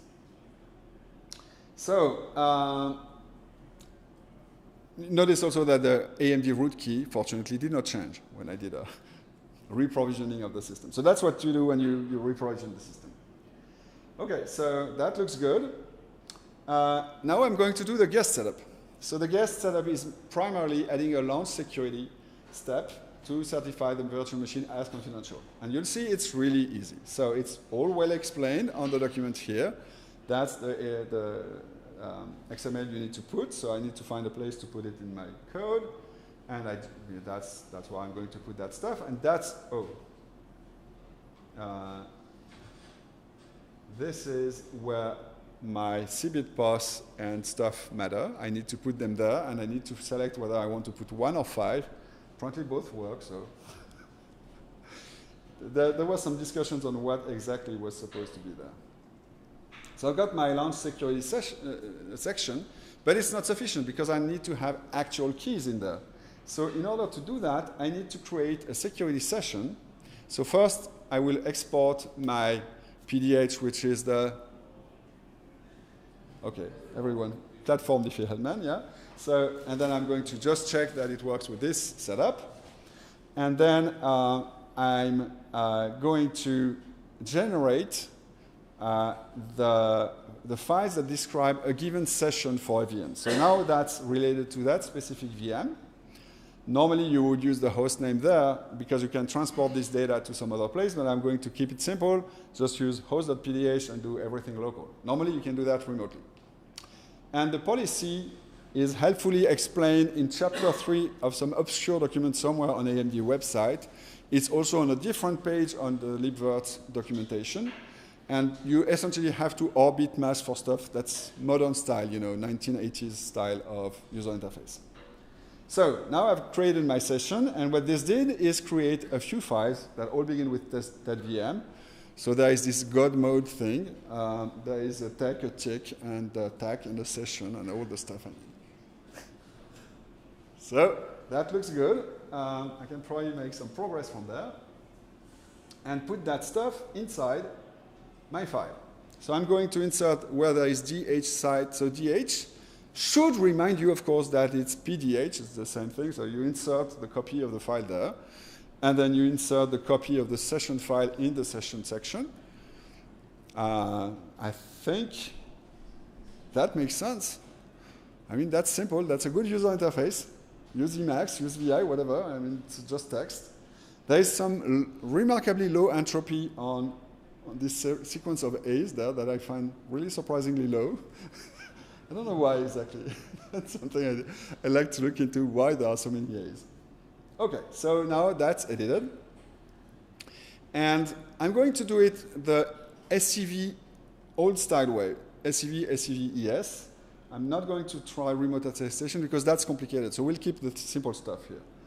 And so what we do essentially now is that we are going to enter a brave, new, secure world where we are completely protected. So to launch the secure VM, the first step is to start the VM, but you start it in pause mode. Because reasons. The reason is you have to check before you actually launch it. That's called pre-attestation. Remember, I explained that this morning. So you have to check that it passes the test before you let it go. Then you do this DOM launch secinfo test VM that gives you a measurement of what you are trying to launch. And then you need to validate it with this helpful tool where you just have to copy-paste the output of the previous command, but of course with different option names, like everything that begins with SCV does not begin with SCV on the command line. Other than that, it's fairly simple. You do that, and you try to not typo too much. Oh, you have to measure the firmware, so you have to tell where the firmware is. And with that stuff, it looks pretty Linuxy to me so far, right? Now I'm going to get my grade for, okay? And I get this nice answer. Looks good to me. So now I'm allowed to resume my VM. I can say, hey, resume, console, and let's go. And what happens? So booting again into EFI. So what should happen there? I should see SCV, and I should be able to run my application without its content being visible. That's what I expect. So I do that. I connect, I type Strumpf, which is no longer so much of a secret, and I have SCV. Success. I'm really happy. Memory encryption features active. Yay! Let me SSH into it from another window and run my little test program. So let me copy the latest version where I upgraded nothing. I don't know why I need to copy it. I think because in the meantime, I recreated a VM from scratch. So I run it. It works just as well as before. And now I'm going to do my memory dump like before. But now I have it in the history, so it's easier. And I take the encrypted version. What do you expect? OK, same error message, same thing. But so let me now grep. Da-da-da-da.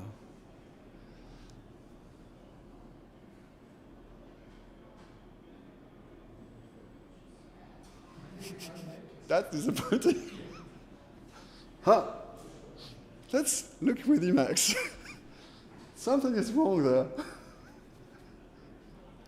And I have to wait to see why it's bogus. OK, let me go slightly faster.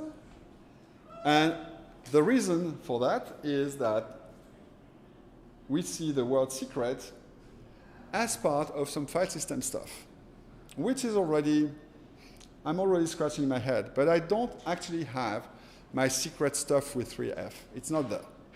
So something is working. I have protected somewhere, something. But if I look for Strumpf, oh, OK, who can tell me what I did wrong? I scratched my head. I thought, maybe it's something on the console that is going wrong. So I'd say if you can't answer, if nobody in this room can answer, it means I'm not the only one being stupid. So you're all as stupid as I am, because I had to scratch my head for a while to figure out where did I go wrong, what did I do incorrectly. No, it's much simpler than that. So I double check, SCV is there. No.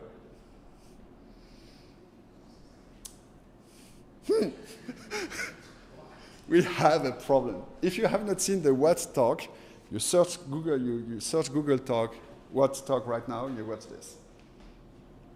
OK. So it's time to tell the boss. dear boss, my demo for next week doesn't work. Which is why I completely changed compared to what I was supposed to talk about. Dear Ariel, I have a problem. I do see pieces of my secrets in there, and I'm not sure why. So that was my secret. The first experiment was with tic-tac-toe, screenshot, SCV is active, answer from my boss. Isn't that the punchline? Aren't you supposed to protect from that? Okay. So the reason for that is that only memory is encrypted. What I did wrong, if I grab the stuff from my program, it's not there. That stuff is not visible. That part we succeeded with. However, when you do encrypted memory like this, you cannot send that to disk directly, right? You cannot write to a network directly. So all the I/O buffers that are being used by the kernel have to have the famous C bit clear, saying it's not encrypted. Which means that you'd better encrypt your disk. Right? And that's the thing I forgot about KCLI, is that by default it uses, it uses good old cloud init, and there is no encryption of the disk setup by default. So we need tools, and we need to build tools to keep that complexity and reduce the risk of misconfiguration. So first of all, how did I get there? You can blame Wayner over there. I'm pointing fingers there, because I'm also doing a workshop in 2 days with Wayner, and his workshop was about, I know it's Q&A, but it's the last session of the day, so I have a little extra time. So I have too many talks going, and he did a remarkable series of scripts for this lab, and he was using KCLI all over the place, and I said, that makes it really shorter compared to what I was planning to present. So let me use KCLI. And I switched to KCLI and did not realize it was not encrypting until the very last step. So step 1, prepare a list of commands for a live demo. Step 2, prepare another workshop with Wayner. Step 3, notice that this workshop uses KCLI. Step 4, think, great idea, I'll use that too. Step 5, record a movie with all the planned steps, but where you replace carefully all the steps where you were creating encrypted VMs with a fun installation with KCLI. Totally forget that KCLI does not encrypt disks. Success. So that's how you fail spectacularly in public. Now, there are better ways, and I'm going to show them. That should be for another talk. You can set up VMs in the cloud. That was at 10:30 this morning with Vitaly. You can use confidential containers. That's the talk we have tomorrow, on Sunday, sorry. And you can deploy complete clusters, which I'm going to show on the next slide, with a tool like Constellation, for instance, which is careful to set up the VMs the right way for you. It's just that it would not fit in the 30 minutes that are still allotted to me after the end of the talk. And so essentially you wait, and you wait, and you wait, and after something like 40, 50 minutes, you get a cluster which is really set up the right way. So this is the recommended way to go if you want to really spend your money. If you have too much cash on hand and you're ready to pay for all your VMs and all your control plane and everything to be encrypted, go with it. That's very easy. It then behaves like your regular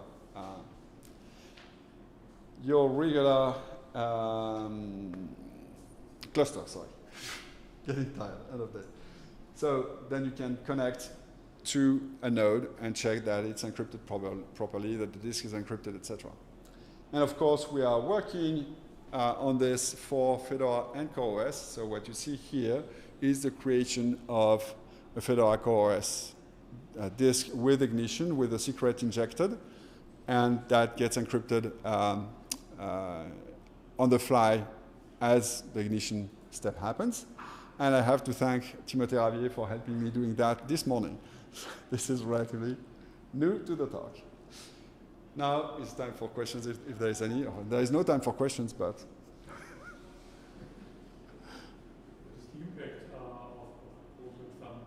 Probably it doesn't really slow down much the machines, because that's probably done by some hardware encryptors in the CPUs.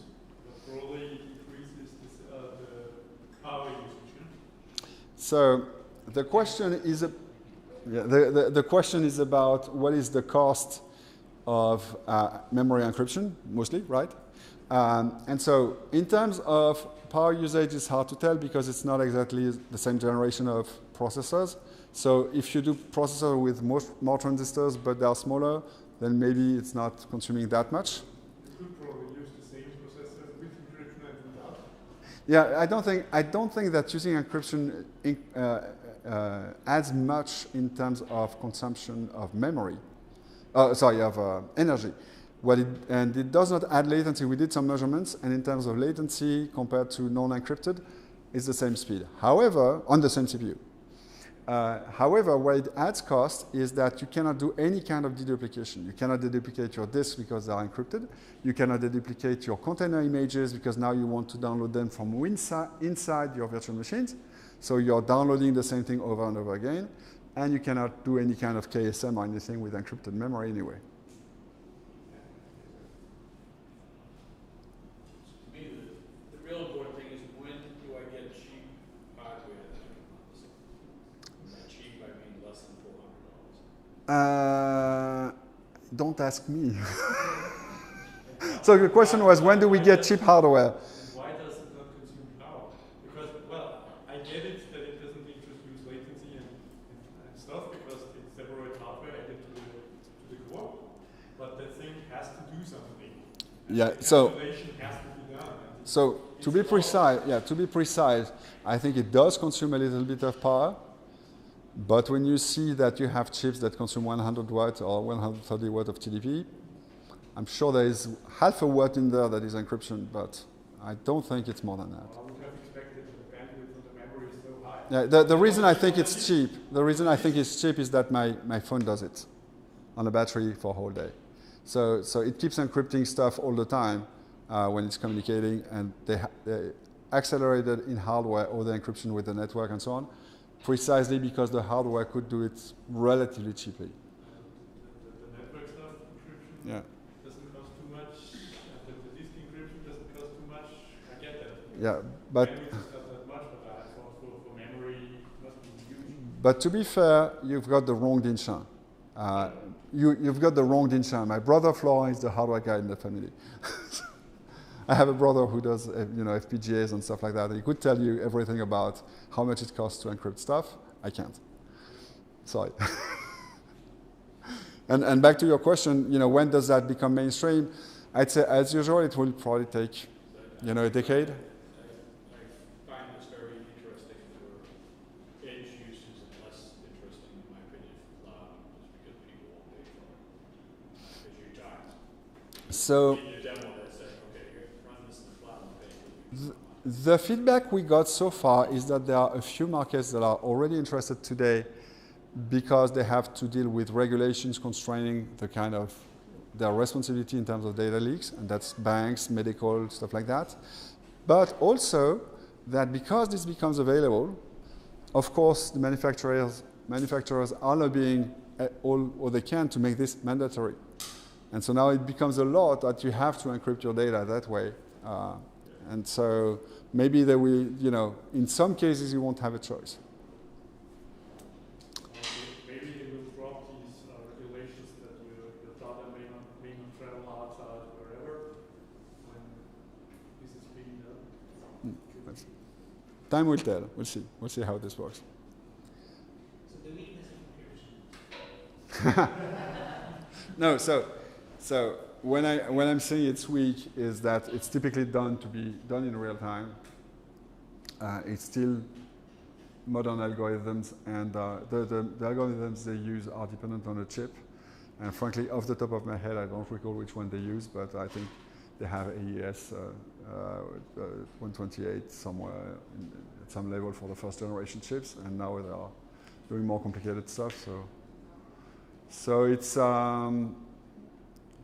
not the stuff that you can break with your computer without paying a lot of energy. And by the way, I suspect that one reason that triggered these efforts is, I don't know if you recall, like almost 10 years ago, there was this big push about memory stores and persistent memory, non-volatile RAM, and these kind of things. And everybody at the time thought that we'd have really cheap non-volatile memory 1 decade later. That's now. And so the problem became for the chip vendors, I need to make sure that if someone plugs one of these non-volatile chips, they don't get all the data that was in there. So that was probably a primary motivation to get started on this encryption stuff initially. And in that space, so it had to be relatively robust anyway. So I apologize for the use of the word weak. I meant it's not as strong as you could do if you were really pushing the limits on your crypto, but it's pretty good.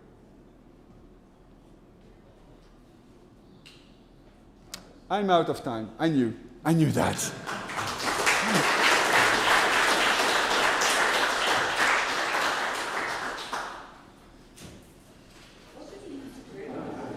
I'm sorry?